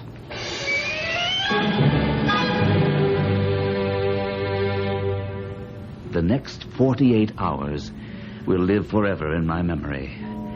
I expected that the envelope containing the 20,000 francs which I had left in the well-guarded Box 5 would somehow disappear. It did.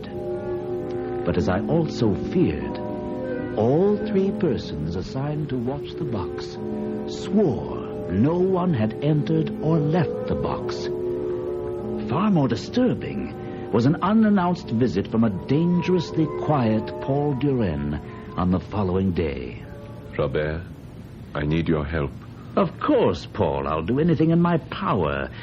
But don't you think that you'd better see a physician? Christine Donat will be appearing tonight in Faust. Yes, but not in the leading role. I've decided... That's not important. I think you should know, Robert, that she's agreed to go away with me. My carriage and coachman will be at the stage door promptly at 11. What I need from you is a way that she can slip out unobserved. Well, the whole backstage is honeycombed with trapdoors, but I don't know any that would lead out of the opera house itself. Perhaps Rene Castello might. He was the manager for 17 years before he retired. I'd appreciate it if you check with him. And also one other favor. I don't want to be seen myself. I wonder if you'd be kind enough to let me use your office tonight while the performance is in progress? Certainly. But isn't this flight a sudden decision? It's the only way. I've spoken with Christine, and she agrees that our only hope lies in getting out of Paris, even out of France. That may be wisest. But why leave from here? Christine absolutely refuses to give up tonight's performance. Not only does she feel obligated to you, but she also believes that Eric would somehow find out that she wasn't going to appear. Yes, she may have a point. The opera ghost, or Eric, as you call him, seems to know more about what goes on than I do. We'll meet back here in my office at 8 sharp.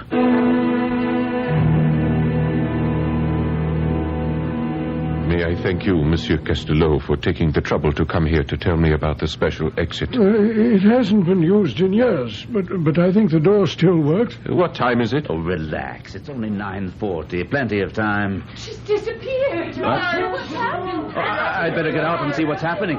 I'll be right back. Something. By God, there must have been another accident. From my experience, it sounds like something's happened on stage. Paul! I have terrible news, Paul.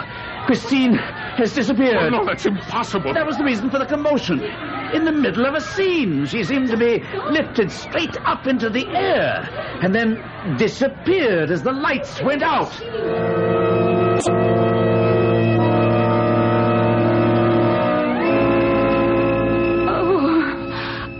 Christine, my love, please tell me you're not hurt. Well, who are you?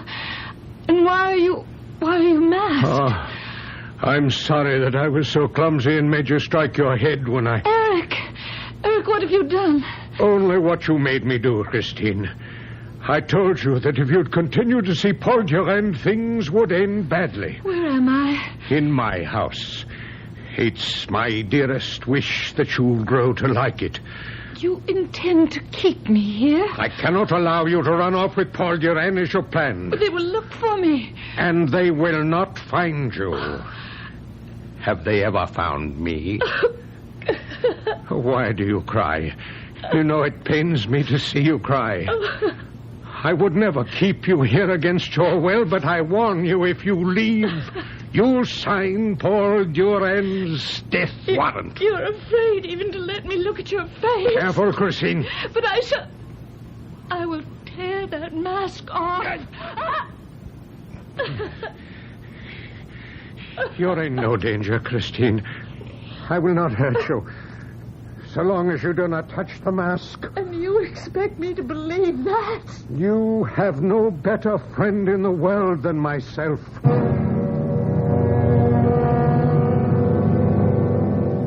It took all the strength that both I and Rene Castelot possessed to hold Paul Durand in his chair in my office after he learned of Christine's disappearance. This would never have happened if I hadn't asked her to come away with me. I'm convinced she's still in the opera house.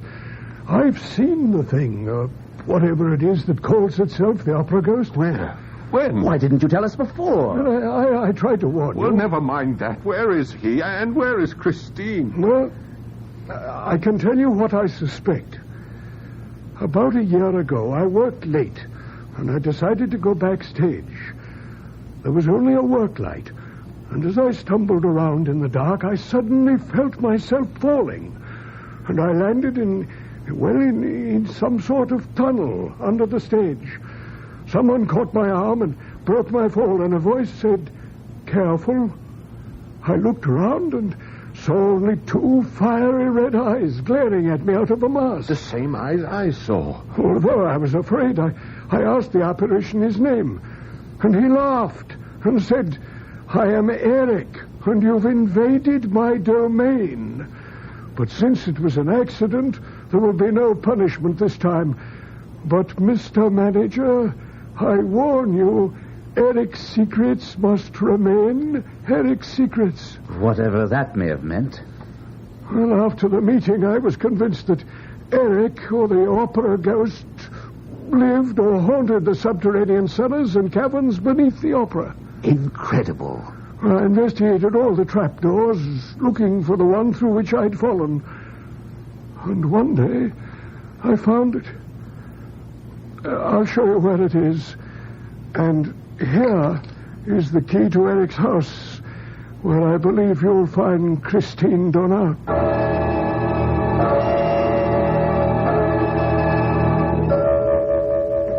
Wait. I see something. It's a door. Robert, we found it. We found his house. What's the matter? I just remembered what Rene said about the key and opening the door. Well, you can do as you like, but I am going in. What's the matter? I don't know. It's tricky. Maybe it's the wrong key. No, it fits, but the tumblers seem to be stuck. Oh, Is that you? Yes, Christine, it's me. I must be dreaming. No, it's no dream. Can you help me open the door? He's tied me up. Damn him. Oh, Christine, oh, my darling, what has he done to you? I'm all right, but untie me quickly. Yes. We must get out of here before he comes back. Where are we going? As high up as we can get. Faster, Paul, faster. Shouldn't we have tried to get out? We don't have time. He's due back at 11. We're trapped. No, push this door. It opens onto the roof. The sky, the blessed sky, and the stars. It is only up there on the stars that you can escape me. Eric! Show your face, you coward. Where are you? Look for me. Behind all the smokestacks, but you won't find me. You're a coward. You're a liar. You think so? Then I show myself. Here I am. At last. Here. I raise my mask a little. Only a little, but you can see my lips. Such lips as I have. And let you hear my voice. You are a coward. Show your full face. My face. You shall see my face. And then you shall die. No, Eric, I beg you. My face that even the mother who bore me wouldn't bear to look at. Here. Now, look at my face. Good Lord in heaven. You wanted to see it. You wanted to see a face without a nose, with dead eyes, and the lips of a corpse. Now, look.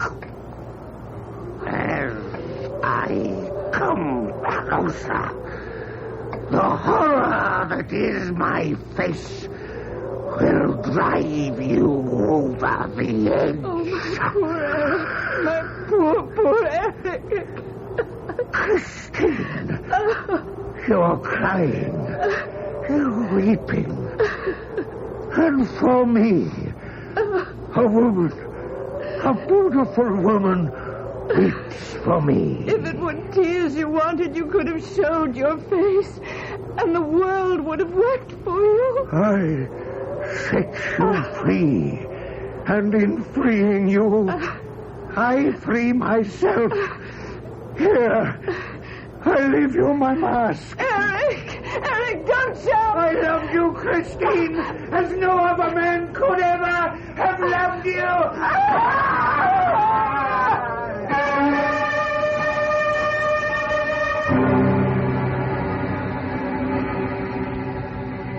Even today, there are those people who say that the Phantom of the Opera was a ghost, that the story of Eric was manufactured to appease a frightened public. There are others who say it never happened, and perhaps it didn't. But to those who say it never happened, I say, perhaps not. But it could have. I'll be back shortly. In looking back over the story of the opera Ghost, I think I've made a discovery of some importance. If you recall, Eric, or the Ghost, wrote threatening letters to the manager of the opera house when he felt slighted. He also wrote contracts in red ink in a memorandum book. Now, if he really were a ghost, and he did write these documents, could we say that he was the first ghost writer? Our cast included Gordon Gould, Court Benson, Carol Teitel, and Paul Hecht. The entire production was under the direction of Hyman Brown. This is E.G. Marshall inviting you to return to our Mystery Theater for another adventure in the macabre. Until next time, pleasant dreams.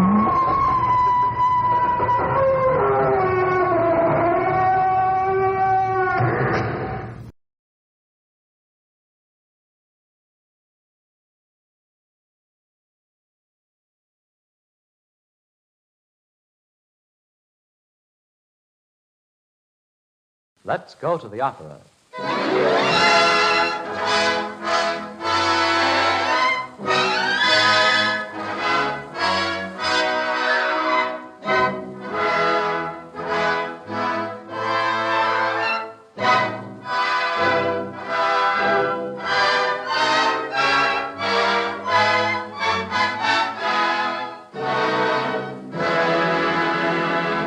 Our host, the Book of the Month Club, welcomes you to the 25th in its series of opera programs sung in English.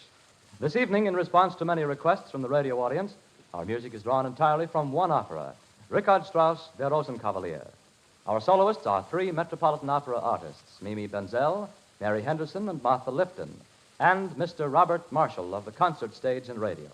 The orchestra is under the direction of the young American conductor, Mr. Thomas Sherman.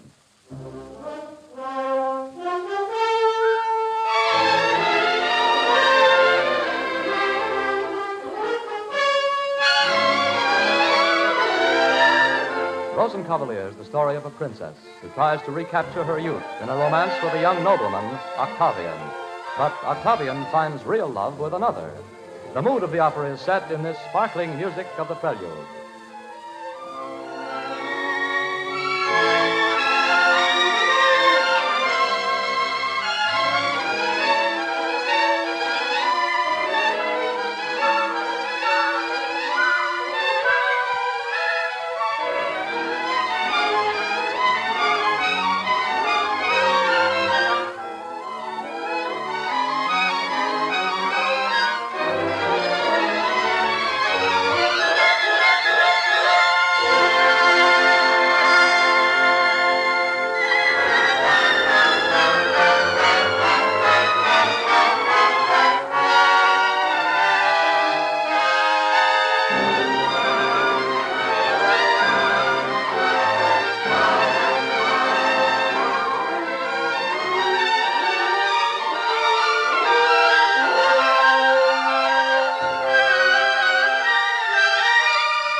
Mr. Thomas Sherman has begun our program of excerpts from Richard Strauss' Der Rosenkavalier with a prelude to the opera.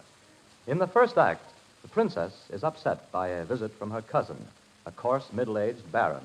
He wants to marry Sophie, the pretty daughter of a merchant, and asks the princess to make the traditional arrangements. After the baron leaves the princess, she expresses her disgust for his vulgarity and thinks back over her own unhappy marriage, which was arranged in the same cold-blooded way. Mary Henderson, as the princess, sings, Now There He Goes.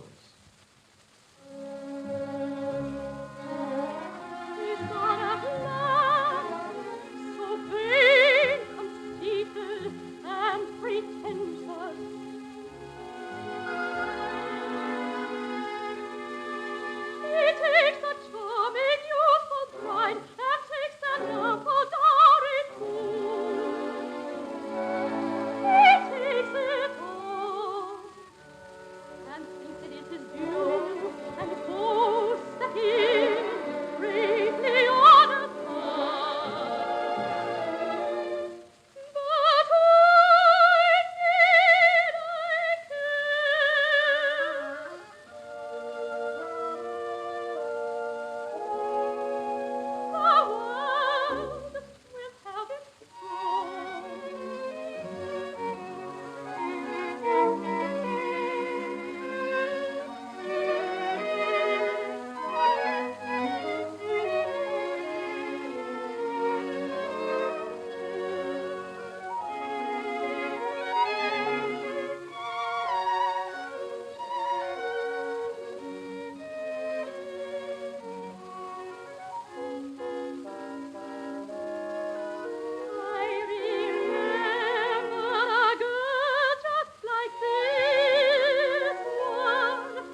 That was Mary Henderson as the princess in Der Rosenkavalier, singing Now There He Goes.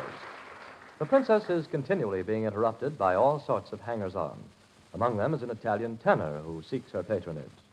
In this aria, Strauss imitates the old Italian operatic style. Robert Marshall, as the Italian tenor, sings Di Rigore Armato.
That was Robert Marshall singing the tenor aria from Der Rosenkavalier.